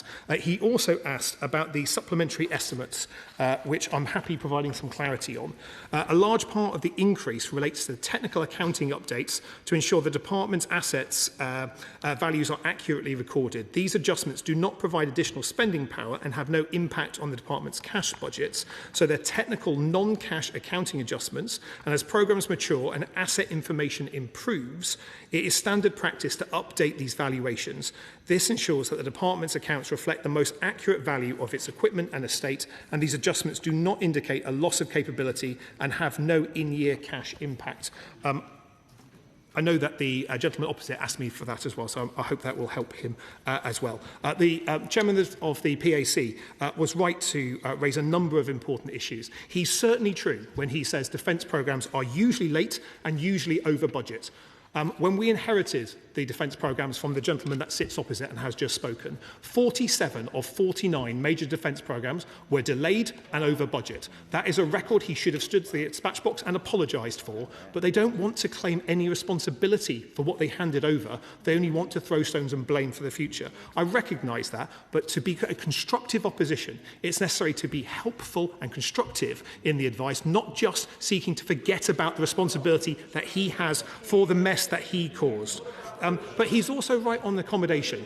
It was unacceptable. It was unacceptable that our service personnel and their families were living in accommodation with black mould, leaky roofs and broken boilers. It is for that reason that this government has announced £9 billion to refit, refurbish or rebuild 9 in 10 defence homes over the next decade. That will directly support our defence personnel and their families, and it is as well as the largest pay rise in 20 years. I believe the member for Spelthorne described that as a cash bone. The largest pay rise in 20 years for our people, accompanied by a second above inflation pay rise that has seen morale not fall under this government, unlike under his government when his party was in power, where it fell every single service under every single year. He's right to make the case for reforming the Ministry of Defence. That is exactly what we're doing with the process of defence reform as well. My friend from Portsmouth North, who is proud to represent the home of the Royal Navy, and as Devonport's MP, who's proud to represent the heart of the Royal Navy, we have much in common here. But she's right to ask about HMS Dragon, and I'm pleased to give her an update about the ship and the ship's company. The Royal Navy is working at pace to prepare HMS Dragon for deployment to the Eastern Med. HMS Dragon has begun resupplying her air defence missiles at the ammunition facility at the naval base in Portsmouth. She'll then return for a logistics resupply before sailing. For security reasons, she will know, as a Portsmouth MP, that we don't comment on precise departure dates of our Royal Navy assets. But I will continue this point if I can. But she will also know that we have 2 Royal Navy Wildcat helicopters armed with Martlet drone-busting missiles are already deploying to the region, and they'll reinforce the additional RAF Typhoons, F-35B jets, ground-based counter-drone teams, radar systems and Voyager refuelling aircraft, which we've already deployed to the region. Our jets are now flying continuous sorties to take out Iranian drones and missiles threatening UK people, interests, bases and our allies. And so hopefully that will help her there quickly. Obviously, the whole House appreciates the deployment of HMS Dragon, but it's had to be withdrawn for its NATO Maritime Group 1 commitment in order to fulfil the trip to Cyprus. Do we have another Type 45 that can replace it, given that HMS Duncan couldn't be sent because it's already committed to preparing for Operation Firecrest? Thank you. I won't be announcing deployments at the dispatch box, but I recognise the point that he makes. It's one of the reasons why we're seeking to invest more in our Royal Navy to provide not only crewed but uncrewed capabilities. Indeed, the member for Tunbridge Wells spoke about his desire for a larger Royal Navy. In 2017, when I had brown hair and sat broadly where the Right Honourable Gentleman is there, I made the case in my maiden speech for more surface combatants for the Royal Navy. That is what our hybrid Navy will deliver, not just crewed platforms that are being built in Scotland at this very moment. And last week, having seen the steel cut on HMS Bulldog and the rollout of HMS Active, 2 of our new Type 31 frigates, they'll be sailing alongside uncrewed and autonomous systems as part of that hybrid navy concept, something that the Prime Minister announced in his speech at the Munich Security Conference that we're keen to extend to many of our European partners as well, increasing the mass and the lethality of our Royal Navy and also, importantly, increasing the survivability of those platforms for our crewed platforms as well. I'll quickly rattle through some of the questions that have been asked, Madam Deputy Speaker, very quickly. Are we looking at novel financing methods? Yes, we are in relation to this. My friend from Staffordshire spoke about advanced ceramics. She is right to do so. I was happy meeting her before. I'm happy continuing that discussion. I know the progress that she is making. I have to say, for the member for Spelthorne, he will know that we've increased he's over there now. We've increased pay for our armed forces, and we are also increasing the supply of ammunition and missiles as part of the munitions and energetics factories announcements that we have already made. I hope to make further updates about the rapid procurement process that's underway in relation to that in due course. My friend from Rosendale and Darwin spoke very passionately about the importance of Typhoon for his area. I was very pleased that the government was able to secure the Typhoon deal with Turkey, and I can assure him that as a government we are continuing to have conversations with a number of our allies as well, further promoting the Typhoon as an essential platform for air defence. And he's right to praise the work that they are doing, and I really liked his phrase, the best jobs are just down the road, something that is echoed from colleagues right across the House. Indeed, my colleague from North Devon, who gave a good shout-out as a fellow South West MP, I enjoyed that to the regional jobs. It's right we increase defence spending so it can be felt in every single nation and region of our country. That is exactly what we are doing. My friend from Barrow made a very passionate case for submarines. They build them there, we refit them in Devonport. That team is working together, and Team Plymouth, Team Barrow, and the work that takes place in Derby is an important part of bringing together our nuclear enterprise.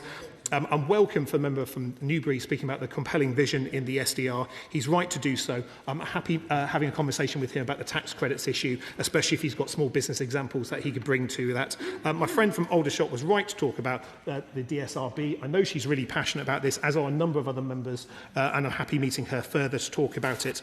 And finally, Madam Deputy Speaker, perhaps most important part of this is our people, and I was pleased that the member for Mid Dorset and North Poole was able to raise a recruitment in her intervention earlier. Let me say very clearly to the House, since September 2024, we've seen an 8% decrease in outflow from our armed forces and a 13% increase in inflow to our armed forces.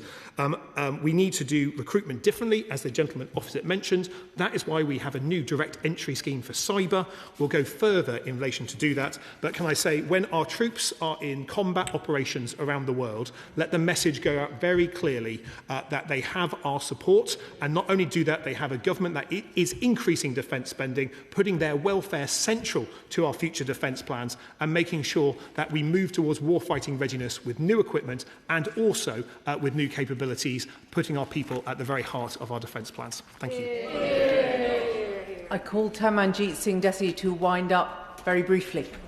Thank you very much, Madam Deputy Speaker. Along with extending my gratitude to the Backbench Business Committee, I also want to thank honourable members from across the chamber for the range and quality of the speeches that they've made. And they have actually underlined why these estimate day debates are so important, not just to scrutinise numbers, but also to explain the kind of defence posture that our armed forces should be adopting. Now, given the increased security threats, I hope that the Minister has taken back why the House feels the urgency with which we must act. I also thank the Minister for addressing some of my concerns, but certain things which I think the House still needs an answer on, predominantly the Defence Investment Plan.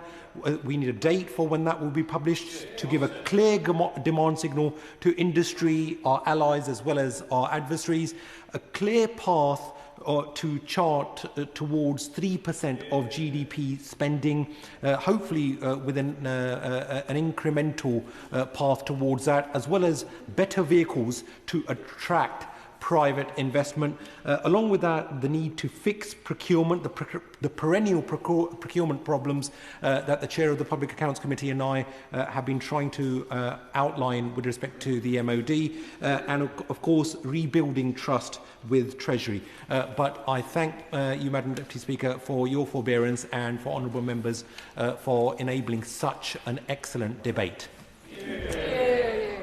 Order, order. The question necessary to dispose of the motion stands over until 7 p.m. under Standing Order number 54.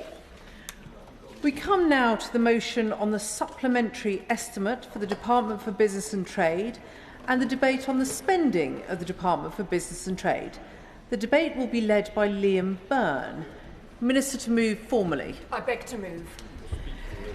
The question is, as on the order paper, Liam Byrne. Thank you very much, Madam Deputy Speaker. At the end of a long day, let me express my gratitude to the Backbench Business Committee for providing us with this time to debate the supplementary estimates and the priorities of the Department for Business and Trade. And I rise to open this debate and simply make three broad points. It's an important debate because of all of the supplementary estimates that have been laid before the House this afternoon, the Department for Business and Trade has had by far and away the most significant increase. So £360 million has been increased in day-to-day spending. That is almost an 18% rise. We've had investment spending rise by £626 million. That is a 41% rise. These are significant sums, and so the questions that I want to pose to the ministers this afternoon, Madam Deputy Speaker, are these increases justified?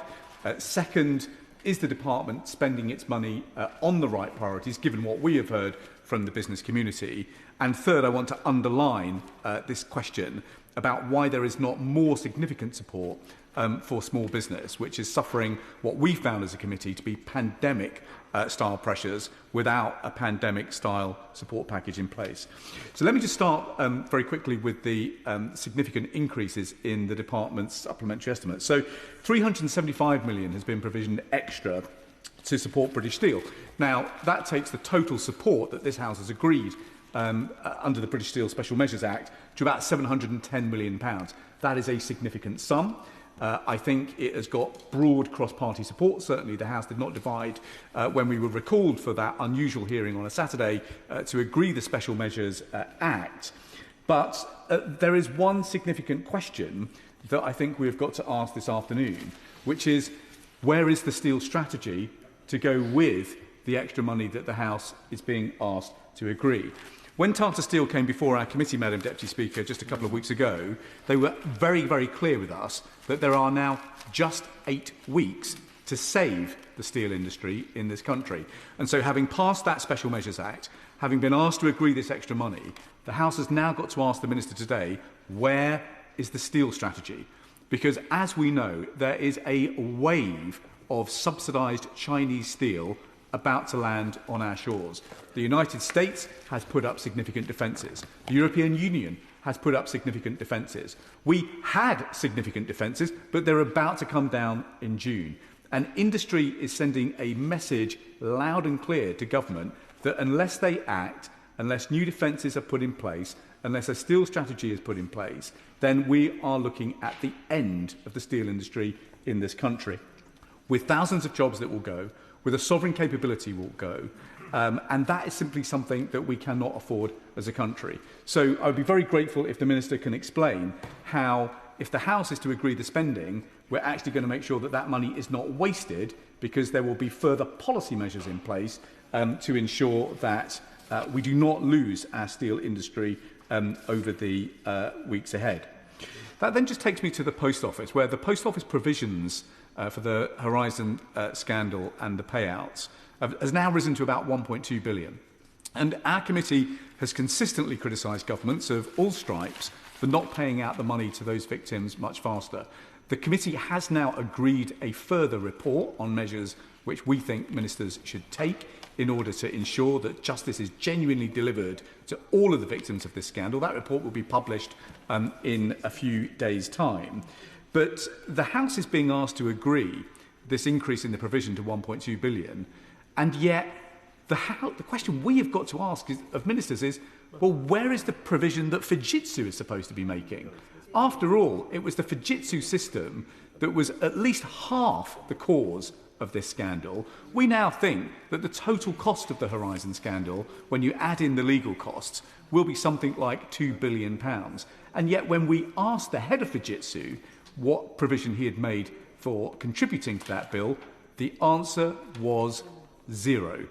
And when we followed up with their auditors, they confirmed to us that actually the directors had acted within the law because government had not yet made any demands on Fujitsu for the money that should come back from that company in order to help fund it. And just to add insult to injury, this is a company that has taken the grand total of £362 million in new contracts over the last year alone. They promised us a moratorium on bidding for new contracts. Turns out that moratorium was not real. It was merely a press stunt. So why we are not asking for more money to come back from Fujitsu so that we're not having to be asked to put up these provisions to 1.2 billion is a question I'll be grateful for ministers to answer. But I give way to my friend.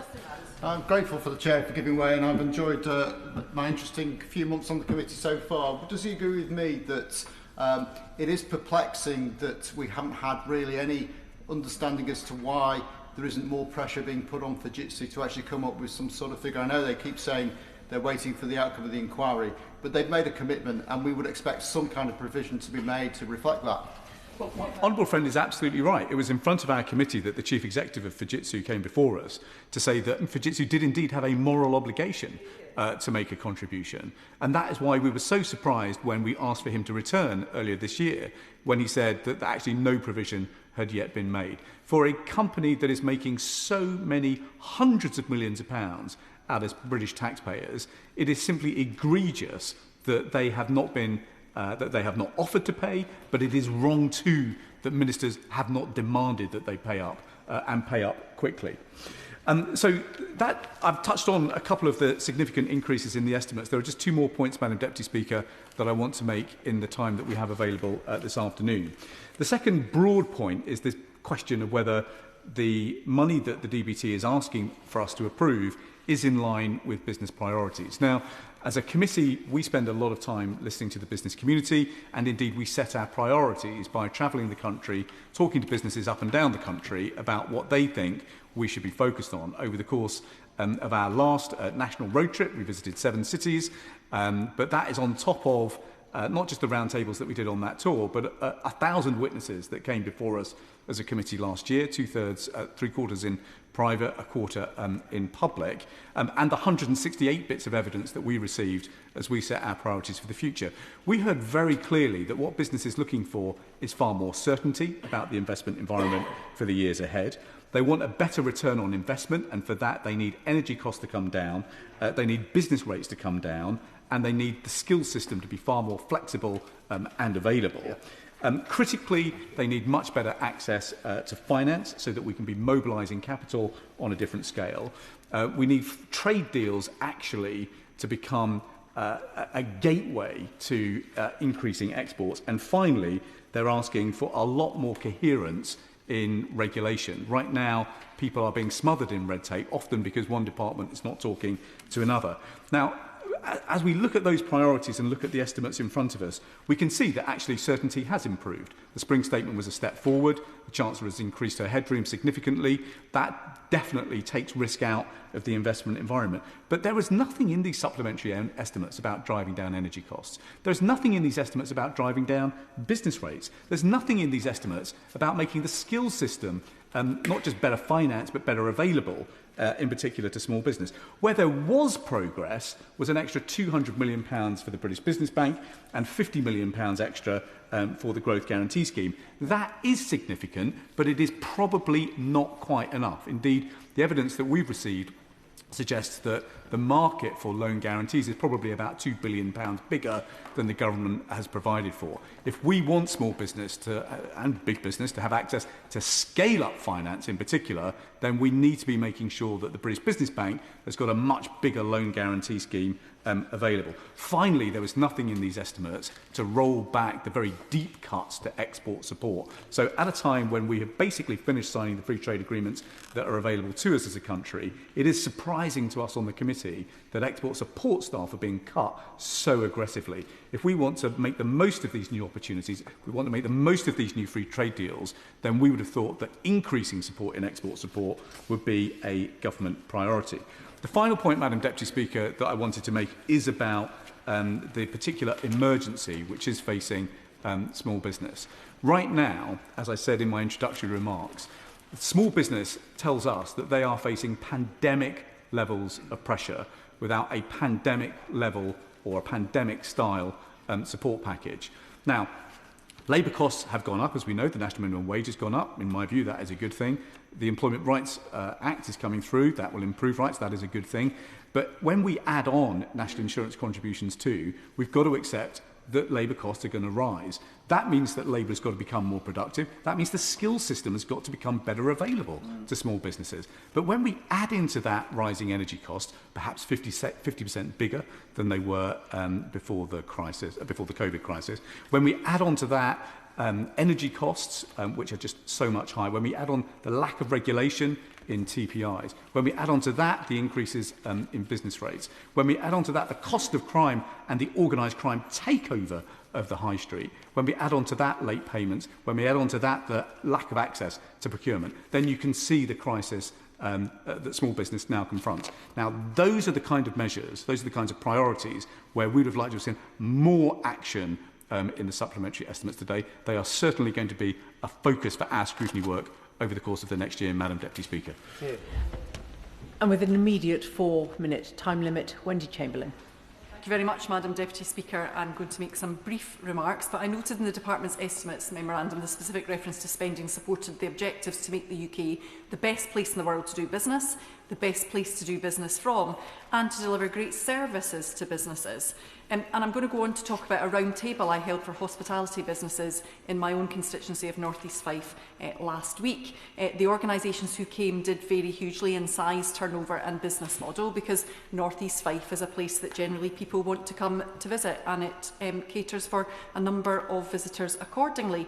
But I do have to say, Madam Deputy Speaker, none of them thought that the Department for Business was making this the best place in the world to be operating.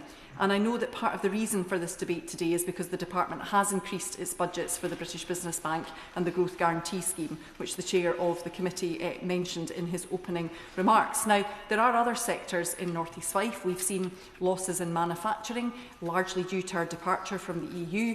We have the University of St Andrews doing groundbreaking work and research, but we're a largely rural economy with farmers across the constituency. But if I move on to hospitality and talk a bit about that business round table, one of the issues that was raised was the difficulty in getting access to finance. And given that it's already been raised by the Chair of the Business Committee, I hope the Minister will be able to address that point particularly. Because, as already touched upon, the feeling is that hospitality is being hammered from every direction at the moment. And the question they were asking is how much more can businesses take? Now, across the board, businesses understood the reasons behind the changes to national insurance contributions, and they were supportive of the national living wage. Now, part of that is because most leaders in hospitality have themselves worked their way up within hospitality, and they know that the hard work of the service industry deserves proper pay. But as business owners, they were also acutely aware that their wage bills are going up unsustainably, and a significant amount of their costs are related to staffing. 30 to 40% or even higher was quoted by some of them. And the lower threshold for contributions, by dropping to £5,000, means employees pay national insurance on more of their employees' earnings, and it means many part-time roles have been impacted, and means that part-time recruitment is no longer happening. They are recruiting more full-time roles, which stops young people, for example, finding that first rung on the hospitality ladder. Now, business rates are also going up, and I appreciate for myself as a Scottish MP, that's a problem that lies squarely at the feet of the SNP government in Scotland, who could but are refusing to pause this year's re-evaluations. And I'm grateful to my colleagues in the Scottish Parliament who have secured hospitality reliefs in our own budget negotiations with them. Food inflation, especially with the impact of tariffs, is a very real concern. And the only real lever to control soaring costs is to cut back on training, hours and staff. Just the things that the Chair of the Business Committee say are so critical to deliver some of the change that the Government wants to see. But the biggest ask that came in relation to hospitality was to cut VAT from 20 to 15%. A move my party has been calling on for some time. I know that isn't in the gift of the Minister, but I urge him to make representations to the Treasury if we want this to be the best place in the world to do business. And it's also a measure that would support hospitality across the UK, and I say that as a Scottish MP. Hospitality is important for so many reasons. Last September, there were 2.6 million jobs in the hospitality industry, and it's estimated to be worth 70 billion to our economy.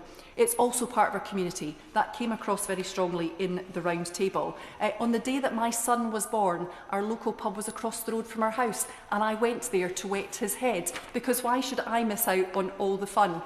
Since then, it's the place he's worked in, it's the place that he had his 18th birthday. We need to support those hospitality industries going forward. Gareth Snell.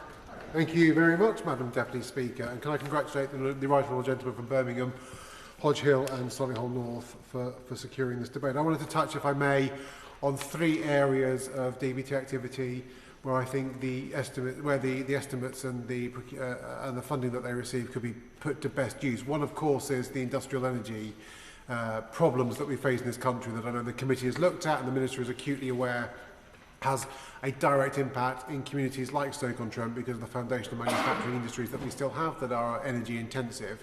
I very much welcome serving on the Delegated Legislation Committee that passed the SI that extends the reduction in electricity costs by up to 90% for the supercharger, but and I know that some of the estimates that if approved today will go towards funding that. What I would press the Minister on, as always, is whether, as well as increasing the amount that the discount can be applied to, could he consider extending the scope of that discount to sectors that are currently outside of it, namely, of course, the UK ceramic sector, which is not currently covered by the supercharger scheme, but which a small help would go a long way in securing the jobs in communities that most need it.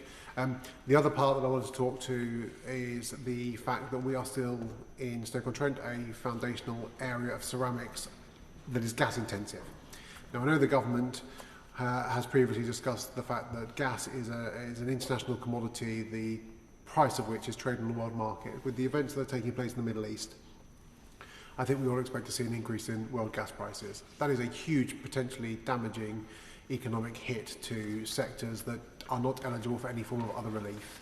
And if any part of what is being approved today in the department can be used to look at what a cushion might be for those sectors that are unable to bring down those costs any other way, I know it would be relief in parts of my community and my constituency this evening. The second thing I want to talk about, Madam Deputy Speaker, is well, some of this, the money that's being granted to the department should be used to promote better buying British, building British procurement. And again, it's something I know that the Right Honourable Gentleman has championed in his role, both in this place and when he was running to be the West Midlands Mayor. And there was a wonderful strategy that he pulled together, which I think we could learn from. And small businesses, medium-sized businesses tell me in Stoke-on-Trent that they would love to do more business with the government, they would love to do more business with the public sector, they would love to do more business with commissioning bodies that have public money. But the challenge that they have is quite often those contracts are big and wieldy and they're unable to access them because they cannot meet all of the contract, but they can meet part of that contract. So anything that we can do to break down those potential opportunities for procurement in this country to be focused on companies that make, build and employ people in this country would be an economic benefit that would support communities like mine up and down the country without actually costing the taxpayer any more money. It's just a better use of the money that we're spending. And the final thing I want to touch on, Madam Deputy Speaker, is around how we do trade protection in this country. Now, I'm not a protectionist. I do not believe that we should be putting arbitrary tariffs on things to prevent imports, but I do worry about the ever-creeping non-market economy countries like China and increasingly, sadly, Turkey, who are using manufacturing in their own bases to import into this country to undermine domestic production with an intention that once our own country's ability to produce has gone down, they raise their prices, whether that be tyres, whether that be China, whether that be tyres or ceramics that affect Stoke-on-Trent, or whether that be other products that we become dependent on in this country. If we are not putting in the correct trade remedies to secure domestic production, or at least make domestic production as competitive as imports, we run the risk later of becoming dependent upon countries for whom we cannot rely on for the things we want to make and build in this country, and that would be very damaging to our own national sovereign capabilities. John Cooper. Thank you, Madam Deputy Speaker, and it's a pleasure to take part in this debate, and I congratulate the Right Honourable Gentleman who chairs the Business and Trade Select Committee on which I serve. He is that rarest of things as a chair of such a committee, in that he's capable of independent thought. We know that growth is predicted to be sclerotic, and that's before global conflicts whip up the waters around us such that Labour's Britain is but a cork in storm-tossed seas. And if growth truly were the mission, then the shock troops ought to be the Department for Business and Trade. Yet the department is planning to cut 1,500 jobs, which have been branded irrational and arbitrary, and that's by the civil services biggest union, the Public and Commercial Services Union. And that's despite the 17.8% increase in day-to-day funding, plus extra capital compared to the main estimates that we've heard about today. The Minister, the Right Honourable Member for Rhondda and Ogmore, has said we're going to have to achieve more with fewer people. Fine words and congratulations to the SPADs who crafted them, but the reality on the ground is inevitably that we're going to get less done by fewer people. What a disaster, just as free trade agreements, the fruits of Brexit, from seeds planted by previous Conservative governments, come piling in. We should be maximising these deals, given the global economic power is shifting towards a Pacific Rim with a burgeoning middle class. And so our far too few DBT experts will have their ranks thinned, making it tougher for British firms to tap into lucrative markets abroad. And what does it say about the ambition of this government? They would rather rush back to the skirts of nanny Europe, familiar old Europe with its feeble growth, when we could be a trading nation that Adam Smith envisaged 250 years ago with his book, The Wealth of Nations. We should be maximising CPTPP, the Comprehensive and Progressive Agreement for Trans-Pacific Partnership, giving us access to a market of 12 countries worth some 12 trillion and with 500 million potential customers. Even the EU, who never saw a trade deal they liked, are interested in joining. The great prize in the much vaunted but barely discernible reset with the EU is, we are told, a sanitary and phytosanitary deal supposed to smooth the way for agricultural goods, seafood and livestock into and out of Europe. It should not have taken the renegotiation of the entire deal to get French, especially, customs to stop being le squad awkward. Worse, so-called dynamic alignment on SPS is a cage without a key, meaning Britain will once again revert to being rule takers and not rule makers. And turning to steel, Madam Deputy Speaker, I recall being in this place on that extraordinary Saturday listening to the self-congratulatory backslapping of Labour MPs hailing the saving of the industry in what was nationalisation in all but name. It seems to me that taxpayers are keeping blast furnaces alight with bundles of £20 notes for the supplementary estimates earmarked £300 million for steel plants with no sign of the comprehensive steel strategy. Perhaps nothing sums up more the meltdown of the sector under DBT's yoke than the reported news that the DL plate mill in Scotland lacked the cash to buy slab steel from British Steel, risking the raw material Navantia needs for the fleet solid support ships at their Harland and Wolff yard in Belfast. Not so much for the want of a horseshoe nail the kingdom was lost, but for the lack of a cohesive DBT strategy, the steel industry and billions of cash may be lost. Looking at the wider economy, pivotal to each and every one of our constituents, the Department of Trade looks like the linchpin which holds the wheels to the axle. The question is whether the pin is too small and too brittle. Thank you very much, Madam Deputy Speaker, and I want to extend my congratulations to my honourable friend, the Chair of the Select Committee, for securing this important debate today. And I wish to align myself with the remarks that he made about the need for a steel strategy to be published soon, for clarity on how we'll continue to support the steel industry of this country, given the really difficult news that's coming out of the European Union, the difficult circumstances that the industry face at the moment. As a proud Metals MP from the Black Country, it could not be more important than we have a thriving British steel industry. I know the steel strategy will take this forward, and I look forward to hearing about when it will be published. As a manufacturing MP from the heart of the Industrial Revolution, indeed where the Industrial Revolution started, I stand here today as a manufacturing champion to champion our industrial strategy and particularly the work that the department has done, as evidenced in these estimates, to support our automotive industry, the £2.5 billion that is going in to support Drive 35 and the Transition Fund, the consumer subsidies for electric vehicles, the investment in our charging infrastructure, and most importantly to me, as a West Midlands MP from the heart of the automotive industry, the trade deal with the United States that keeps our exports flowing across and keeps 200,000 jobs in the West Midlands thriving and live. But more broadly, we need to continue to pay attention to the automotive industry, and the department needs to take a lead on making sure that the volume crisis that we're now experiencing, after all, we're down nearly 1 million in vehicle production since 2016 to just under 800,000 cars and vehicles produced last year, that doesn't become an existential crisis for our automotive industry. Just in these last couple of weeks, Adient in my constituency have announced that they will lay off 100 workers. We are getting to the point where the supply chain is not going to continue to exist in the UK for the parts of the automotive industry that we need. And so I would urge my friends in the Department for Business and Trade, in their conversations with colleagues in the Treasury and in the Department for Transport, to consider what more we can do to ensure the future of the automotive industry. I would urge us at this point to bring forward the review of the ZEV mandate that is scheduled for 2027 and to think about whether that could happen in 2026, to look at what has happened in the European Union and the flexibilities that they have taken for themselves to ensure that their automotive industry can thrive in the face of absolute global headwinds, whether we ought not to be doing similar.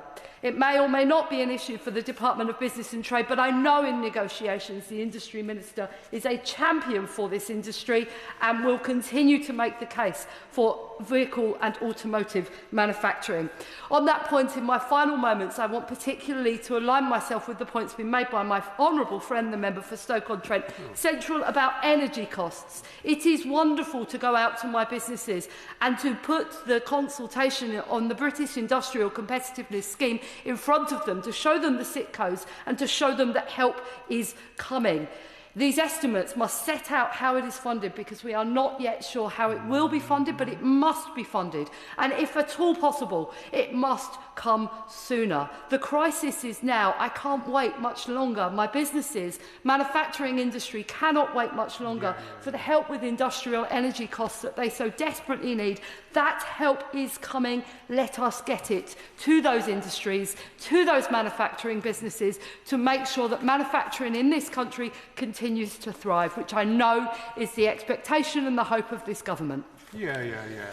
Amanda Martin. Thank you, Madam Deputy Speaker. I want to use my time today to speak up for the small businesses and hard-working tradespeople across Portsmouth North and across the country, the backbone of our economy, and to make the case for what this government has already achieved and what more it must now do. Let me start with this Labour government have delivered. We've passed the Employment Rights Act, historic alliance between workers and businesses, giving 18 million employees the right to work they deserve, and I am proud of that. Strong workers' rights and a strong economy are not in conflict. They go hand in hand, because businesses that treat their workers well are businesses that thrive. We've enacted our modern industrial strategy, which has already driven £70 billion worth of investment across Britain and can lead into the world. We have signed trade deals with India, South Korea and the EU, opening up markets for British businesses to export into raising productivity and creating decent jobs. And I want to highlight Griffin Marine, a Portsmouth-based business making hovercraft and a prime example of a local company that has been able to grow thanks to our trading relationship with Japan. This is what trade deals mean in practice, not for multinationals, but for proud, ambitious small businesses on the South Coast. We've made a start on backing our pubs and high streets, but I want to be frank, there is much more to do. We've introduced a new licensing policy framework to slash the outdated red tape, which for far too long has held back our venues. We've protected pavement pints, fast-track permissions for alfresco dining, given more permission for street parties and licensing hours. And developers will now be required to soundproof new buildings near existing pubs and venues, protecting those much-loved community spaces from noise complaints. And although from the MCHLG, the Pride in Place and Impact Fund programme has given 340 communities, including Paulsgrove in Portsmouth, money and powers to restore rundown pubs, push back on unwanted betting shops and vape stores, and bring life back to our high streets, and spending things on people feel proud about in their place they live. The Honourable Member for Portsmouth South and I are determined to use some of the Pride in Place Impact Fund to give opportunities for our local businesses to scale up. This is about trust and pride in our neighbourhoods and our local businesses, and I welcome it. The Government has set out a small business strategy, a serious comprehensive plan to end the scourge of late payments that cripple cash flow and to provide small businesses with the skilled workers they need. And I was glad to see on the very first page the strategy acknowledges the issue of tool theft. I've been campaigning on this since my election, and I know the devastating impact it has on self-employed tradespeople. A tool is stolen every 12 minutes in the United Kingdom. Last year alone, tool theft cost employed tradespeople £193 million. And when you factor in loss of work, reputational damage, damage to vans, and the high suicide rates in this profession, the true cost is far higher. I am glad the small business strategy recognises this, and I hope the Minister will work with me on future plans to campaign to support our tradies. I welcome the extra £4 billion we have invested through the British Bank. The British Bank does important work, but I want to ask a specific question of the Minister today. I want to ask how and what we can do to help our defence colleagues, because actually gaining finances when you're in the defence sector is very difficult. And in an ever-changing world and the need for agility extends our opportunities for our small businesses. So I would like him to look seriously at joining the Defence Security and Resilience Bank, because we could raise capital on global markets, guaranteed loans, crowd in private finance, and provide the kind of multi-year, low-cost funding that protects lines and supply chains desperately needed. I'm asking the government to look serious at this, because our small and medium businesses gives the financial firepower to take on defence contracts, apprenticeships, and to scale up and deliver. Madam Deputy Speaker, they are so many positive things, but I'd also like to agree with my honourable friend who introduced this debate. And small businesses have also asked me that we must look at energy cost, we must look at business rates, we must look at crime from theft to fraud, and we must look at the workforce now and in the future. I'm extremely proud of the businesses in Portsmouth, from Portsmouth Aviation helping Ukraine to Bubble Tea, a global company with a CEO who's a Pompey lad and has chosen to keep it there. Vince. Thank you, Madam Deputy Speaker, and I thank the Chair of the Business and Trade Committee, my right honourable friend from Birmingham at Hodge Hill and Solihull North for securing this debate with the Backbench Business Committee. I declare an interest. I'm on the Backbench Business Committee, and for his really important and constructive opening speech. I recently hosted a reception in Parliament for the Essex Chamber of Commerce, and the number one thing they raised with me was skills. So I wanted to start very quickly by asking the Minister what he has done working alongside counterparts in the DFE and also the DWP,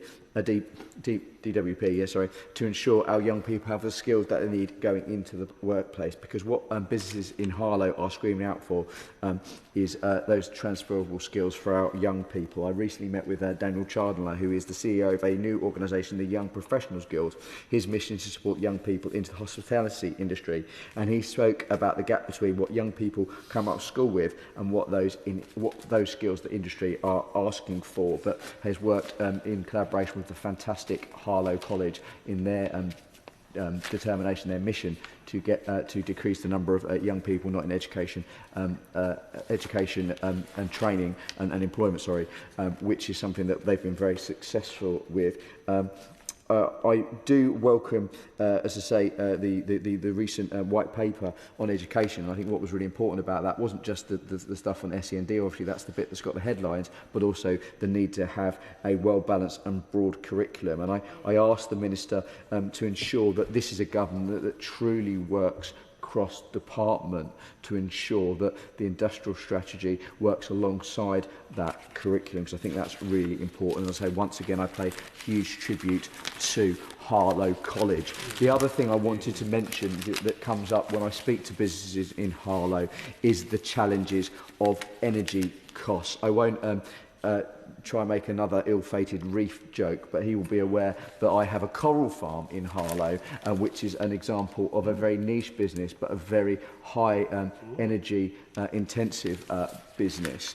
And I welcome the fact that the Department for Business and Trade are focusing on cutting energy costs, cutting network charges for energy intensive industries by 90% as part of the British Industrial Competitive Scheme, and ensuring that UK business electric costs are in line with those across Europe, because that's hugely important, particularly when we talk about trade. I will. Thank you for that. You mentioned the cost for energy for electricity, but within ceramics we have to remember that we are a gas-intensive industry, and so I do put that plea again, that as we give that support for those businesses that we do consider gas-intensive industries, which it does include steel as well, and that we have a strategy for that.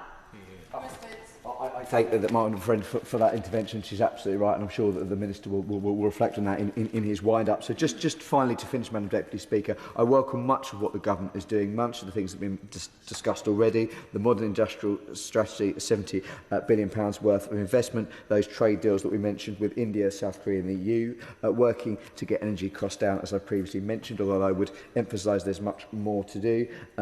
The small business strategy, and I congratulate my honourable friend for Portsmouth North for her work on ensuring we tackle tool theft. I think that's a big issue, is potentially a big issue for business owners in my constituency of Harlow, and of course the action to protect skill, although I echo the comments made about the need for a steel strategy, but I would ask the Minister just to reflect on how we can continue to bring down energy costs, both electric and gas for businesses, and also how we can focus to work with other departments to ensure we focus on the skills that employers need. Democrat spokesperson Joshua Reynolds. Thank you, Madam Deputy Speaker. Britain is in the middle of a cost of doing business crisis. I see it on my high street, I hear it from local employers, and colleagues across this House will be hearing exactly the same from theirs. From the government's national insurance hikes to sky-high energy bills and uncertainty over what the Employment Rights Act will mean in practice, British businesses are being pulled in one direction and then to another. The government says it wants to grow the economy, but significantly adding to the tax burden of the very organisations who are trying to grow the economy does not help. Which brings us to the national insurance changes. The increase in employers' NICs are an unfair jobs tax, and the impacts of it are being felt right across the country. UK Hospitality estimates a combined impact of the autumn budget has landed at £3.4 billion of additional costs on the hospitality sector. Jobs are being lost, hours are being reduced and venues are closing. And a government which thinks that relaxed licensing laws are going to help hospitality when they're already reducing hours just does not understand the sector.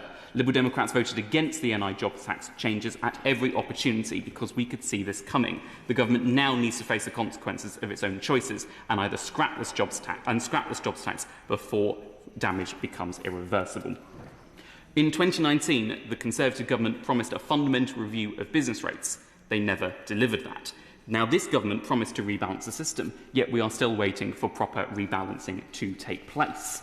UK Hospitality again estimates the average tax increase for hospitality would be 76% over the next 3 years. Compare that with warehouses at 16%, offices at 7% and large supermarkets at 4%. The businesses that are on the heart of our high street are being asked to carry an unfair share of this burden, and the adjustments do not come close to fixing that. I can point you to a business in my constituency in Maidenhead. Laura set up Piccolo Land less than 1 year ago. Child's role-playing village, the kind of place that gives young families in Maidenhead a reason to come to town to spend time and to spend their money.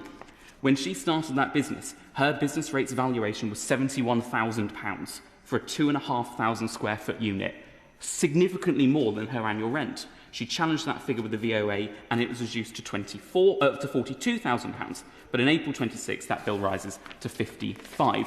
Laura has done everything right, but she cannot make this work. How does the government expect businesses like this, barely a year old, serving young families, employing young people, to absorb that kind of increase?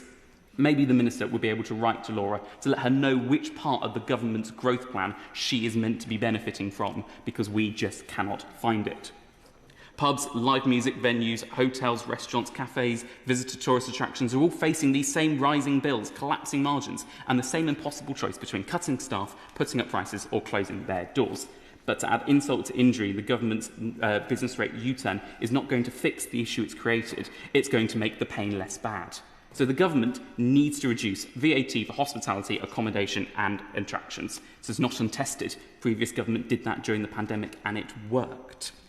When asked about VAT cuts in December last year, the government did not even attempt to just justify the position. It simply pointed to business rates reform and moved on. Our high streets and town centres cannot wait for a government that will not engage with that topic. Every time we will visit shops in our constituencies, we will hear the same thing about shoplifting having effectively been decriminalised. Thieves do not face the consequences because there are no consequences, and shoplifting has risen by 48% in England and Wales over the last 5 years. Shop owners tell me time and time again they contact the police. They're told it's not an effective use of resources to follow up on minor thefts. But these are not minor thefts to the people running these businesses. These are not minor to the staff, often young people being put in harm's way for simply doing their jobs. And with over 800 offences going unpunished every day, which businesses are hemorrhaging money, driving up costs for consumers and pushing people to close their doors for goods. So, a concrete proposal that the government should be adopting. A small shop needs about £6,500 for adequate modern CCTV. The government can make available grants for half of that for every independent convenience store, covering some of that cost, and work with high street lenders to provide affordable loans to cover the rest. This is not just our idea, but is supported by the Federation of Independent Retailers. Madam Deputy Speaker, I could go on about youth unemployment, about shoplifting, more about business energy costs, about Brexit or general trade barriers, but we do not have the time. What the government has delivered is a jobs tax, broken business rates, unaffordable energy bills and a shoplifting epidemic that it refuses to take seriously. Businesses right across the country are resilient, but resilience has limits, and this government has tested those limits to breaking points. The government has got the tools to act, but it needs to use those to bring down the cost of doing business, because we are in a complete crisis. Shadow Secretary of State Gareth Davis. Well, thank you very much, Madam Deputy Speaker, not least for the promotion that you just gave me. But I hope the whips are listening. It is a genuine pleasure, even before the promotion, to respond to this debate on behalf of the official opposition. And I'm grateful to all colleagues from across the House for what I think were pretty good speeches, actually, in terms of supporting local businesses and dealing with the issues at hand. But let me also congratulate and thank the chairman of the Select Committee on what I thought was an incredibly thoughtful, detailed and typical speech for him. And as he will hear, didn't inspire the speech, which was pre-written, but I will echo a number of the points that he so eloquently made in his speech just a few minutes ago. But the theme of today is that up and down the country, businesses, entrepreneurs, and of course those they employ are the engine of our economy and the basis for our future prosperity. In so many sectors, it is British business who leads the way. In life sciences, in defence, across professional services, and in many areas, businesses employ millions of people, undertake critical research, and attract investment both here and overseas. In the same sense, I know that those who have contributed today, all MPs know, of some SME in their constituency who seek to grow and create jobs in their community and provide the bedrock of our local economies. We on this side of the House know that backing British businesses, both big and small, to grow, to trade and invest means reducing the tax burden and regulatory burdens that they face. Now, over the past year, covered by the estimate before us today, the government has indicated that they disagree with that. And just this week, as a result, we've seen business confidence fall yet again, according to the Institute of Directors. Now, more than ever, across this government, including the Department for Business and Trade, ministers, I'm afraid, are failing to drive economic growth. Indeed, don't take my word for it. Listen to the Labour Health Secretary and rival to the Prime Minister. He said the Chancellor has no economic growth strategy at all in a text message to the disgraced Labour peer, Lord Mandelson. Now, some may question why the Labour Health Secretary is commenting on the economy, but then again, he's used to dealing with things in critical condition. Put simply, British businesses need the government to create a far, far better environment for firms big and small to trade and, critically, to hire people. But let me turn specifically and properly to the detail of the estimates before us, and let me ask a few questions, if I may, of the Minister. Firstly, and as I said, to build on the opening remarks of the Chairman of the Select Committee, these supplementary estimates show an increase to the Department's total managed expenditure of £1.5 billion, an uplift of 31%. For context, this is much higher than any other government department. In fact, the average uplift in year for a government department under this Labour government is 4.6%. 31% versus 4.6%. In fact, last year, there was also a large uplift in year 2. Back then, we saw an increase to the departmental budget of some £1.8 billion, an uplift of 44.8%. Madam Deputy Speaker, it feels like the department is developing a pattern of asking Parliament to approve a budget at main estimates, only then to return months later asking for 30 or 40% more. So this is far from supplementary. It's a department that systematically underestimates its budget at main estimates and then returns asking us for even more. So can I ask the Minister to please comment on why DBT is such an outlier compared to other departments and suggest that when they next come to Parliament with main estimates, they come with a better estimate of how much taxpayers' money they wish to spend. Now, one item, and this is my second point, that jumped out to me in particular in this regard, in the estimates of the 10th of February 2026, was the cost of the intervention in British Steel, as the Right Honourable Gentleman was also alluding to. Now, in a written answer to my honourable friend, the Shadow Secretary of State for Business and Trade, on the 15th of December 2025, the member for Stockton North indicated that the total cost to the Exchequer of keeping operations running at British Steel came to £274 million. That was on the 15th of December of last year. However, the supplementary estimates on page 12 and 13 that we are reviewing and discussing today seem to indicate a total cost of more than £830 million across Redale and Seedale Business Group funding. This is obviously a significant difference in cost, and so I'd appreciate it if the Minister could specifically set out the detail when he stands up of what this is all about. Whether the answer the Minister provides, whatever he provides in fact, given we're still awaiting, as many members have alluded to today, a steel strategy, isn't it the case that the government is asking Parliament to approve hundreds of millions of pounds in retrospective spending on an industry they don't really know how to support, and on a company whose future remains undecided and whose costs seem to be open-ended? I'd really appreciate it if, when he stands up, he could give a detailed answer on that. Finally, on the British Business Bank, an organisation, by the way, that I admire, that I like, and that I had the pleasure of overseeing from within the Treasury.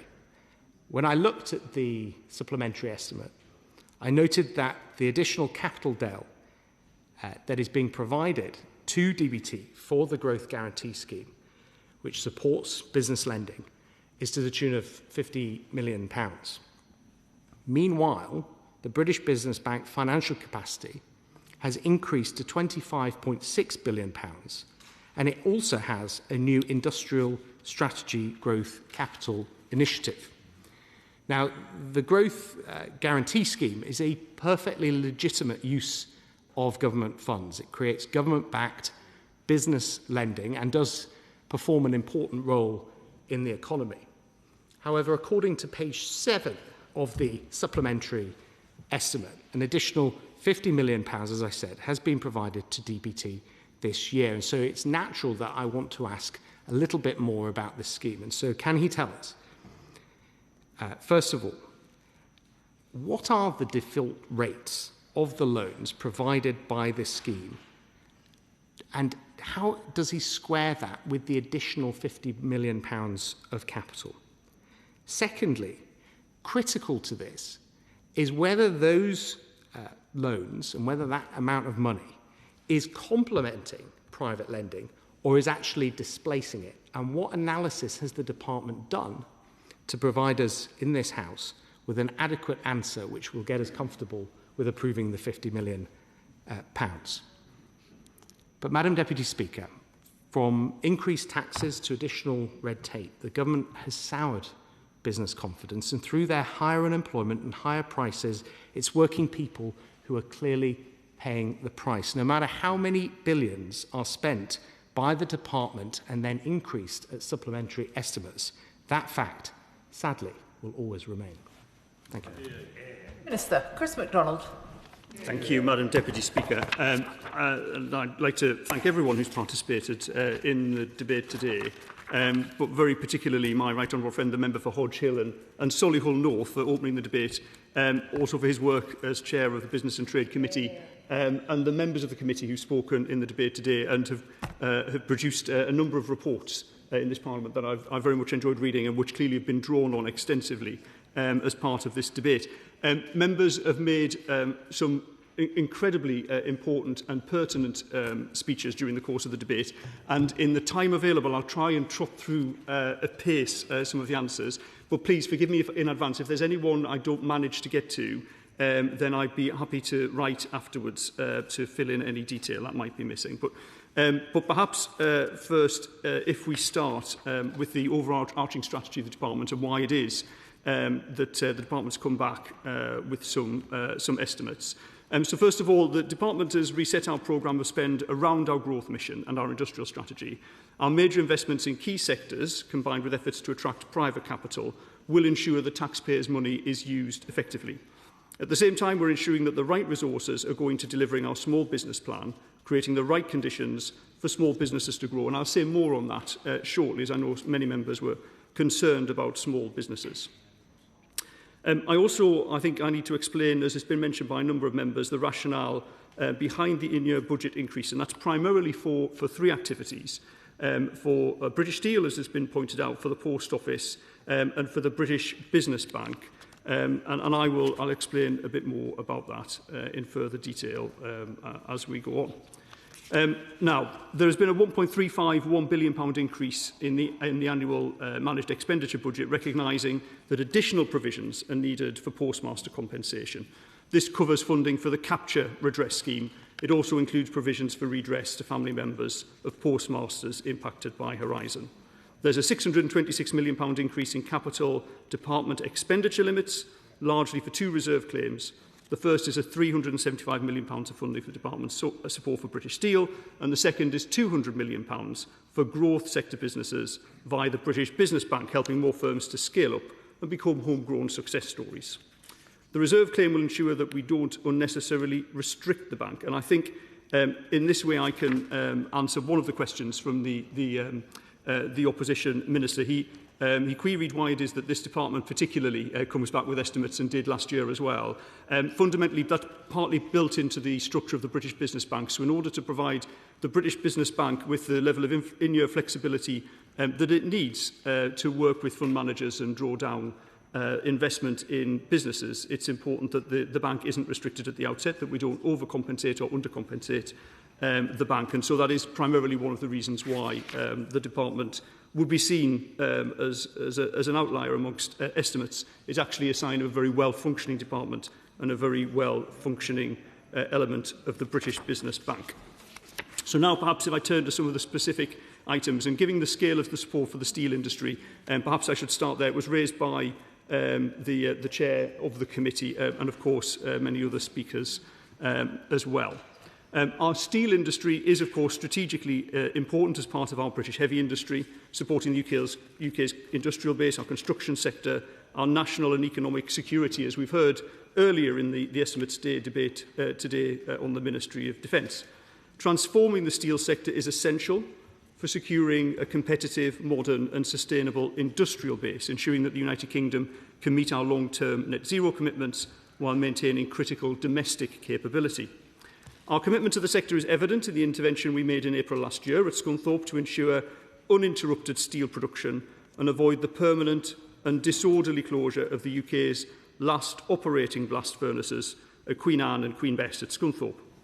Government officials are continuing to provide on-site support in Scunthorpe, ensuring uninterrupted domestic steel production and carefully monitoring the use of taxpayers' funds.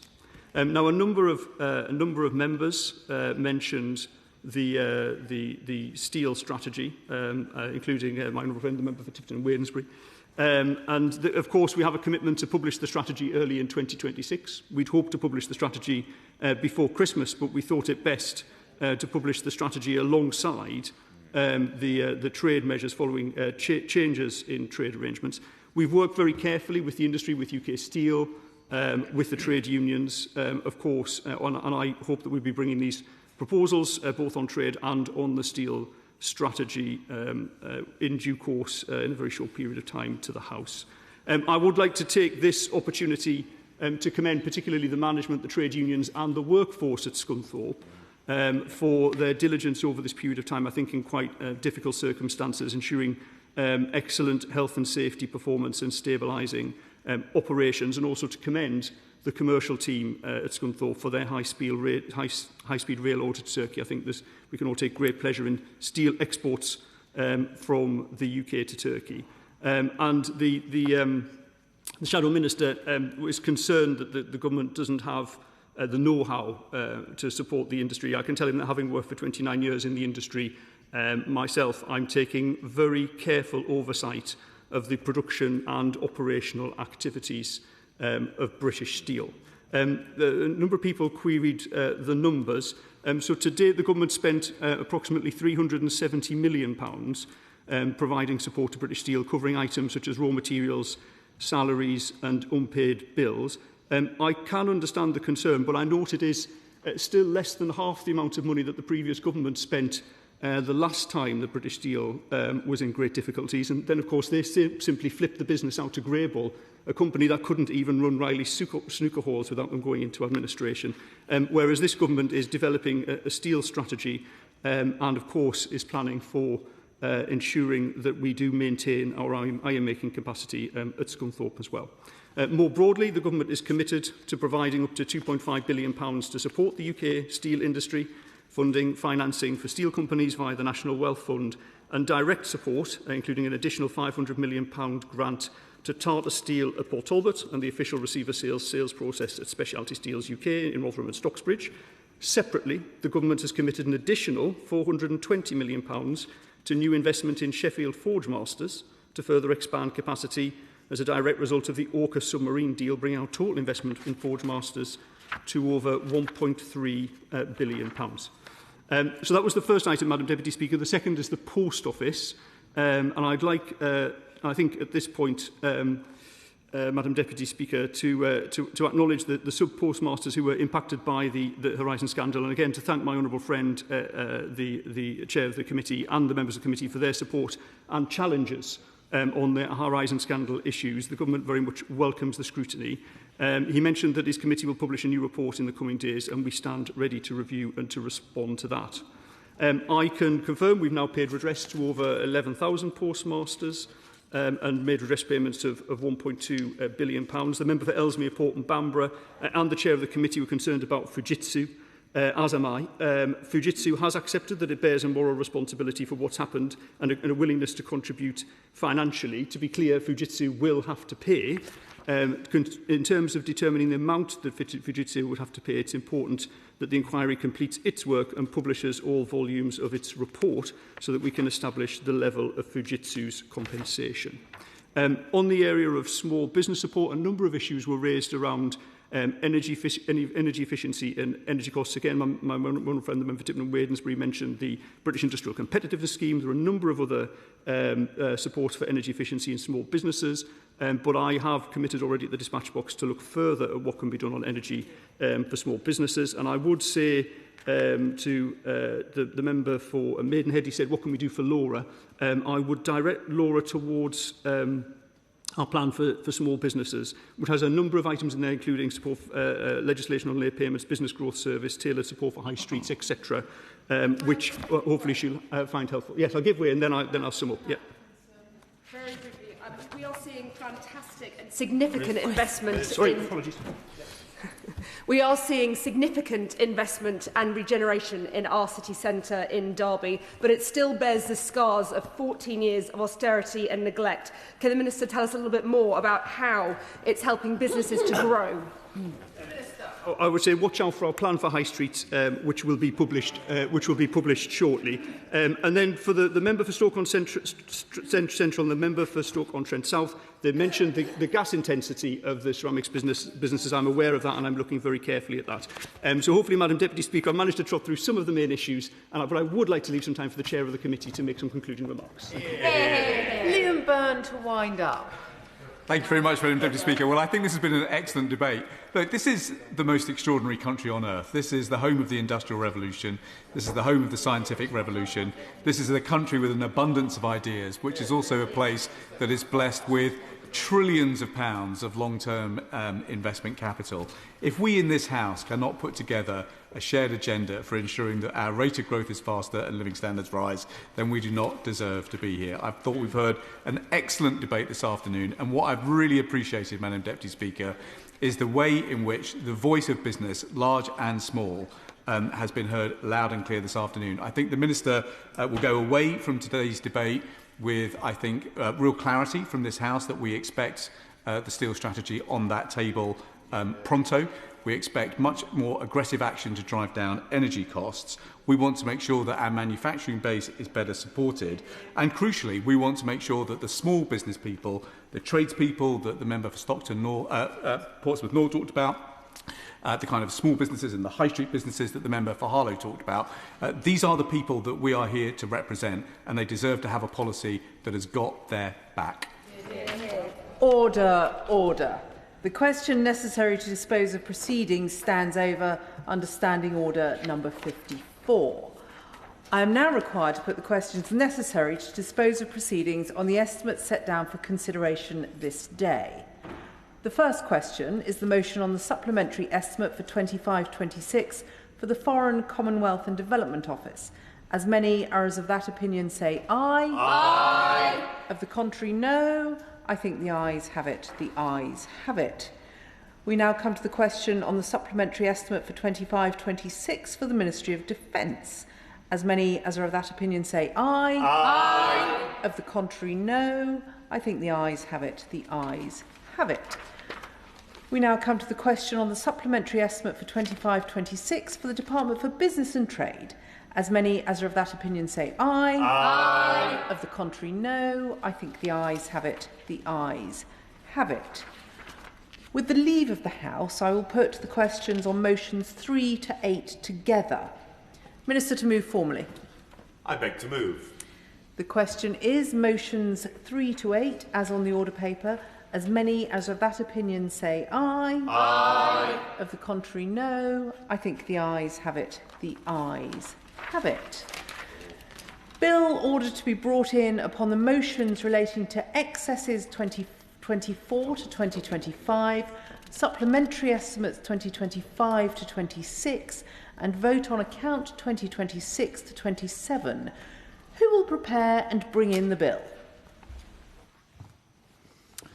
The Chairman of Ways and Means, the Chancellor of the Exchequer, James Murray, Lucy Rigby, Torsten Bell and myself.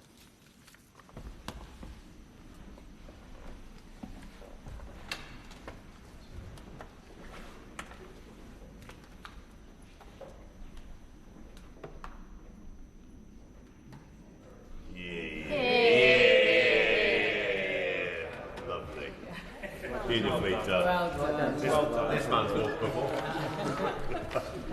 Supply and Appropriation, Anticipation and Adjustments, number 2 bill. Second reading, what day? Tomorrow. Second reading, tomorrow.